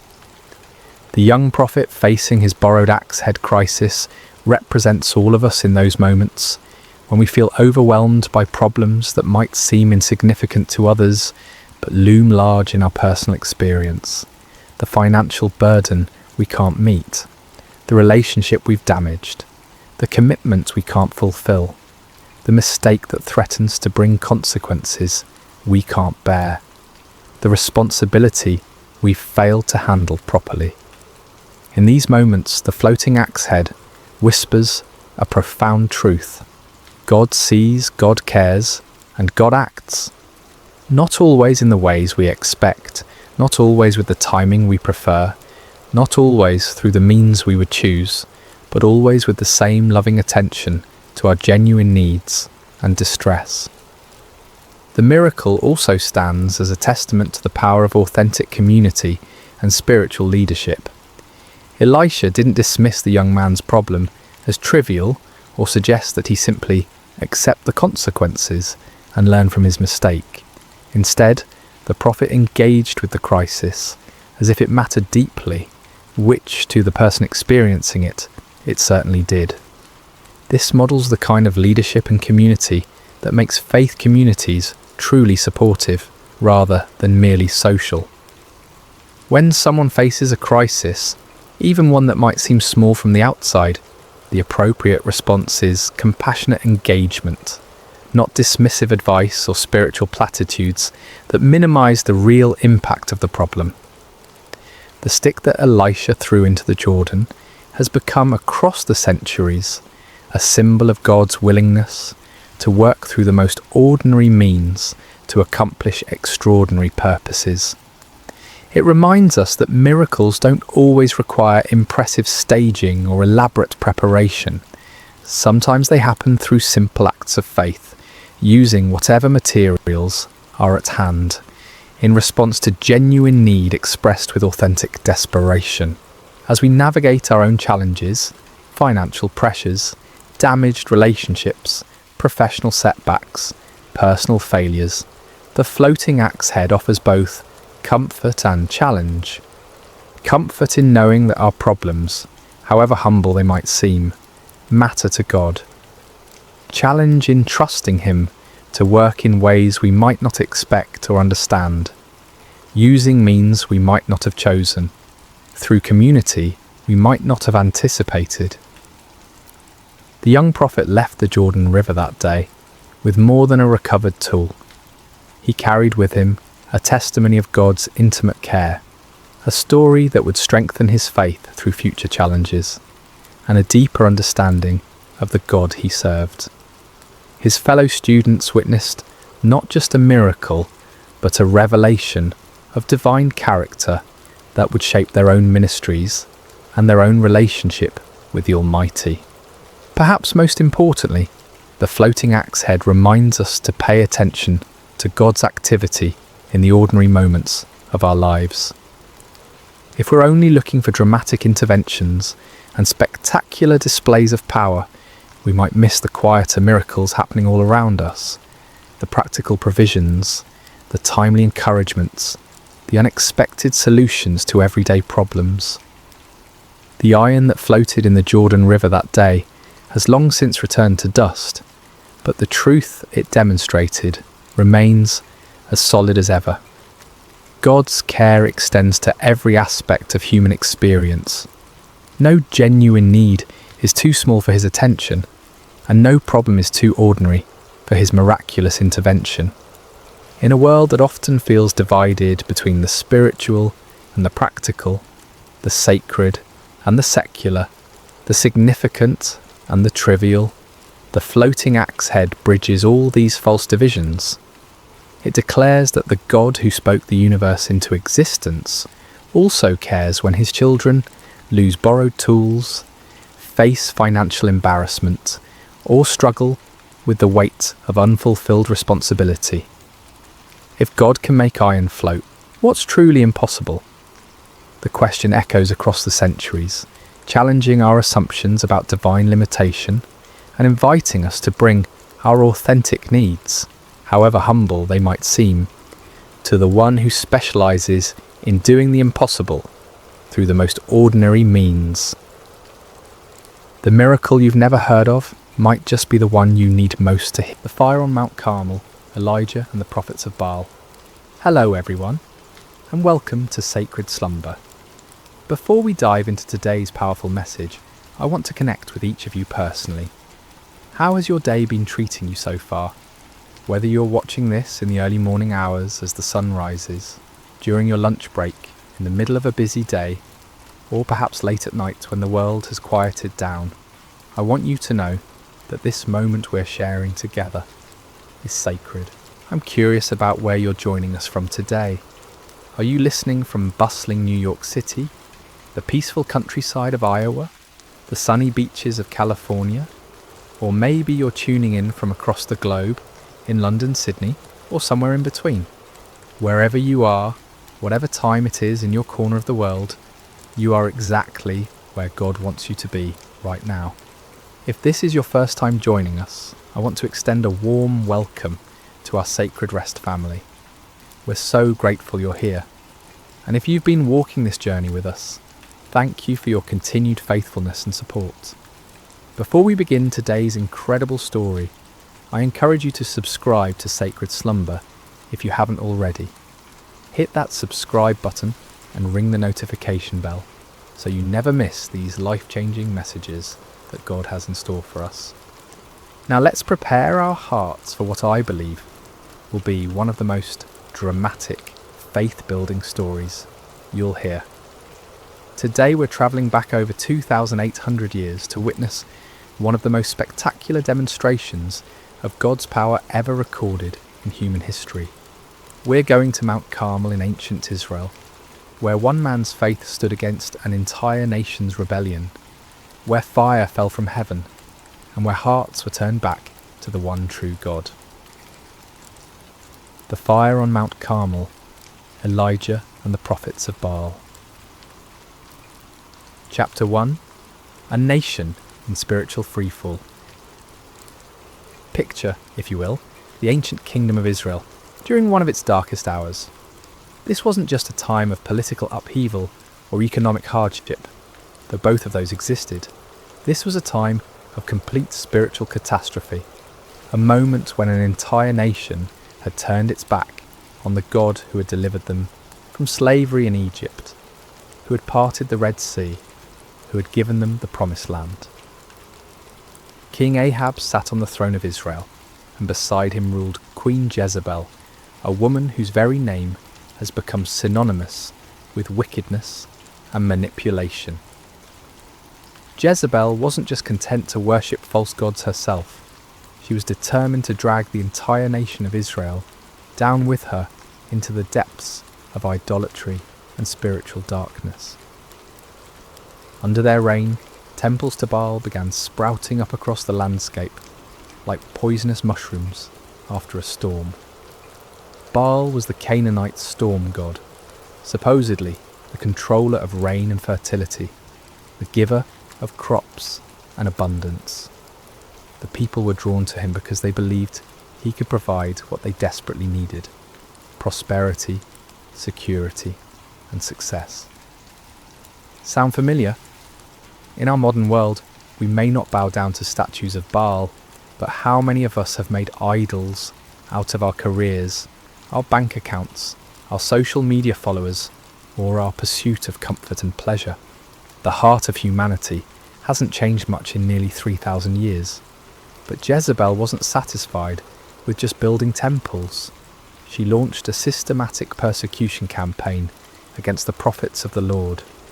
These faithful men and women of God were hunted down like criminals. Some were executed, others were forced to hide in caves and secret places, living in constant fear for their lives. The word of God was being silenced, and darkness was spreading across the land like a plague. Can you imagine living in such a time, when speaking the truth about God could cost you your life, when the very foundations of faith that had sustained a nation for generations were being torn down brick by brick, when it seemed like evil had won and righteousness had fled?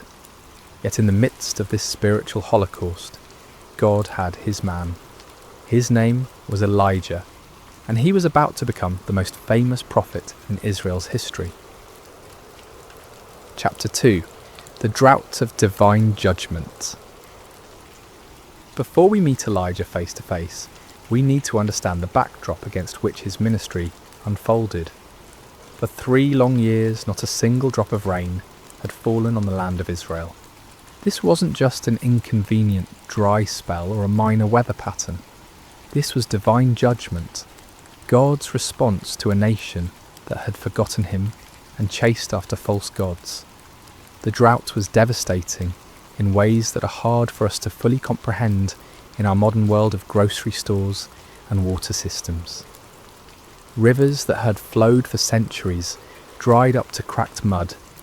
Wells that had sustained families for generations ran completely dry. Crops withered in the fields, livestock died, and famine stalked the land like a relentless predator. People were desperate. Children cried from hunger. Farmers watched helplessly as their fields turned to dust. Merchants had nothing to sell, and families had nothing to eat. The very fabric of society was unravelling under the weight of this supernatural judgment. And yet, in their desperation, most of the people didn't turn back to the Lord. Instead, they cried out even more desperately to Baal, pleading with the storm god to send rain. They increased their sacrifices, intensified their rituals, and multiplied their prayers to deaf idols. They were convinced that if they just tried harder, if they just offered more, if they just believed with greater fervour, Baal would answer and the rains would come. But the skies remained as bronze hard and unyielding. Day after day, week after week, month after month, year after year, the sun blazed down mercilessly from a cloudless sky. The drought continued, and Baal remained silent.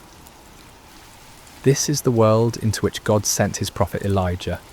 Not a comfortable world of revival meetings and supportive congregations, but a hostile environment where speaking God's truth could mean death, where the majority had embraced lies, and where the very elements seemed to declare that God's judgment was upon the land. Chapter 3. Enter Elijah, the man of fire. Elijah appears in the biblical narrative like a bolt of lightning splitting the darkness. We don't know much about his background or his early life. He's introduced simply as Elijah the Tishbite from Tishbe in Gilead. No impressive genealogy, no royal connections, no seminary degrees or credentials. Just a man from a small town that most people had probably never heard of. But what Elijah lacked in pedigree, he more than made up for in faith, courage, and an unshakable conviction that the Lord God of Israel was the one true God. While the nation around him bowed to Baal, Elijah stood firm. While others compromised and conformed, Elijah remained faithful. While the majority chose the easy path of popular religion, Elijah chose the narrow way of truth. God had sustained Elijah supernaturally during the 3 years of drought. First, he had sent him to the brook Cherith, where ravens brought him bread and meat every morning and evening, and he drank from the brook. When the brook dried up, God sent him to a widow in Zarephath, where a handful of flour and a little oil miraculously sustained 3 people for over a year. These experiences had built Elijah's faith to an unshakable level. He had seen God's provision in impossible circumstances. He had witnessed miracles that defied natural law. He had learned to trust completely in God's power and faithfulness, even when everything around him suggested that God had forgotten or abandoned his people. Now, as the drought entered its 3rd year, God was ready to use his seasoned servant for the greatest demonstration of divine power Israel had seen since the days of Moses. The time had come for a showdown that would echo through the ages, a confrontation that would prove once and for all who was the true God and who were merely the inventions of human imagination. Chapter 4. The Divine Commission. The word of the Lord came to Elijah with crystal clarity. Go and present yourself to Ahab, and I will send rain on the land. It was time for the drought to end, but first there would be a reckoning. God wasn't just going to quietly restore the rain and let everyone go back to their lives as if nothing had happened. He was going to make a statement that would be impossible to ignore or explain away. Elijah set out to find King Ahab, but Ahab was already looking for him. The king had been searching throughout his own kingdom and in neighbouring nations, trying to find the prophet he blamed for the drought. When Ahab finally encountered Elijah, his greeting was filled with accusation and anger. Is that you, you troubler of Israel? Can you imagine the audacity? Here was a king who had led his nation into idolatry, who had allowed his wife to murder God's prophets, who had built temples to false gods throughout the land, and he had the nerve to call God's faithful prophet a troublemaker. It's a perfect example of how sin blinds us to our own responsibility and causes us to blame others for the consequences of our own choices. But Elijah didn't back down. With the boldness that comes from knowing you're standing on the side of truth, he fired back. I have not made trouble for Israel, but you and your father's family have. You have abandoned the Lord's commands and have followed the Baals. This wasn't just a theological debate or a polite disagreement about religious preferences. This was a confrontation between the kingdom of God and the kingdom of darkness, between truth and deception, between the power of the Almighty and the impotence of human-made idols. Chapter 5. The challenge issued. Elijah then issued a challenge that would go down in history as one of the most dramatic moments in all of Scripture. Now summon the people from all over Israel to meet me on Mount Carmel, and bring the 450 prophets of Baal and the 400 prophets of Asherah who eat at Jezebel's table. Mount Carmel was the perfect location for this showdown.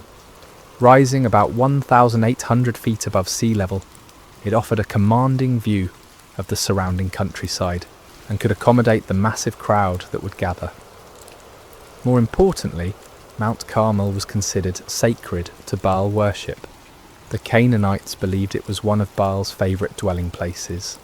By choosing this location, Elijah was essentially challenging Baal on his home turf.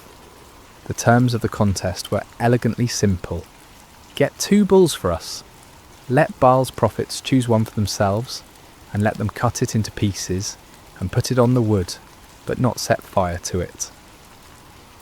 I will prepare the other bull and put it on the wood, but not set fire to it. Then you call on the name of your God, and I will call on the name of the Lord. The God who answers by fire, he is God.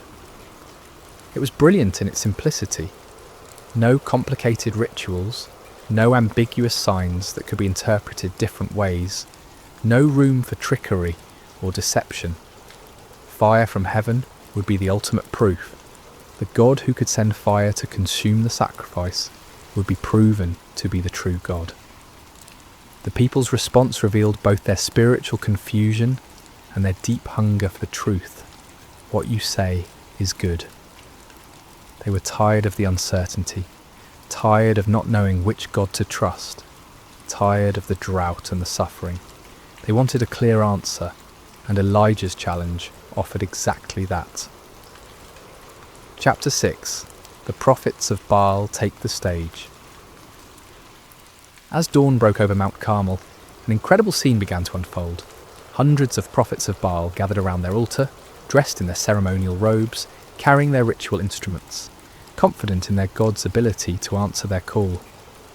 After all, they outnumbered Elijah 450 to 1. They had the backing of the royal court.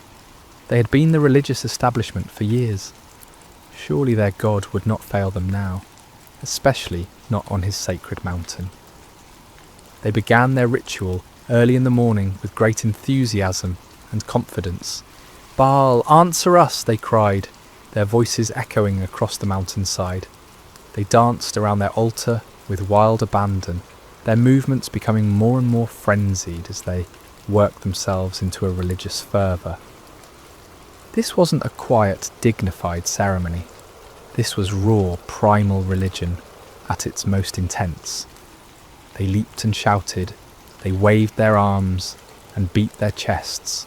They called upon their God with every fibre of their being. The sound of their voices, the pounding of their feet, the clashing of their instruments created a cacophony that could be heard for miles around. But as the morning wore on and became noon, something became increasingly obvious. Nobody was answering. The sky remained clear and cloudless. No fire fell from heaven. No voice spoke from the heavens. The altar remained cold and lifeless, despite all their passionate pleading. You have to understand, these weren't insincere men going through empty motions. These prophets genuinely believed in Baal. They had devoted their lives to serving him. They had staked their reputations, their careers, and their very identities on the belief that he was real and powerful. The failure of their God to respond wasn't just embarrassing, it was devastating to everything they had built their lives upon. Chapter 7. Elijah's divine sarcasm. As the noon sun blazed overhead and the prophets of Baal continued their increasingly desperate rituals, Elijah decided it was time for some divine commentary. With a wit that was both cutting and brilliant, he began to mock their futile efforts. "Shout louder! Surely he is a god. Perhaps he is deep in thought, or busy, or travelling. Maybe he is sleeping and must be awakened." Can you imagine the scene? Here's Elijah, one man against 450, calmly watching their frantic efforts and offering helpful suggestions for why their God might not be responding. The sarcasm was devastating because it highlighted the absurdity of their situation. If Baal was truly the almighty storm god they claimed he was, why would he need to be awakened? Why would he be too busy or distracted to answer his devoted followers in their hour of greatest need? But Elijah's mockery served a deeper purpose than just humiliating the false prophets. He was exposing the fundamental weakness of all false gods. They are not truly there. They cannot hear because they have no ears. They cannot speak because they have no voice. They cannot act because they have no power. They are creations of human imagination, given form by human hands, but possessing no divine substance.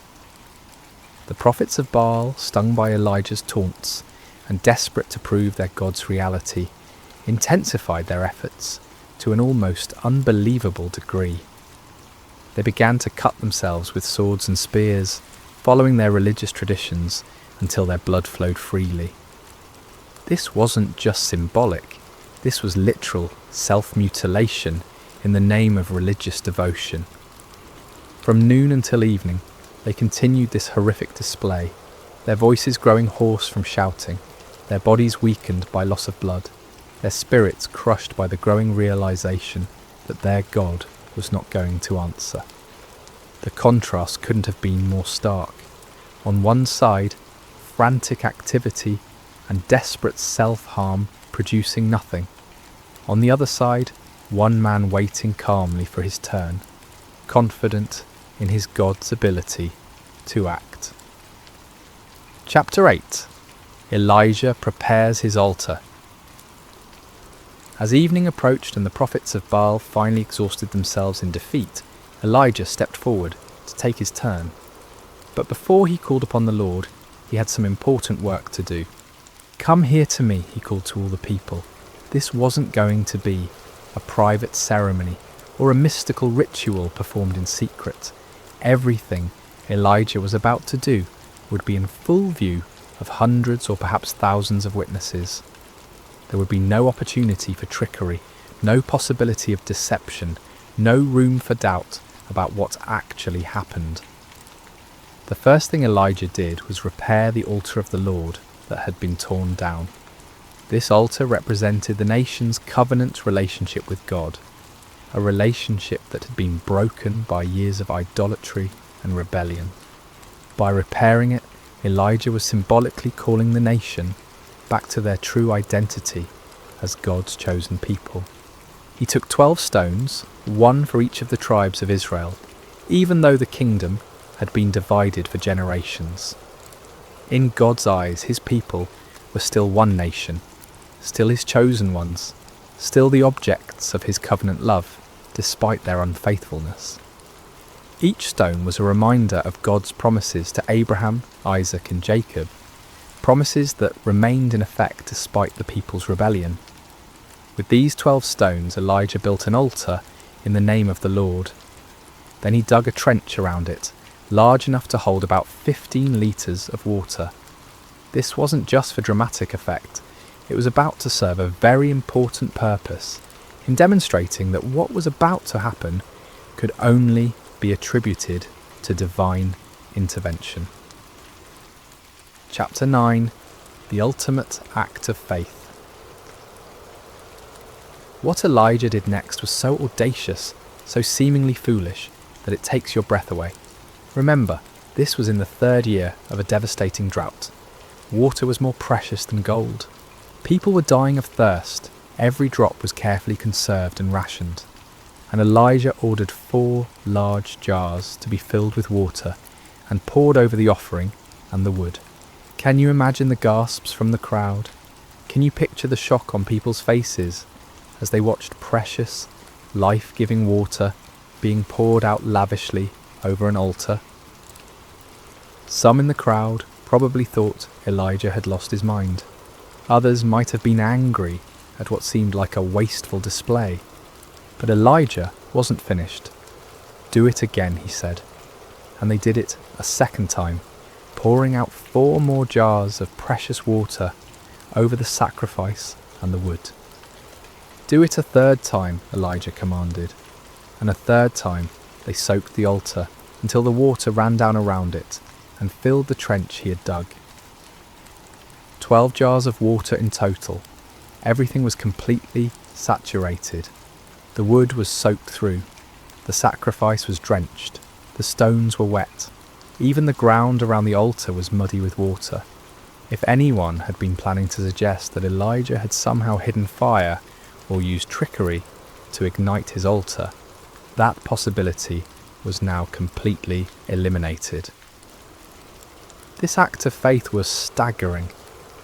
Elijah was so confident in God's power that he was willing to make the miracle as difficult as possible. He wasn't just asking God to light dry wood.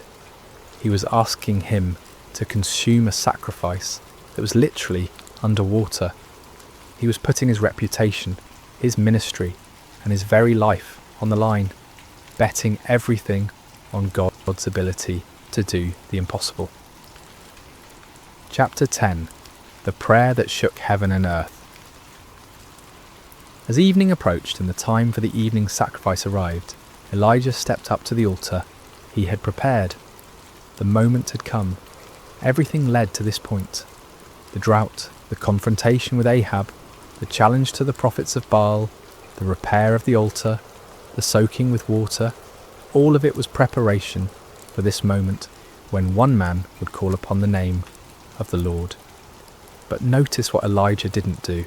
He didn't scream and shout like the prophets of Baal. He didn't dance wildly, or cut himself, or work himself into a frenzy. He didn't perform elaborate rituals, or recite complicated incantations. He simply prayed, and his prayer was a model of faith, simplicity, and complete dependence upon God. Lord, the God of Abraham, Isaac, and Israel, he began, immediately identifying the God he served not as a local deity or a tribal God, but as the God of the covenant, the God who had made promises to the patriarchs and had been faithful to those promises for generations. Let it be known today that you are God in Israel, and that I am your servant and have done all these things at your command. This wasn't about Elijah's reputation or glory. This wasn't about proving his own power or wisdom. This was about demonstrating to a watching world that the Lord alone is God, and that Elijah was merely his obedient servant. Answer me, Lord, answer me, so these people will know that you, Lord, are God, and that you are turning their hearts back again.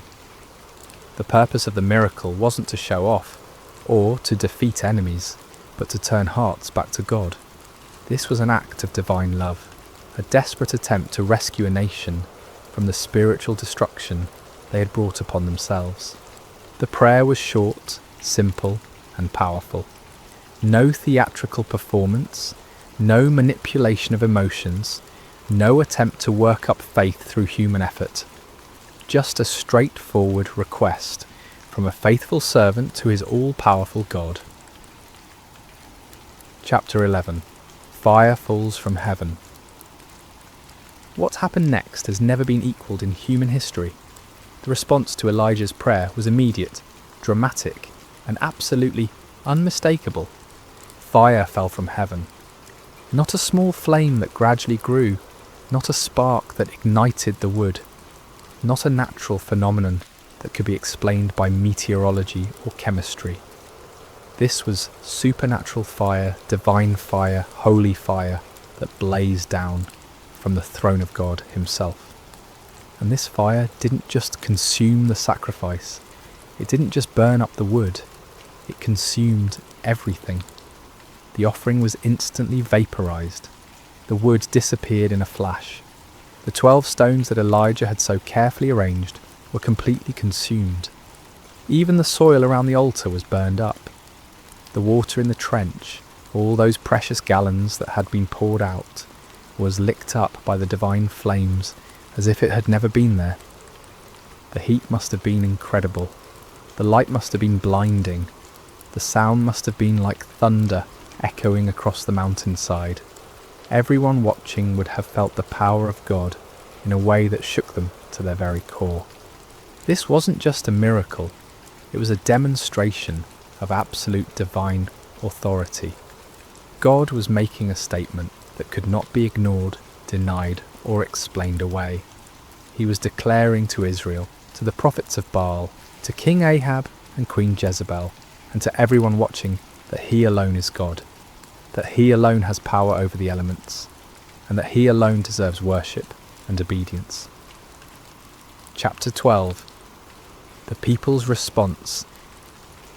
When the people saw the fire fall from heaven and consume everything on the altar, their response was immediate and overwhelming.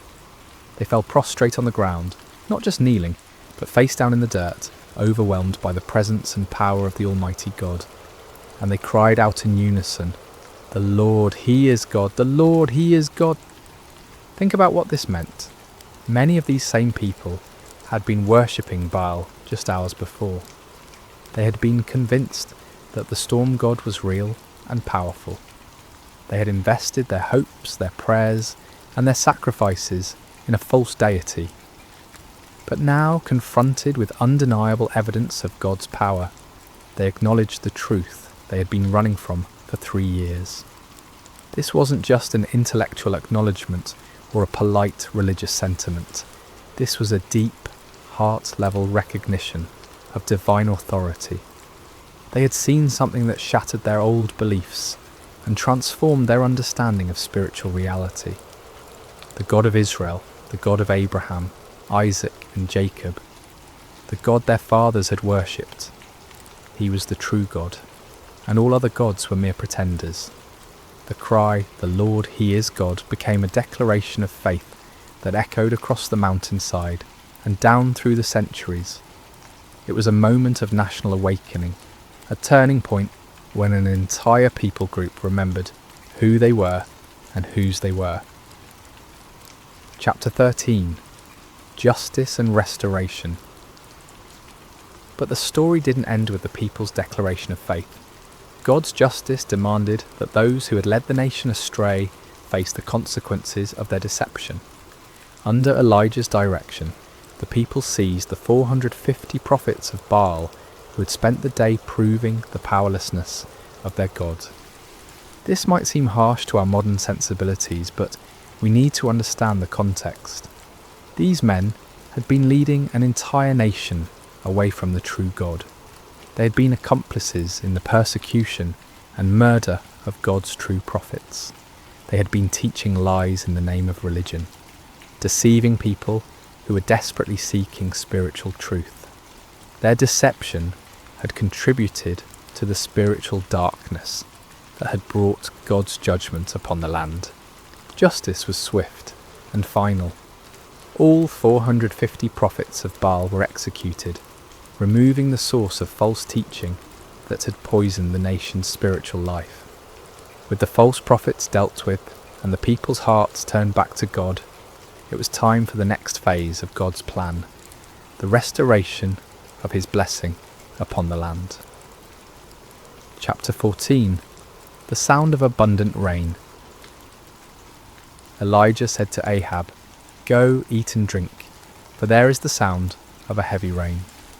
This statement is remarkable for several reasons. First, there wasn't a cloud in the sky. The weather conditions were identical to what they had been for 3 years. Hot, dry, and utterly cloudless. But Elijah had the faith to hear the sound of rain that existed only in the promise of God. This is the kind of faith that sees the invisible and hears the inaudible. Elijah wasn't looking at circumstances or relying on weather forecasts. He was trusting in the word of God, who had promised to send rain upon the land. While Ahab went to eat and drink, Elijah climbed to the top of Mount Carmel and threw himself down on the ground in prayer. This wasn't a casual request or a polite religious ritual. This was intense, fervent prayer from a man who understood that he was participating in God's plan to restore His people. 7 times Elijah sent his servant to look toward the sea for signs of rain. 6 times the servant returned with the same report. There is nothing there. But Elijah didn't give up. He didn't doubt God's promise or question his own faith. He kept praying, kept believing, kept expecting God to fulfill His word. On the 7th time, the servant returned with different news. A cloud as small as a man's hand is rising from the sea. To most people, a tiny cloud on the horizon wouldn't seem significant, especially after 3 years of drought. But to the eyes of faith, that small cloud was the beginning of God's abundant provision.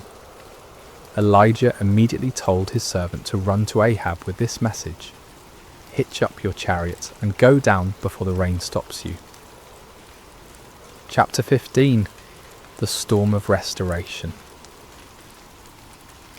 What followed was one of the most dramatic weather changes in recorded history. The tiny cloud that had appeared on the horizon quickly grew and multiplied. The sky, which had been clear blue for 3 years, suddenly turned black with storm clouds. The wind began to blow with increasing intensity, and then the rain began to fall.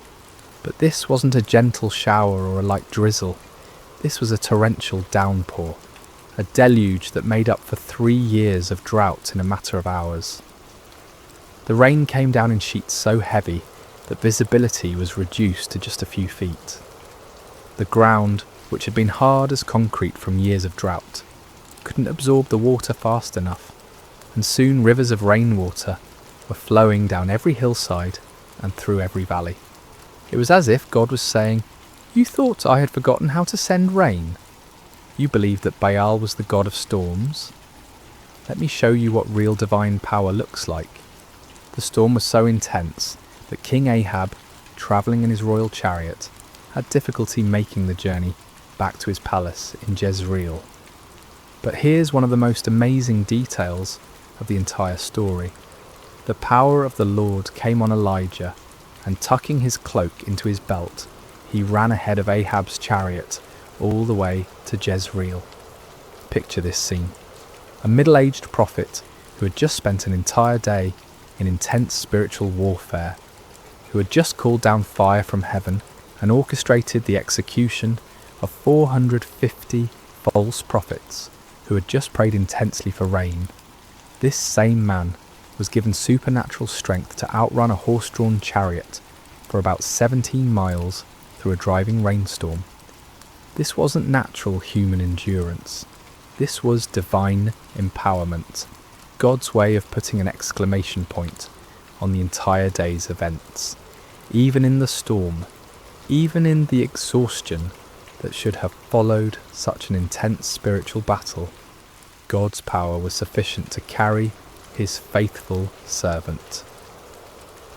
Chapter 16. Lessons for today. The story of Elijah on Mount Carmel is far more than just an exciting historical account. It's a template for understanding how God works in our world today and how he calls each of us to live lives of faith and courage. First, we see the power of standing alone for truth. Elijah was outnumbered 450 to 1, but he wasn't really alone because God was with him. In our culture today, it often feels like those who stand for biblical truth are vastly outnumbered by those who have embraced the false gods of our age. Materialism, relativism, hedonism, and secular humanism. But numbers don't determine truth, and God's power isn't limited by human statistics. Second, we learn that false gods will always disappoint. The prophets of Baal cried out to their God from morning until evening, but he never answered because he wasn't real. Today's false gods, money, success, pleasure, power, technology, entertainment, promise fulfillment, but can never deliver on their promises. Only the true God can satisfy the deepest longings of the human heart. Third, we see that God often chooses to work through ordinary people who have extraordinary faith. Elijah wasn't from a prominent family or an influential background. He was just a man who believed God and was willing to stake everything on that belief. God is still looking for such people today, men and women who will trust him completely and obey him fully, regardless of the circumstances or the opposition. Fourth, we learn the importance of prayer in the life of faith. Elijah's prayer was simple but powerful because it was offered in complete faith and alignment with God's will. He wasn't trying to manipulate God or impress people. He was simply communicating with his heavenly Father and trusting him to act according to his promises. Fifth, we see that God's miracles often come after periods of preparation and testing. The 3 years of drought weren't just punishment for sin, they were preparation for a miracle. God was setting the stage for a demonstration of his power that would be undeniable and unforgettable. Sometimes what looks like delay in our lives is actually divine preparation for something greater than we could imagine. Conclusion. Where is your Mount Carmel? As we conclude this incredible story, I want to ask you a personal question. Where is your Mount Carmel? What situation in your life is calling for a clear demonstration of God's power and faithfulness? What false gods have you been trusting instead of the one true God? What impossible circumstance are you facing that only divine intervention can resolve? Maybe you're facing a financial crisis that seems hopeless and you need God to provide for your needs in supernatural ways. Perhaps you're dealing with a health challenge that has left doctors puzzled, and you need the great physician to demonstrate his healing power. It could be that you're struggling with a relationship that seems beyond repair, and you need the God of restoration to work a miracle in your marriage or family. Or maybe your Mount Carmel is more internal. Maybe you've been worshipping the false gods of success, approval, comfort, or control, and you need to experience the reality of God's presence and power in a fresh way. Maybe you've been trying to live the Christian life in your own strength, and you need to discover what it means to depend completely on God's power rather than your own abilities. The same God who answered Elijah's prayer with fire from heaven is still on the throne today. He still hears the prayers of his people. He still demonstrates his power in impossible situations. He still turns hearts back to himself and brings restoration where there has been devastation. But like Elijah, we must be willing to stake everything on God's faithfulness. We must be prepared to stand alone if necessary, to trust when circumstances seem impossible, to pray with faith rather than doubt, and to give God the opportunity to show his power in ways that will leave no doubt about his reality and love. The fire that fell on Mount Carmel that day wasn't just about proving that the Lord is God, though it certainly did that. It was about a loving Father reaching out to his wayward children, demonstrating his power not to destroy them but to draw them back to himself. It was about restoration, redemption, and the kind of love that will go to any lengths to rescue those who are precious to him. That same love is reaching out to you today. That same power is available to you in your situation. That same God who answered Elijah is waiting to answer your prayers and demonstrate his faithfulness in your life. The question isn't whether God is able. The question is whether you're willing to trust him completely, to step out in faith even when the odds seem impossible, and to give him the opportunity to show his power in your Mount Carmel moment. So I challenge you today, don't settle for the false gods of our culture. Don't be satisfied with a powerless religion that looks good on the surface but lacks the reality of divine presence. Cry out like the people on Mount Carmel, "The Lord, he is God. The Lord, he is God." And then watch as the fire of his presence transforms your impossible situation into a testimony of his faithfulness and power. The same God who sent fire from heaven is ready to move in your life today. Are you ready to trust him completely and see what he will do? Remember to subscribe to Sacred Rest for more life-changing messages like this one. Until next time, may you know the reality of God's presence and power in every area of your life. God bless you. Hello dear friends, and welcome to Sacred Slumber. Before we begin this beautiful journey together, I'd love to connect with you for just a moment. How has your day been? Whether it's morning, afternoon or evening where you are in the world, I hope this story finds you in a peaceful place, ready to receive some comfort and inspiration.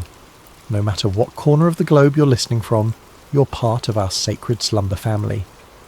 If you haven't already, please consider subscribing to Sacred Slumber for more stories like this one that will nourish your soul and bring peace to your heart. Tonight, we're going to journey together through one of the most remarkable stories ever told, the true account of Joseph, a young man whose life teaches us profound lessons about resilience, faith, and the mysterious ways that purpose unfolds even in our darkest moments. This is a story that has inspired millions across centuries, reminding us that no matter how deep our pit may seem, there's always hope for palace moments ahead.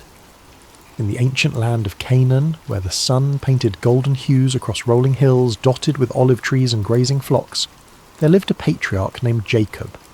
His tents were pitched near Hebron, and his wealth was measured not in gold or silver, but in the size of his herds and the strength of his family. Jacob had 12 sons, but among them all one held a special place in his father's heart. Joseph was 17 years old, with eyes that sparkled with intelligence and a spirit that seemed to dance with dreams. He was the son of Rachel, Jacob's but loved wife, who had died giving birth to Benjamin, Joseph's younger brother. Perhaps it was the memory of Rachel that made Jacob's love for Joseph burn so brightly. Or perhaps it was something else. A recognition of the extraordinary destiny that seemed to hover around this particular son like morning mist around a mountain peak. The favouritism was evident to everyone in the household. While Joseph's older brothers, Reuben, Simeon, Levi, Judah, Dan, Naphtali, Gad, Asher, Issachar and Zebulun, worked hard in the fields tending the flocks, Joseph often remained close to home. His brothers wore the simple, practical garments of shepherds, but Joseph wore something entirely different. One day Jacob called Joseph to his tent. The old man's hands, weathered by years of labour and life, held a garment that took Joseph's breath away. It was a coat of many colours, rich blues like the depths of the sea, vibrant reds like the sunset over the desert, brilliant yellows like fields of grain, and deep purples like the robes of kings. The fabric was fine, the workmanship exquisite. It was not the coat of a shepherd, but the robe of a prince. "My son," Jacob said, his voice thick with emotion as he placed the coat on Joseph's shoulders, "this is for you. You are precious to me beyond measure." Joseph felt the weight of the coat, but more than that, he felt the weight of his father's love and the unspoken promise it contained. As he walked among his brothers wearing this magnificent garment, he could feel their eyes following him, eyes that had grown cold with resentment and hard with jealousy. But the coat was only the beginning. Joseph had always been a dreamer, but now his dreams took on a quality that was both wonderful and troubling. One morning, as the family gathered for their meal, Joseph could no longer contain the vision that had visited him in the night. "Listen to this dream I had," Joseph said, his voice bright with excitement and innocence. "We were binding sheaves of grain out in the field, when suddenly my sheaf rose and stood upright, while your sheaves gathered around mine and bowed down to it." The silence that followed was deafening. His brothers exchanged glances that spoke volumes. Reuben's jaw tightened. Simeon's hands clenched into fists. Judah shook his head in disgust. "Do you intend to reign over us?" Simeon asked, his voice dripping with sarcasm. "Will you actually rule us?" But Joseph, in his youthful enthusiasm, seemed oblivious to the storm clouds gathering around him. Soon after he had another dream, even more vivid than the first. "Listen," he said one evening as the family sat around the fire, the flames casting dancing shadows on their faces. "I had another dream, and this time the sun and moon and 11 stars were bowing down to me."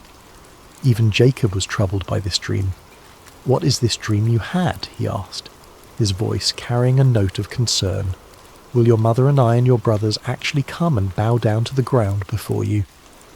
Though Jacob rebuked Joseph publicly, privately he pondered these words in his heart. There was something about his son's dreams that felt different from ordinary night visions. They carried the weight of prophecy, the sense of divine purpose. But for Joseph's brothers, these dreams were the final straw. Their hatred for Joseph grew like a cancer, fed by jealousy and watered by resentment. The brothers could hardly speak a civil word to Joseph anymore. When he approached, conversation stopped. When he tried to join their work, they found reasons to send him away. The coat of many colours became a symbol of everything they despised about their father's favouritism and their brother's apparent arrogance. One day, Jacob sent Joseph to check on his brothers who were grazing the flocks near Dothan, several days' journey from home. As Joseph set out, wearing his beautiful coat and carrying provisions for his brothers, he had no idea that he was walking toward a destiny that would change not only his life, but the course of history itself. The brothers saw him coming from a long distance, the colours of his coat visible even across the rolling hills. As that familiar figure approached, the resentment that had been building for years finally reached its boiling point. "Here comes that dreamer," one of them said with venom. "Let's kill him," another suggested. We can throw him into one of these cisterns and say that a ferocious animal devoured him. Then we'll see what comes of his dreams." For a moment, murder hung in the air like a storm cloud ready to burst. But Reuben, the eldest, felt the weight of responsibility on his shoulders. "Let's not take his life," he said quickly. "Throw him into this cistern here in the wilderness, but don't lay a hand on him." Privately, Reuben planned to rescue Joseph later and return him to their father. When Joseph finally reached his brothers, he greeted them with a smile, completely unaware of the dark thoughts that had been brewing in their hearts. But instead of the warm welcome he expected, they seized him roughly. Hands that should have embraced him tore at his beautiful coat, stripping it from his body. Before he could fully comprehend what was happening, they had grabbed him and thrown him into an empty cistern. The pit was deep and dry, its walls smooth stone that offered no hope of escape. As Joseph hit the bottom, the breath knocked from his lungs. He looked up to see the circle of sky above growing smaller as his brothers walked away. The silence was overwhelming. One moment he had been walking free under the open sky, and the next he was trapped in a hole in the ground, abandoned by his own family. Above him, his brothers sat down to eat their meal as if nothing had happened. The casual way they consumed their bread and cheese while their brother suffered below spoke volumes about how completely their hearts had been hardened by jealousy. But God's purposes are rarely thwarted by human cruelty, and even as Joseph sat in that pit, wondering if he would die there, divine providence was already at work. In the distance, a caravan of Ishmaelite traders appeared on the horizon, their camels loaded with spices, balm and myrrh bound for Egypt. Judah, perhaps feeling some stirring of conscience, looked at his brothers and said, "What will we gain if we kill our brother and cover up his blood? Come, let's sell him to the Ishmaelites and not lay our hands on him. After all, he is our brother, our own flesh and blood." The brothers agreed, seeing an opportunity to rid themselves of Joseph while making a profit. They pulled Joseph out of the cistern and sold him to the traders for 20 shekels of silver. As the caravan disappeared into the distance with Joseph bound among the slaves, the brothers took his coat of many colours and tore it. Then they killed a goat and dipped the coat in its blood. When they returned home, they presented the bloodied coat to their father. "We found this," they said. "Examine it to see whether it is your son's robe." Jacob recognized it immediately. The colours that had once brought him such joy now brought only anguish. "It is my son's robe," he cried. "Some ferocious animal has devoured him. Joseph has surely been torn to pieces." Jacob tore his clothes in grief and put on sackcloth. He mourned for his son many days, and though all his sons and daughters came to comfort him, he refused to be comforted. "No," he said, "I will continue to mourn until I join my son in the grave."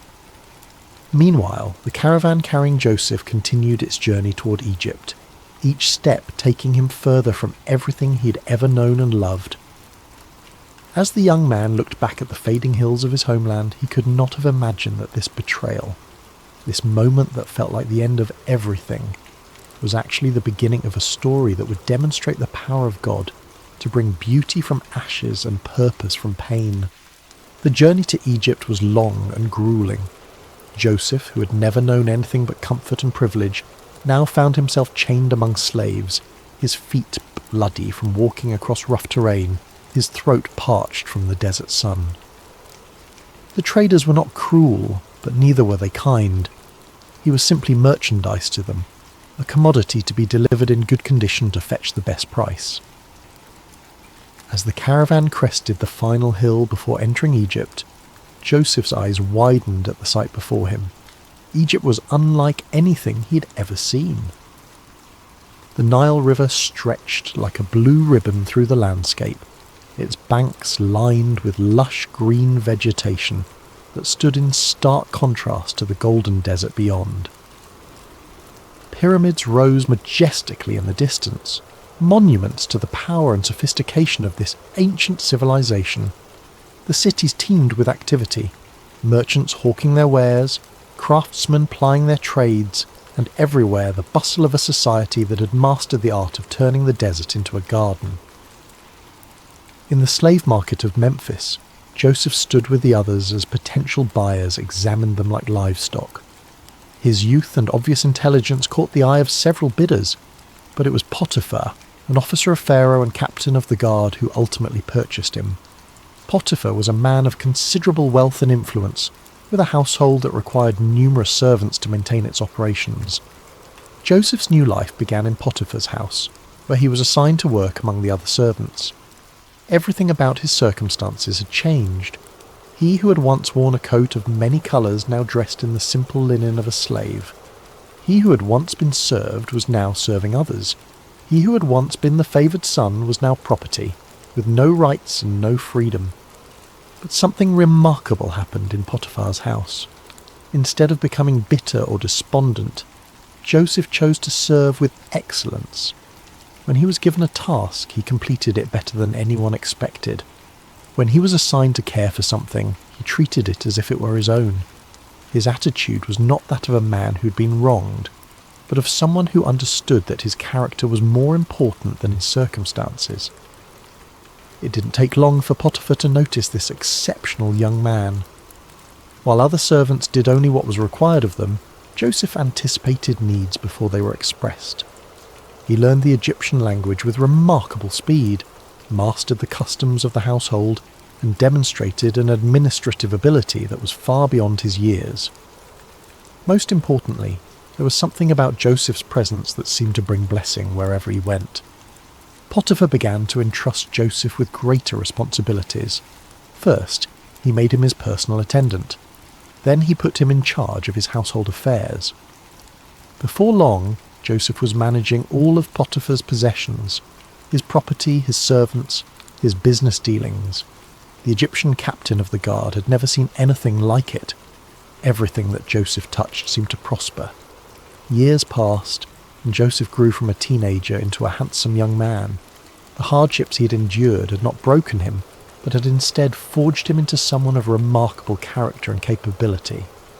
Potiphar trusted him completely, to the point where he concerned himself with nothing except the food he ate. Everything else was in Joseph's capable hands. But success and favour can sometimes bring their own dangers, and Joseph was about to face a test that would prove even more challenging than the pit his brothers had thrown him into. Potiphar's wife had noticed the young Hebrew slave who had risen to such prominence in her household. Joseph was not only capable and trustworthy, but he had grown into a man of striking appearance. Day after day she watched him as he went about his duties with quiet dignity and remarkable competence. Soon, watching was not enough. "Come to bed with me," she said to Joseph one day when they found themselves alone. Joseph was stunned by her proposition. The wife of his master, a woman of rank and privilege, was propositioning a slave. But Joseph's response revealed the depth of his character and the strength of his convictions. "No," he said firmly but respectfully. "With me in charge, my master does not concern himself with anything in the house. Everything he owns he has entrusted to my care. No one is greater in this house than I am. My master has withheld nothing from me except you, because you are his wife. How then could I do such a wicked thing and sin against God?" Day after day she spoke to Joseph, but he refused to go to bed with her or even to be with her. Joseph understood that betraying Potiphar's trust would not only be wrong, but it would also be a sin against the God who had been with him through all his trials. His integrity was not for sale, regardless of the price or the pressure. But a person determined to do wrong will often become vindictive when their advances are rejected. Potiphar's wife's desire turned to anger, and her anger to a determination for revenge. She waited for the right opportunity, and one day when Joseph came into the house to attend to his duties, and none of the household servants were inside, she made her move. She caught him by his cloak and said, "Come to bed with me." But Joseph left his cloak in her hand and ran out of the house. Holding his cloak as evidence, Potiphar's wife called to the household servants. "Look," she said, "this Hebrew has been brought to us to make sport of us. He came in here to sleep with me, but I screamed. When he heard me scream for help, he left his cloak beside me and ran out of the house. When Potiphar came home, his wife told him the same story. That Hebrew slave you brought us came to me to make sport of me, but as soon as I screamed for help, He left his cloak beside me and ran out of the house." Potiphar burned with anger. The man he had trusted above all others, the servant who had brought such blessing to his household, had apparently betrayed that trust in the worst possible way. Without investigation, without hearing Joseph's side of the story, Potiphar had Joseph seized and thrown into prison, the same prison where the king's prisoners were confined. Once again, Joseph found himself in a pit, though this time it was made of stone and iron rather than earth. Once again, he had been betrayed by those he had served faithfully. Once again, his circumstances had changed dramatically through no fault of his own. He had done the right thing, had maintained his integrity, had honoured God, and his reward was imprisonment for a crime he had not committed. Many people would have become bitter at this point. They would have questioned why God allowed such injustice, why faithfulness seemed to be rewarded with suffering. They might have decided that integrity was not worth the cost, that doing right was foolish when it led to such consequences. But Joseph was not like most people. Even in prison, even after being falsely accused and unjustly punished, something within him refused to give up hope. He had learned that his circumstances did not define him, his character did. He had discovered that God's presence was not dependent on favourable conditions, but was available even in the darkest places. And remarkably, even in prison, Joseph began to prosper. The warden noticed this unusual prisoner who carried himself with such dignity, who treated others with such respect, who seemed to bring order and blessing wherever he went. Before long, the warden put Joseph in charge of all the other prisoners and made him responsible for all that was done in the prison. The warden paid no attention to anything under Joseph's care because the Lord was with Joseph and gave him success in whatever he did. Once again, Joseph had taken a situation that seemed hopeless and had found a way to serve with excellence, to lead with integrity, and to trust that somehow, in ways he could not yet see, God was working all things together for good. But the greatest tests of Joseph's faith were still ahead, and the prison that seemed like an ending was actually preparing him for a beginning that would astonish the world. Prison has a way of stripping away everything except what truly matters. In the Egyptian jail where Joseph now found himself, surrounded by stone walls and iron bars, the external trappings of success and status meant nothing. Here, in this place reserved for those who had supposedly committed crimes against Pharaoh, Joseph faced the ultimate test of his character. Days turned into months, and months into years. Joseph had now spent more time as a slave and prisoner than he had as the favoured son in his father's house. The dreams of his youth, the sheaves bowing down, the sun and moon and stars paying homage, seemed like the fantasies of another lifetime. If someone had asked him during those long, dark nights whether he still believed in those dreams, he might have wondered himself. But Joseph had learned something profound during his years of hardship, that faith is not about understanding God's timeline, but about trusting God's character. He had seen evidence of divine favour even in the darkest circumstances. When he was in Potiphar's house, God had blessed his work. Now, even in prison, he could see the same pattern. Blessing flowing through him to benefit others. Success following him, even in the most unlikely places. The other prisoners noticed something different about Joseph. While many of them spent their time in despair, anger, or plotting revenge, Joseph maintained a remarkable sense of peace. He listened to their stories with compassion, helped resolve disputes with wisdom, and carried himself with a dignity that prison walls could not diminish. The warden had made him the unofficial leader among the prisoners, and everyone, guards and inmates alike, respected him. One morning, Joseph noticed that two of his fellow prisoners seemed particularly troubled. They were not ordinary criminals, but former members of Pharaoh's household, the chief cupbearer and the chief baker. Both had been imprisoned for offences against their royal master, and both carried themselves with the dignity of men, accustomed to positions of privilege and responsibility. "Why do you look so sad today?" Joseph asked them. The cupbearer answered, "We both had dreams, but there is no one to interpret them." In the ancient world, dreams were considered messages from the gods, and their interpretation was a specialized skill typically reserved for trained priests and wise men. To have a significant dream and no way to understand its meaning was a source of genuine distress. Joseph's response revealed both his humility and his faith. Do not interpretations belong to God? Tell me your dreams. The chief cupbearer went first.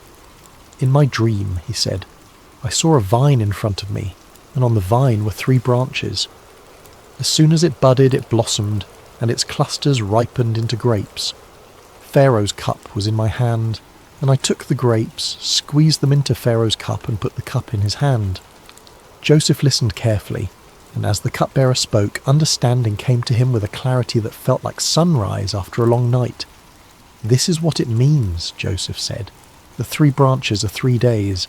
Within 3 days, Pharaoh will lift up your head and restore you to your position, and you will put Pharaoh's cup in his hand, just as you used to do when you were his cupbearer. The cupbearer's face lit up with hope. Joseph continued, But when all goes well with you, remember me and show me kindness. Mention me to Pharaoh and get me out of this prison. I was forcibly carried off from the land of the Hebrews, and even here I have done nothing to deserve being put in a dungeon.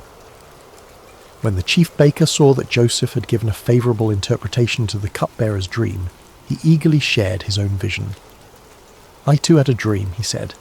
On my head were 3 baskets of bread. In the top basket were all kinds of baked goods for Pharaoh, but the birds were eating them out of the basket on my head. Joseph's expression grew grave as he received understanding of this dream as well. The interpretation was not pleasant, but Joseph knew he had to speak the truth.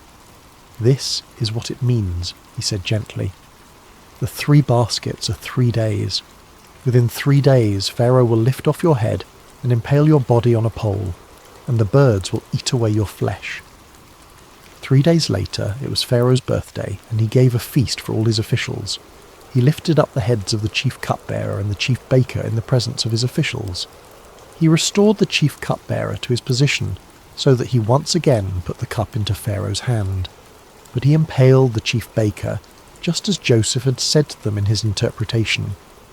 The accuracy of Joseph's interpretation should have marked him as a man of extraordinary ability, someone worthy of attention and favour. The chief cupbearer had been restored to his position of influence, with direct access to the most powerful man in Egypt.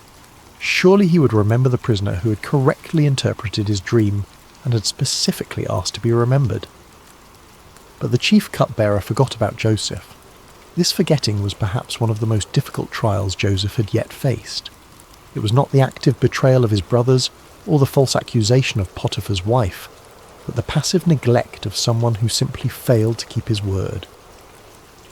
Day after day, Joseph waited, hoping that this would be the day when guards would come to release him, when word would arrive that Pharaoh wanted to see him. But the days passed in silence. Months turned into a year, and then another year.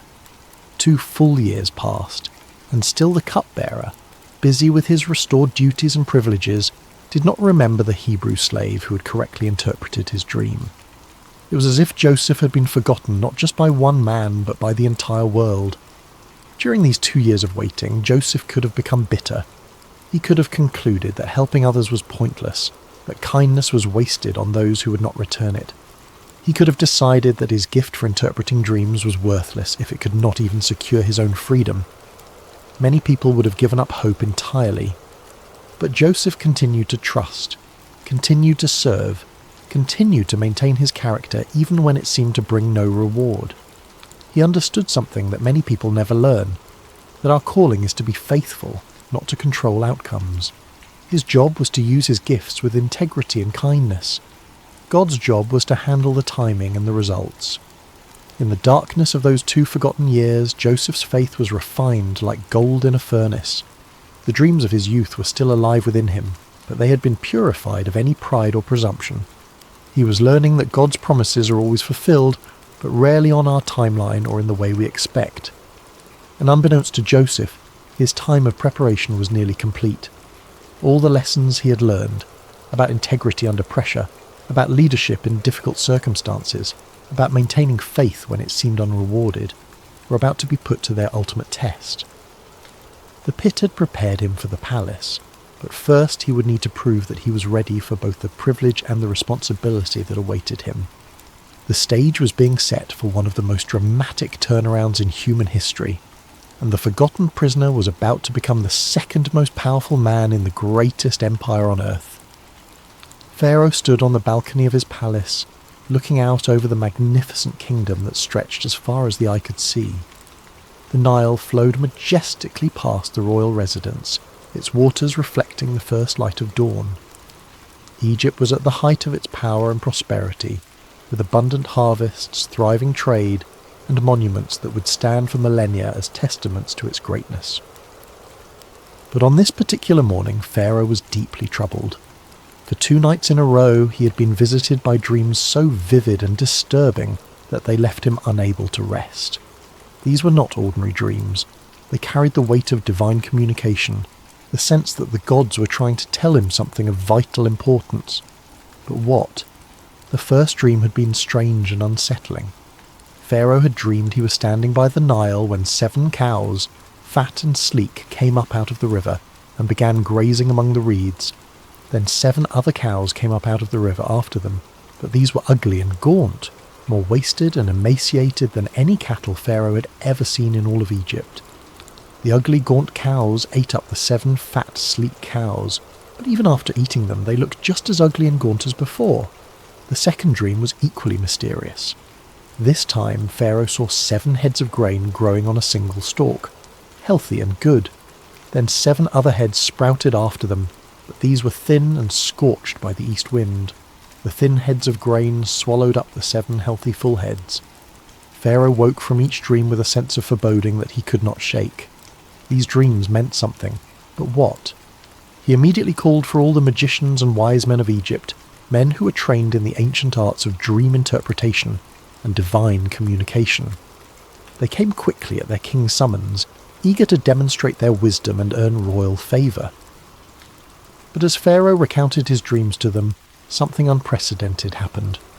These men, who had built their reputations on their ability to interpret dreams and divine the will of the gods, were completely baffled. They offered various theories and possibilities, but none of them carried the ring of truth. Pharaoh could sense their uncertainty, their fumbling attempts to provide answers they simply did not have. It was in this moment of royal frustration and growing anxiety that the chief cupbearer suddenly remembered something, or rather someone, he had forgotten for 2 long years. "Today I'm reminded of my shortcomings," the cupbearer said, approaching Pharaoh with obvious embarrassment. "Pharaoh was once angry with his servants, and he imprisoned me and the chief baker in the house of the captain of the guard. Each of us had a dream the same night, and each dream had a meaning of its own. Now a young Hebrew was there with us, a servant of the captain of the guard. We told him our dreams, and he interpreted them for us, giving each man the interpretation of his dream, and things turned out exactly as he interpreted them to us. I was restored to my position, and the other man was impaled." Pharaoh's eyes sharpened with interest. A Hebrew slave who could interpret dreams with perfect accuracy, when his own wise men were stumped. "Send for him immediately," Pharaoh commanded. Guards rushed to the prison and found Joseph. "Pharaoh wants to see you," they announced. "Quickly, make yourself presentable." Joseph could hardly believe what he was hearing. After more than a decade in Egypt, first as a slave, then as a prisoner, he was suddenly being summoned to appear before the most powerful man on earth.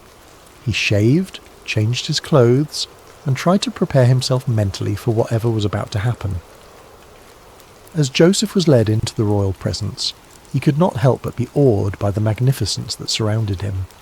The palace was a testament to Egypt's wealth and sophistication, with soaring columns, intricate carvings, and precious metals gleaming everywhere. Pharaoh himself sat on a throne that seemed to embody the power and mystery of the gods, dressed in robes that spoke of unimaginable authority. "I had a dream," Pharaoh said without preamble, "and no one can interpret it. But I have heard it said of you that when you hear a dream you can interpret it." Joseph's response revealed the humility and faith that had sustained him through all his trials. "I cannot do it," Joseph replied, "but God will give Pharaoh the answer he desires."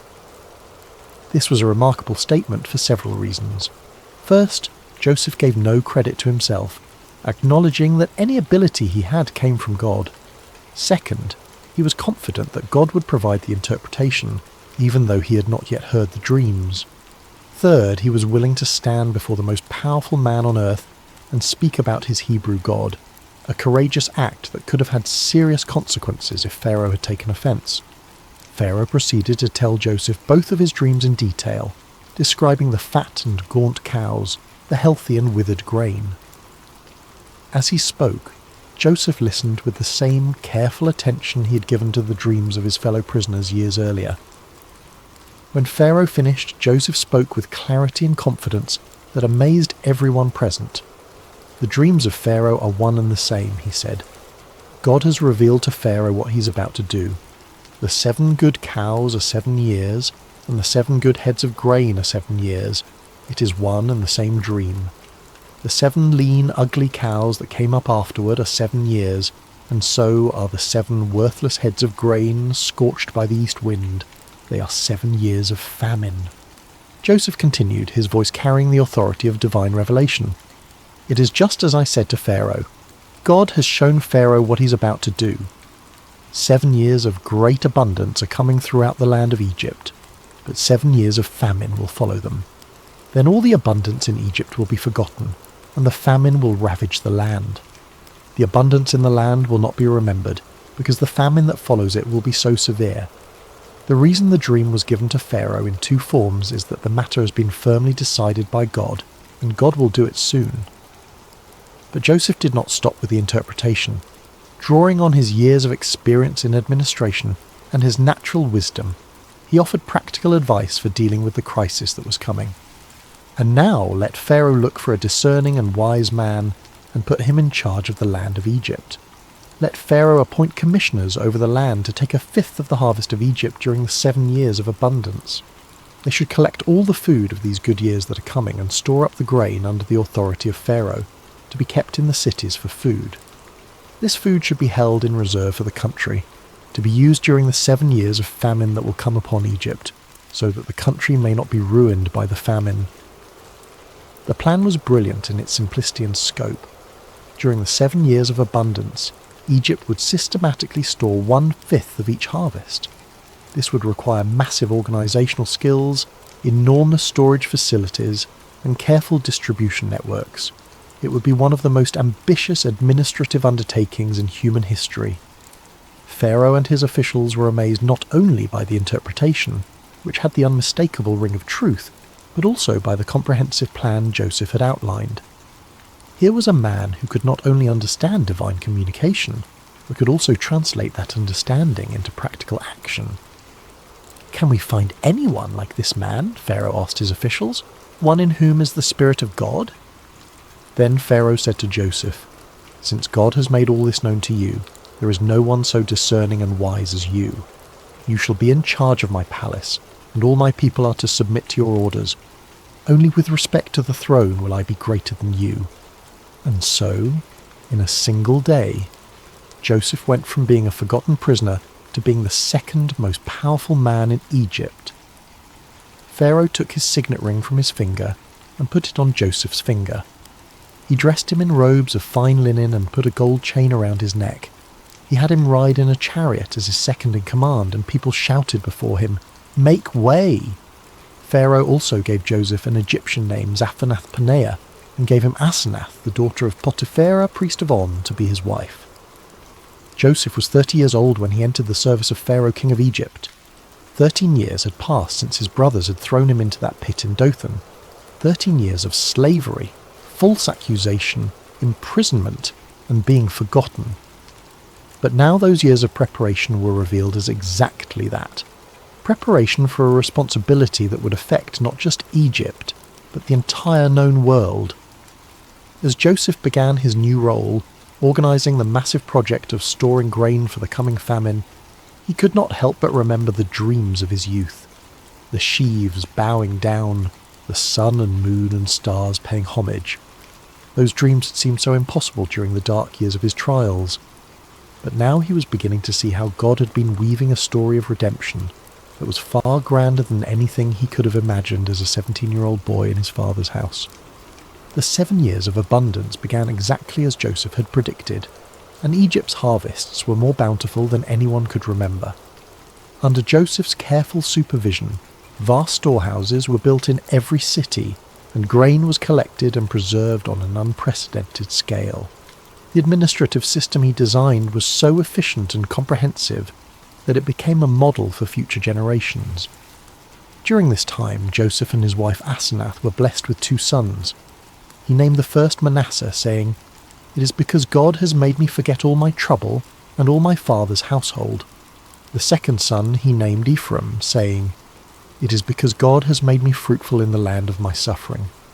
These names revealed Joseph's heart. He was grateful for the blessing of forgetting the pain of his past, but he also recognized that God had made him fruitful precisely in the place where he had suffered most. His trials had not been meaningless. They had been the very soil in which his greatest purpose had grown. As the 7 years of abundance came to an end and the 7 years of famine began, Joseph's careful preparations proved their worth. While neighbouring countries struggled with crop failures and starvation, Egypt had grain in abundance. People came from all over the known world to buy food from Joseph, and Egypt became the lifeline for countless nations. The famine was severe throughout the world, and it reached even into the land of Canaan where Jacob lived with his family. When Jacob learned that there was grain in Egypt, he said to his sons, "Why do you just keep looking at each other? I have heard that there is grain in Egypt. Go down there and buy some for us so that we may live and not die." So 10 of Joseph's brothers went down to buy grain from Egypt. But Jacob did not send Benjamin, Joseph's younger brother, with the others because he feared that harm might come to him. Benjamin was now the only remaining son of his beloved Rachel, and Jacob could not bear the thought of losing him too. When Joseph's brothers arrived in Egypt and came before him to buy grain, they bowed down to him with their faces to the ground. Joseph recognized them immediately, but they did not recognize him. Here was the fulfillment of his boyhood dreams, his brothers bowing before him, but it came not with triumph, but with the weight of enormous responsibility. Joseph remembered his dreams about them, but he pretended to be a stranger and spoke harshly to them. "Where do you come from?" he demanded. "From the land of Canaan," they replied, "to buy food." Joseph accused them of being spies, testing them to see what kind of men they had become. Through a series of encounters, he kept Simeon as a prisoner and demanded that they bring Benjamin to prove their honesty. When they returned with Benjamin, Joseph's emotions nearly overwhelmed him, but he continued to test them. The final test came when Joseph had his silver cup planted in Benjamin's sack, then accused him of theft. When the cup was found, Joseph declared that Benjamin would become his slave.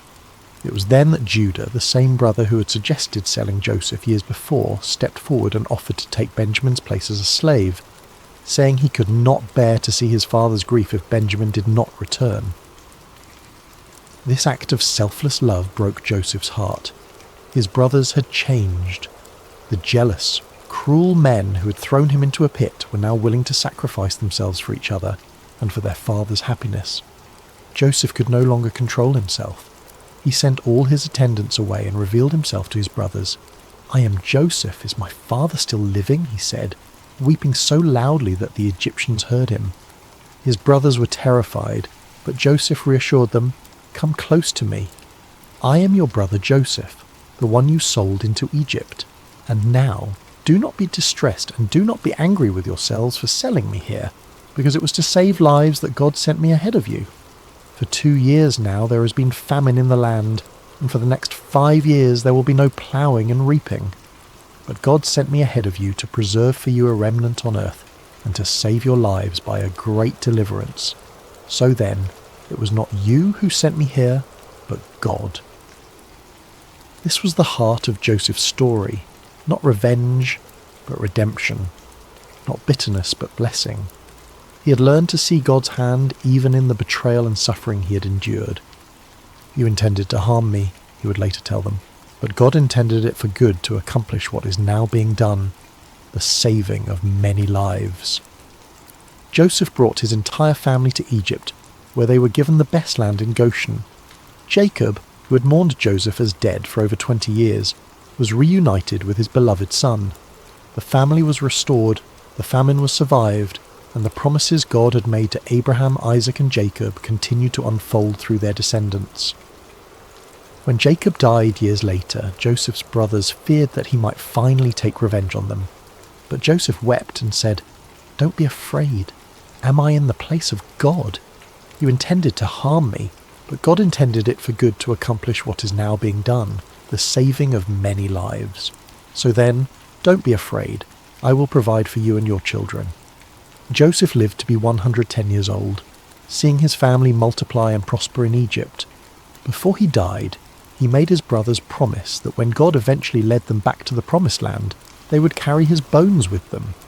Even in death, Joseph's faith looked forward to the fulfillment of God's promises.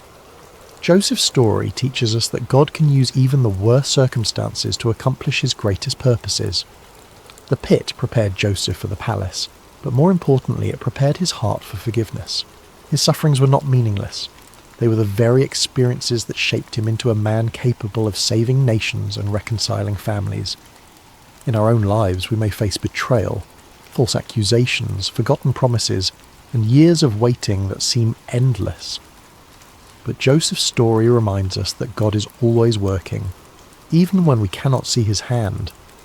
Our calling is not to understand his timeline, but to trust his character and remain faithful in whatever circumstances we find ourselves.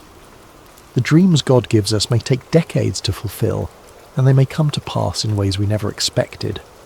But his promises are sure, his purposes are good, and his love never fails.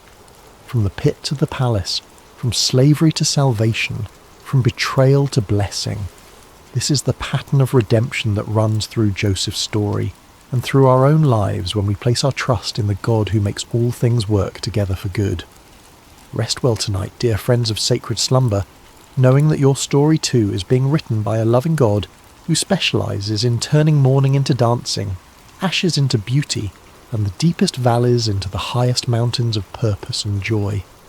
Sweet dreams, and may you find peace in knowing that no matter what pit you may find yourself in today, God is already preparing your palace for tomorrow. Picture this, a young widow standing at a crossroads, dust swirling around her feet as she faces the most important decision of her life. Behind her lies everything familiar, her homeland, her people, her gods. Ahead stretches an uncertain path toward a foreign land with a grieving mother-in-law who has nothing left to offer but heartache. Most would choose the safety of the familiar. But Ruth, she chose love over security, loyalty over convenience, and in that single moment of breathtaking faithfulness, she stepped into a story that would echo through eternity. What if I told you that in the midst of hardship, one small act of kindness could change the course of history? The book of Ruth isn't just another ancient tale gathering dust on library shelves. It's a masterpiece of hope, painted against the darkest canvas of human loss. This isn't a story of mighty warriors or thundering prophets. There are no plagues here, no walls crumbling at the sound of trumpets. Instead, we find something far more profound, the quiet power of unwavering devotion and the gentle hand of divine providence working through ordinary people making extraordinary choices. In a world that often celebrates the loud and flashy, Ruth's story whispers a different truth. It tells us that loyalty can triumph over loss, that kindness can overcome cruelty, and that sometimes the most powerful force in the universe isn't found in earthquake or fire, but in the still, small voice of love, choosing to stay when everything else falls apart. This is a tale of hope, peace, and God's gentle provision. A story that begins with death and ends with life, starts with emptiness and concludes with abundance, opens with despair and closes with joy so profound it reverberates through generations. The beauty of Ruth's narrative lies not in its complexity, but in its simplicity. It's a story anyone can understand because it touches the universal human experiences of loss, love, loyalty, and redemption. Yet beneath this surface simplicity runs a current so deep it connects the heart of ancient Moab to the throne of David. and ultimately to a manger in Bethlehem, where another story of divine love would unfold centuries later. The story begins not with triumph, but with tragedy. Not in the promised land, but in foreign territory. Naomi, whose name ironically means pleasant, finds herself in the bitter reality of compound grief that would break most spirits entirely. She had left Bethlehem during a famine with her husband Elimelech and their 2 sons, Mahlon and Chilion, seeking survival in Moab, a land that was both geographically close to Israel and spiritually distant from its God. What started as a temporary sojourn became permanent residence when Elimelech died, leaving Naomi a widow in a foreign land. In ancient times, widowhood wasn't just a personal tragedy, it was an economic and social death sentence. Women had little legal standing, no inheritance rights, and depended entirely on male relatives for protection and provision. Yet Naomi found a glimmer of hope when her sons married Moabite women, Orpah and Ruth. These marriages, while controversial by Israelite standards, brought companionship and the promise of grandchildren who would carry on the family name. But hope proved fleeting. After about 10 years in Moab, both sons died, leaving 3 widows to face an uncertain future together. The Hebrew text doesn't elaborate on how they died. Perhaps disease, perhaps accident, perhaps the simple harsh realities of ancient life. What matters isn't the how, but the devastation that followed. Naomi found herself stripped of everything that defined her identity: wife, mother, provider, protector. She was a living emblem of loss, carrying nothing but grief and 2 foreign daughters-in-law who had their own mourning to bear. When news reached Moab that the famine in Bethlehem had ended, Naomi made a decision, born of both hope and desperation. She would return to her homeland, to her people, to whatever remained of her former life. It was a journey of approximately 50 miles, but it might as well have been to the moon for all the security it promised. She was returning not as the confident woman who had left with her family, but as a broken widow with empty hands and an empty womb, carrying nothing but memories of better days. The moment of truth came when it was time to say goodbye. Standing at the border between Moab and Israel, Naomi turned to her daughters-in-law with words that revealed both her love for them and her own despair. "Go back," she urged them, "each of you to your mother's house. May the Lord show kindness to you, as you have shown to your dead and to me." It was a release tinged with blessing, an act of selfless love that put their welfare above her own companionship. Orpah, after much weeping and embracing, made the practical choice. She kissed Naomi goodbye and returned to her people and her gods. History doesn't judge her for this decision. It was sensible, even wise by worldly standards. She was young enough to remarry, to find security and happiness in familiar surroundings. Her choice was understandable, logical, and completely reasonable. But Ruth made a choice that defied every rational calculation. When Naomi urged her to follow Orpah's example, Ruth responded with words that have echoed through millennia, words that capture the very essence of covenant love. "Don't urge me to leave you or to turn back from you. Where you go, I will go, and where you stay, I will stay. Your people will be my people, and your God my God. Where you die, I will die, and there I will be buried. May the Lord deal with me, be it ever so severely, if even death separates you and me." This wasn't a momentary burst of emotion. It was a deliberate, irrevocable commitment. Ruth wasn't just choosing to accompany Naomi. She was choosing to abandon everything familiar for everything unknown. She was trading the security of her homeland for the uncertainty of being a foreign widow in Israel. She was exchanging the comfort of her people's acceptance for the likelihood of being viewed as an outsider, even an enemy, given the historical tensions between Moab and Israel. Most remarkably, Ruth was choosing Naomi's God over her own family deities. In the ancient world, this wasn't merely a personal preference, It was a complete transformation of identity, worldview, and destiny. She was stepping away from the gods she had known since childhood and embracing the God of Israel, whom she knew primarily through the testimony of her mother-in-law's life and loss. The journey to Bethlehem began with two broken women walking together toward an uncertain future, but it was really the beginning of one of history's most beautiful stories of redemption.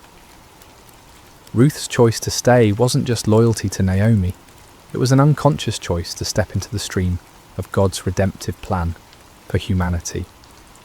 Without knowing it, she was walking not just toward Bethlehem, but toward her destiny as an ancestor of kings and ultimately of the King of Kings.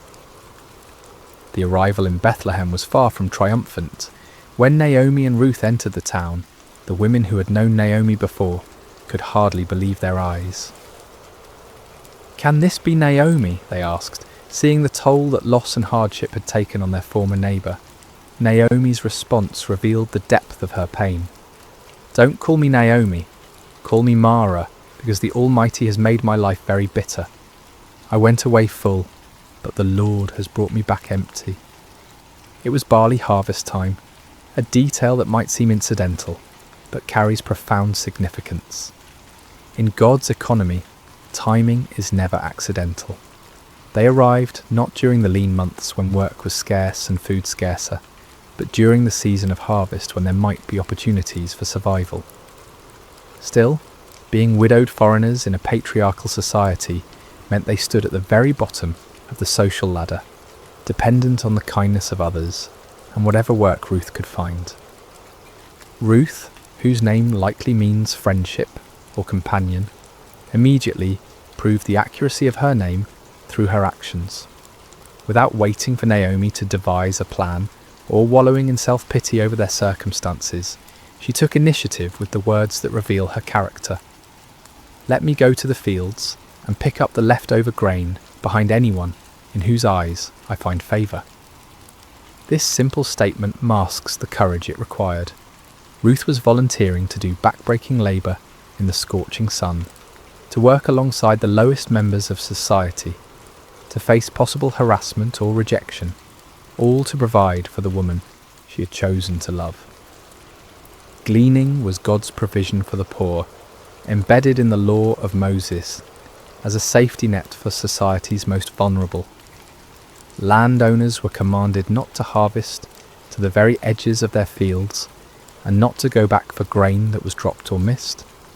This leftover grain could be gathered by widows, orphans and foreigners, the three groups most at risk in ancient society. It was honest work, but humble work, requiring long hours bent over in the heat, gathering grain stalk by stalk, hoping for enough to make a small meal. The providential nature of Ruth's story becomes apparent in the simple phrase, "as it turned out." She happened to find herself working in a field belonging to Boaz, a prominent man from Elimelech's clan. But in God's story, there are no coincidences, only the invisible hand of providence, orchestrating circumstances for purposes beyond human understanding. Boaz first noticed Ruth there through his foreman's report. When he asked about the young woman working diligently in his field, he learned her identity. She is the Moabite who came back from Moab with Naomi.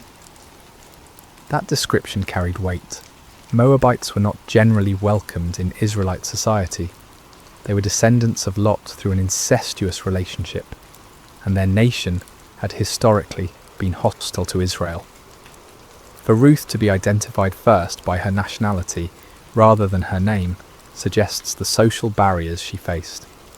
Yet when Boaz observed Ruth personally, he saw beyond her foreign origins to her character.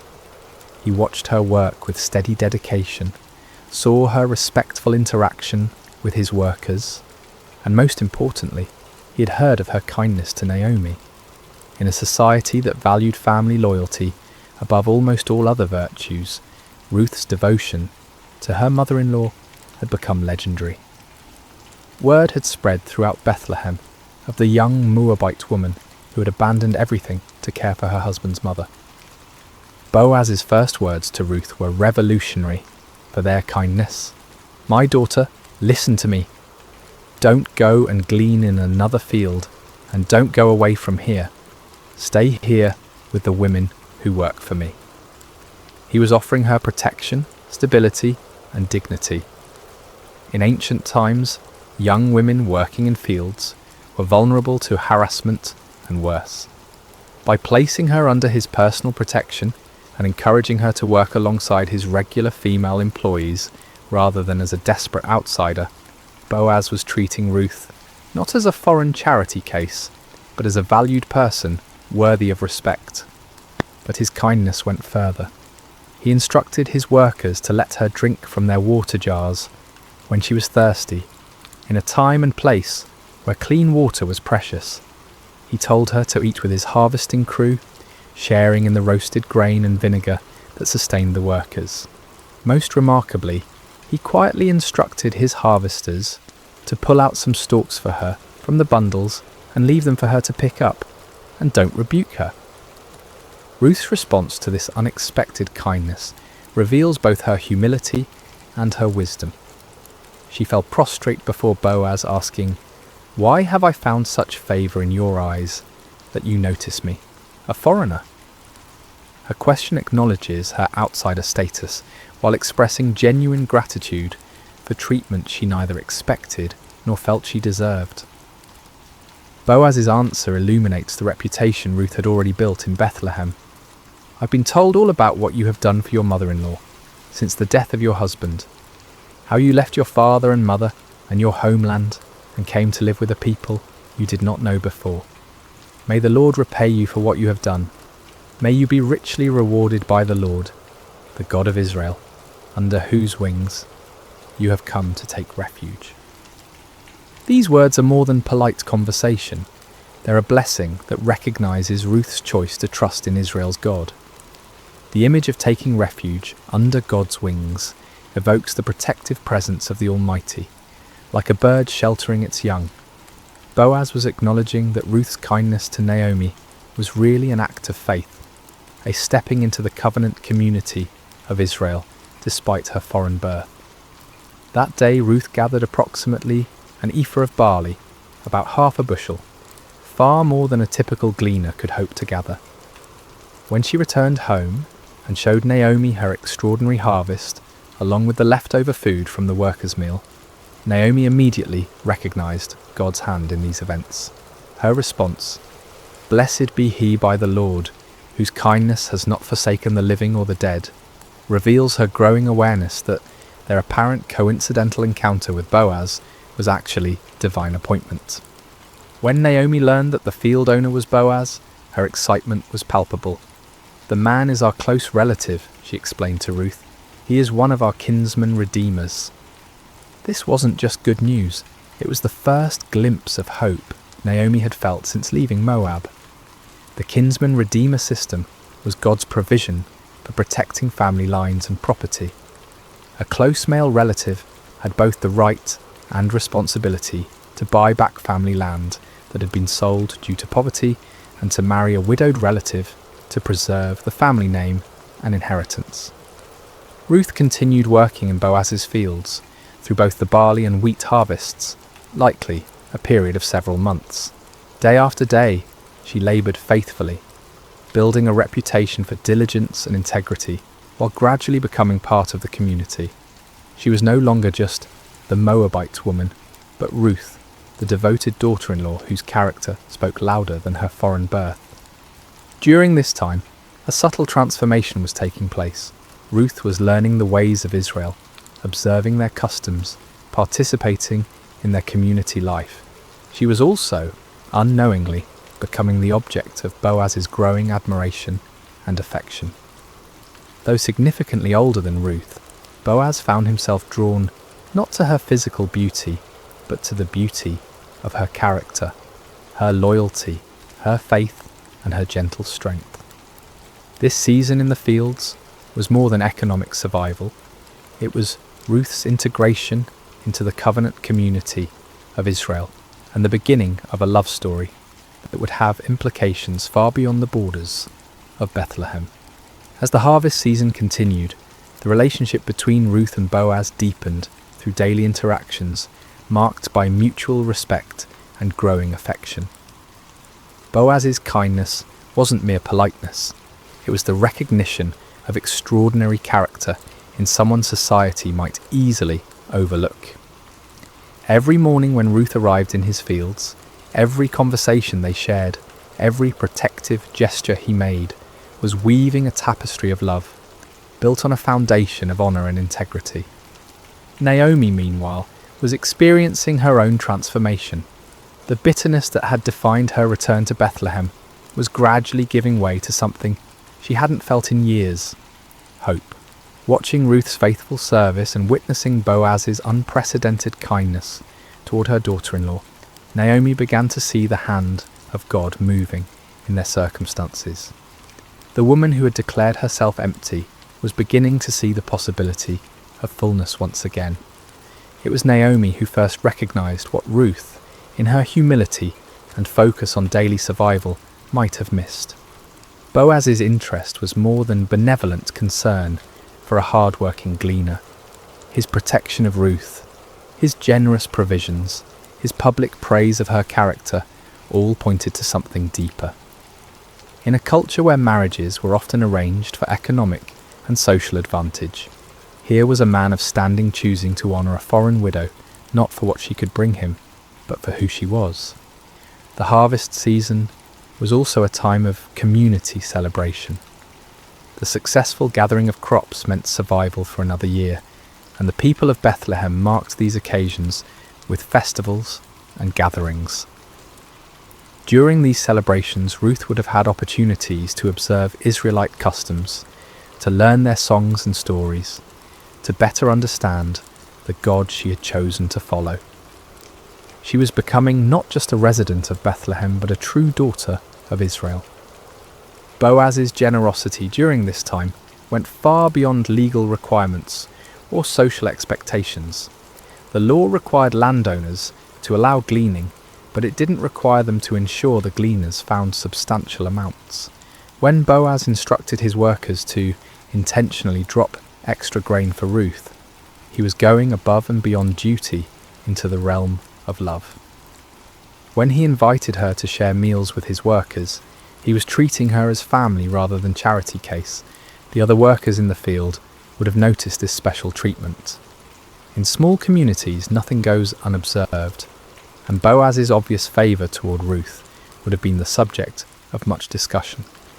Yet the narrative suggests this talk was positive rather than scandalous.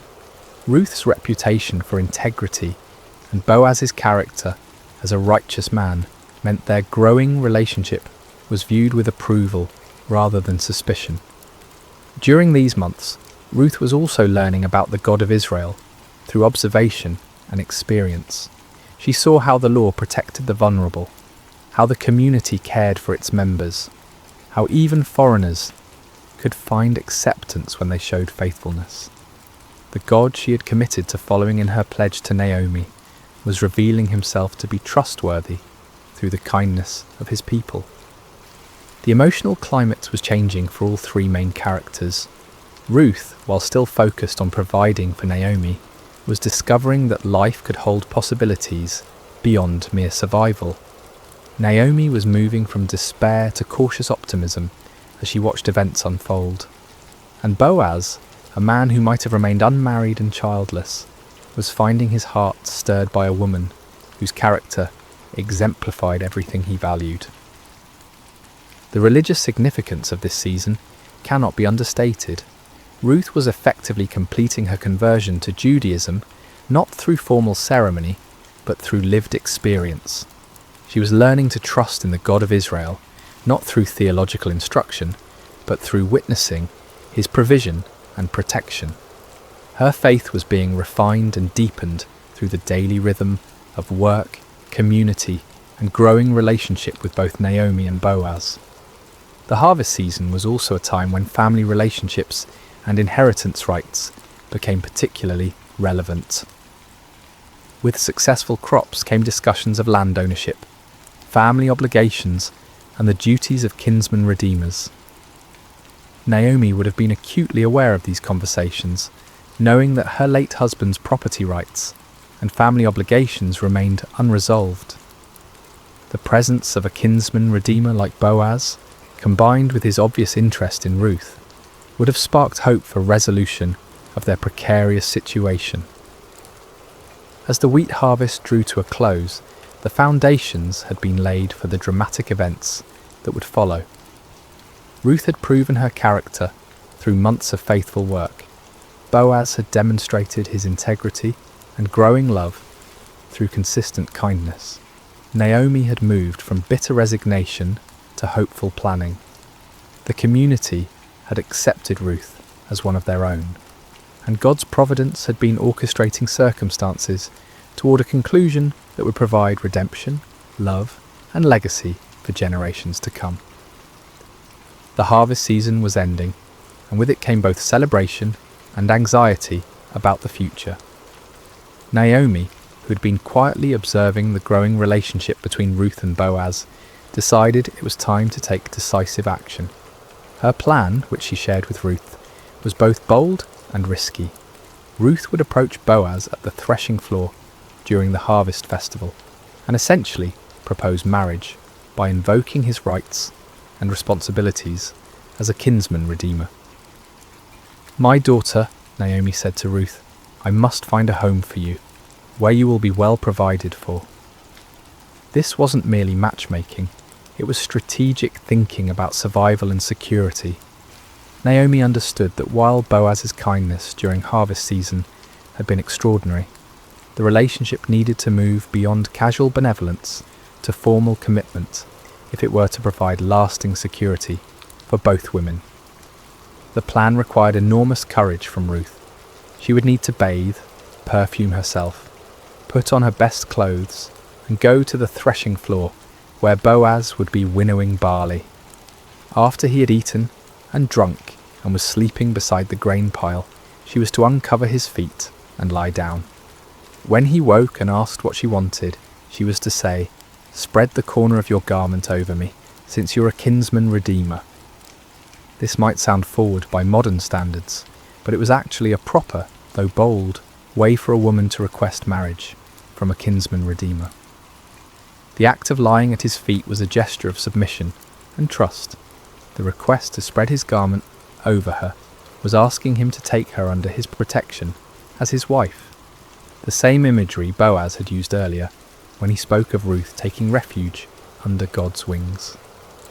Ruth's response to this plan reveals the depth of her trust in Naomi. "I will do whatever you say." She didn't question the wisdom of the approach or worry about the potential for misunderstanding or rejection. She had committed herself to following Naomi's guidance, and she would do so even in this most vulnerable moment.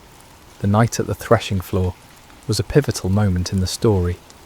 Ruth followed Naomi's instructions precisely, approaching quietly and lying at Boaz's feet after he had fallen asleep. Around midnight, Boaz stirred and discovered someone at his feet. "Who are you?" he asked in the darkness. Ruth's answer was direct and humble. "I am your servant Ruth. Spread the corner of your garment over me, since you're a kinsman redeemer." She was formally requesting that he fulfill his family obligations by marrying her, thereby providing security for both her and Naomi, and potentially redeeming Elimelech's family property. Boaz's response exceeded Ruth's hopes. "The Lord bless you, my daughter," he said. "This kindness is greater than that which you showed earlier. You have not run after the younger men, whether rich or poor." He was acknowledging that Ruth's approach to him wasn't born of desperation or opportunism, but of faithfulness to family obligations and trust in God's provision. However, Boaz revealed a complication Ruth hadn't known about. There was another kinsman redeemer who had a closer family relationship and therefore first rights to redeem Elimelech's property and marry Ruth. "Although it is true that I am near of kin," Boaz explained, "there is a kinsman redeemer nearer than I." This was devastating news, but Boaz assured Ruth that the matter would be resolved properly, according to law and custom. Boaz's handling of this delicate situation reveals his character perfectly. He could have taken advantage of Ruth's vulnerable position, but instead he protected her reputation and committed himself to resolving the legal complications honourably. He told Ruth to stay until morning, but leave before anyone could recognise her, protecting her from potential scandal. Before she left, he filled her cloak with 6 measures of barley, ensuring she didn't return to Naomi empty-handed. When Ruth returned home and reported everything to Naomi, the older woman's response was confident.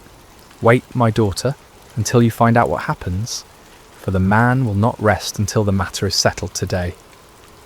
Naomi knew Boaz well enough to trust that he would handle the situation with integrity and dispatch.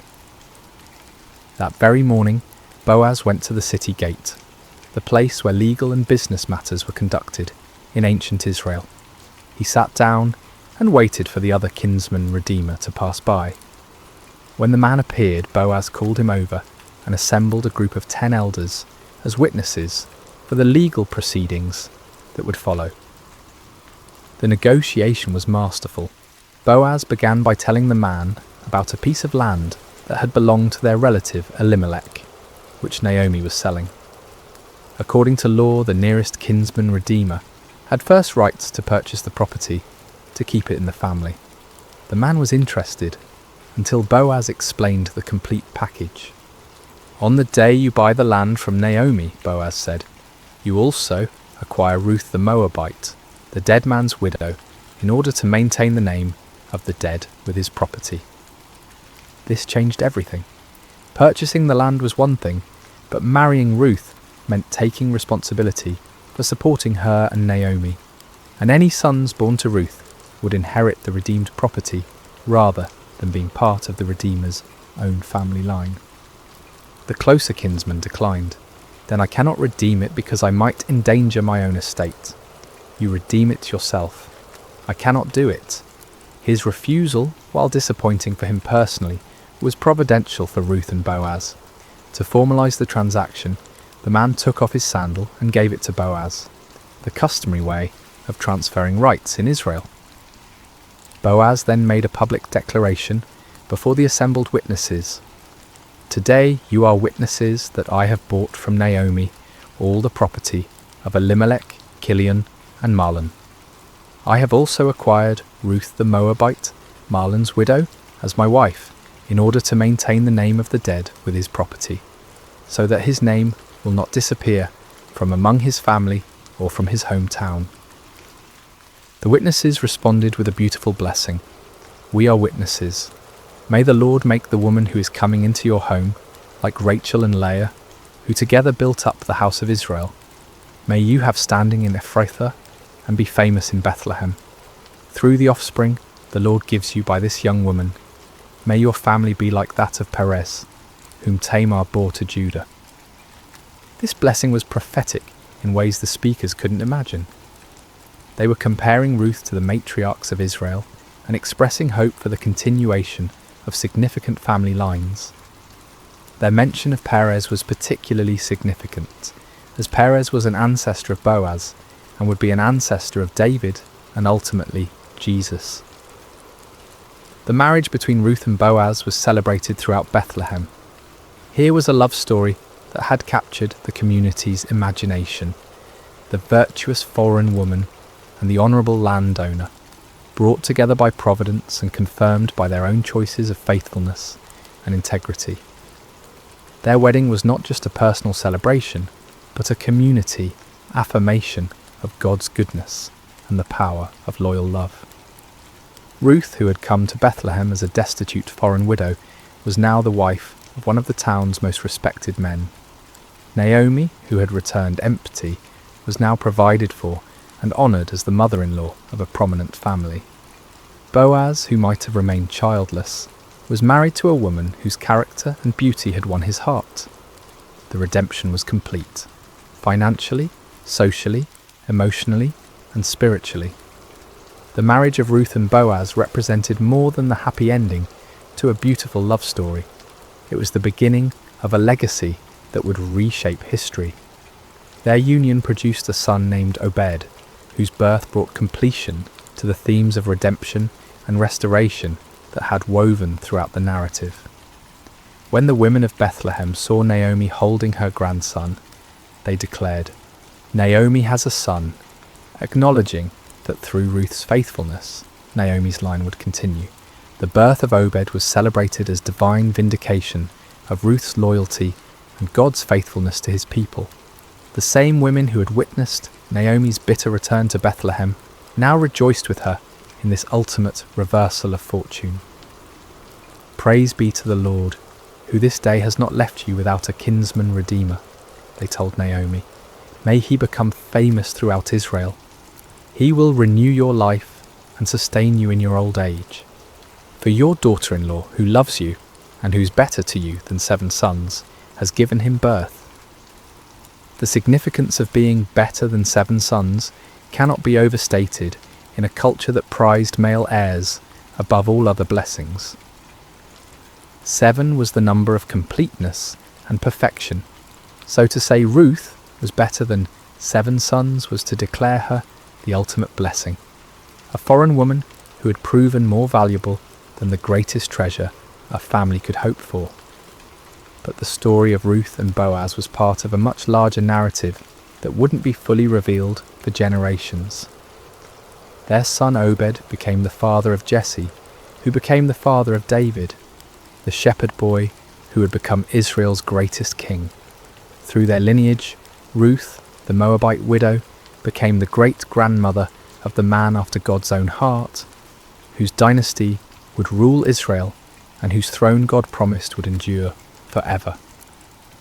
The genealogy that concludes the book of Ruth traces the line from Perez, son of Judah and Tamar, through Boaz and Ruth to David, showing how Ruth's faithfulness became part of the messianic line.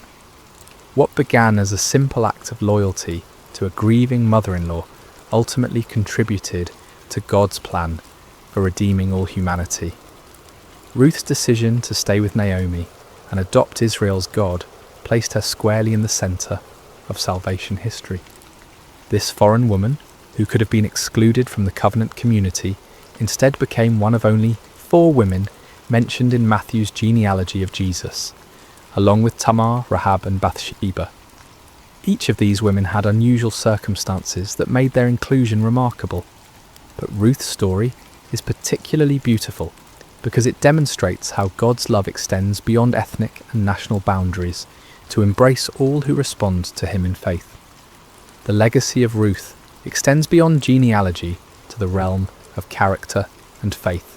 Her story became a teaching tool for generations of Israelites about the power of loyal love, the Hebrew concept of hesed that encompasses devotion, faithfulness, and sacrificial commitment. Ruth embodied hesed in her relationship with Naomi, and Boaz demonstrated it in his treatment of Ruth. Their marriage was built on this foundation of covenant love that mirrors God's relationship with his people.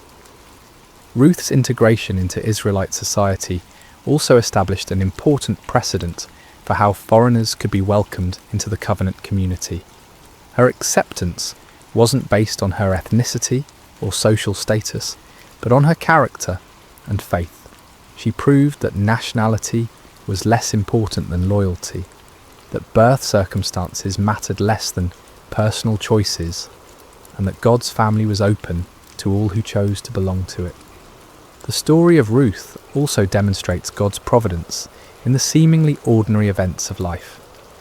There were no dramatic miracles in Ruth's story, no parting of seas or walls falling down, yet God's hand guided every step. The timing of their arrival during harvest season, the chance encounter with Boaz's field, the availability of the kinsman redeemer laws, the other redeemer's decision to decline his rights. All of these coincidences work together to create the perfect conditions for redemption and blessing. For Naomi, Ruth's legacy meant the restoration of everything she thought she had lost forever. Through Ruth's son, Naomi's family line continued, her security was assured, and her later years were filled with joy instead of bitterness. The woman who had asked to be called Mara, bitter, was now surrounded by the sweetness of new life and hope. For Boaz, marrying Ruth brought fulfillment he might never have expected. Instead of remaining childless, he became the father of a son who would carry on his name and values. His kindness to a foreign gleaner was rewarded with a love that enriched his life and extended his influence through generations. For Bethlehem and the wider community, Ruth's story became a testament to the power of character over circumstances.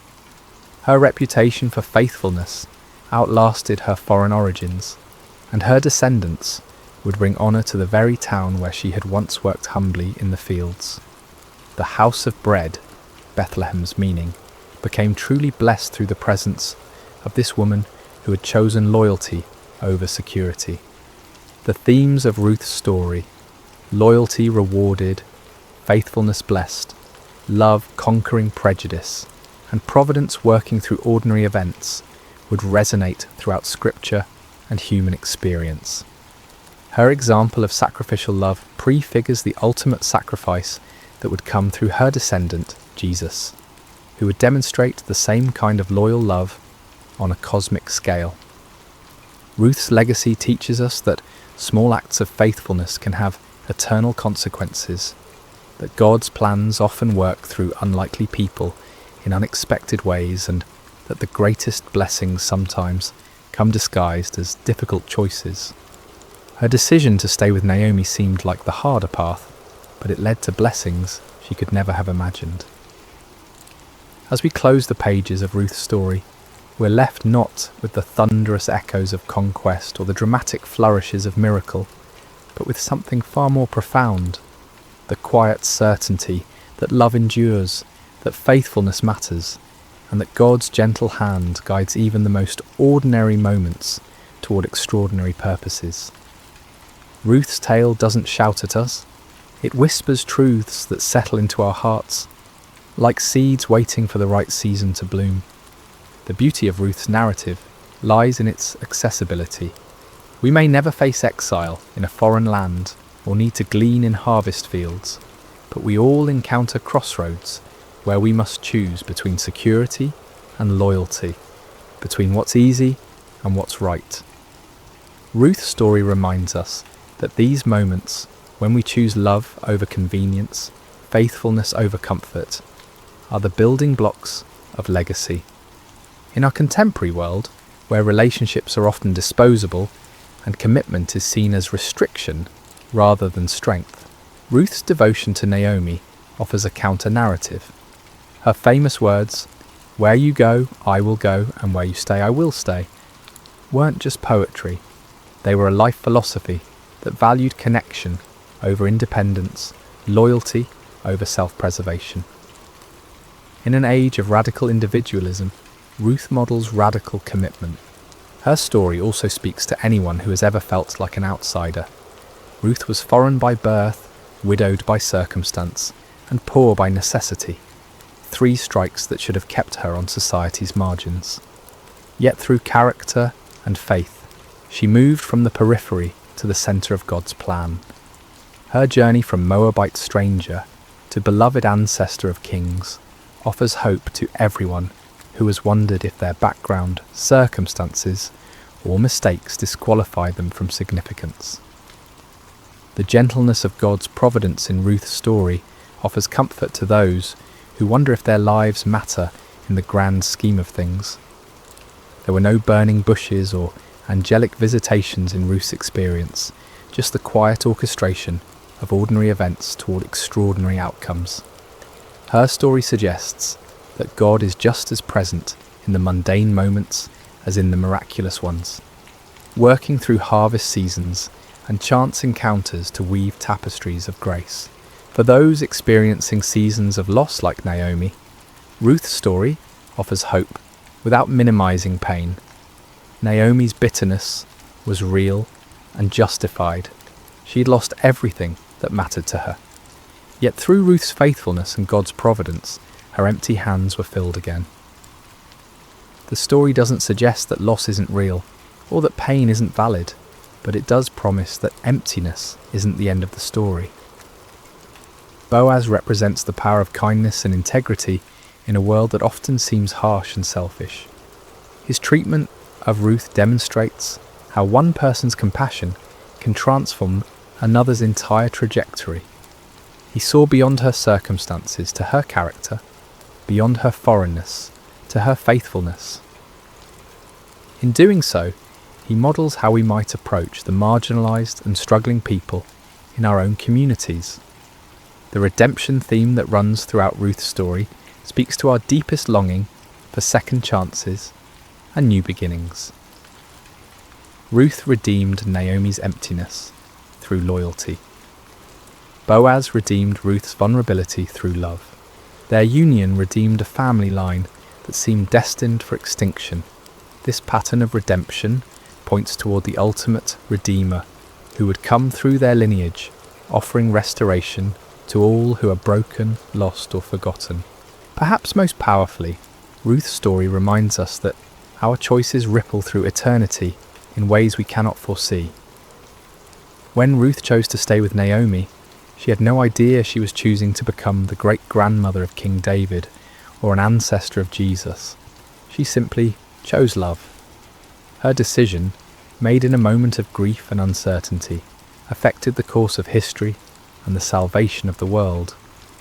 The story teaches us that faithfulness is its own reward, but it's also the foundation for blessings we cannot imagine. Ruth's loyalty to Naomi brought her love with Boaz. Her willingness to work humbly brought her honour. Her choice to embrace Israel's God brought her into the centre of his redemptive plan. As we reflect on Ruth's journey from foreign widow to beloved ancestor, we're reminded that God delights in using the unlikely and the overlooked. He chooses the humble to confound the mighty, the faithful to accomplish the impossible, the loving to heal the broken.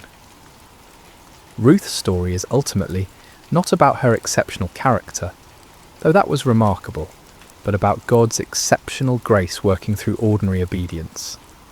In a world that often feels chaotic and uncertain, Ruth's story offers the gentle assurance that someone is writing a larger story, weaving together our small acts of faithfulness into a tapestry of purpose and beauty.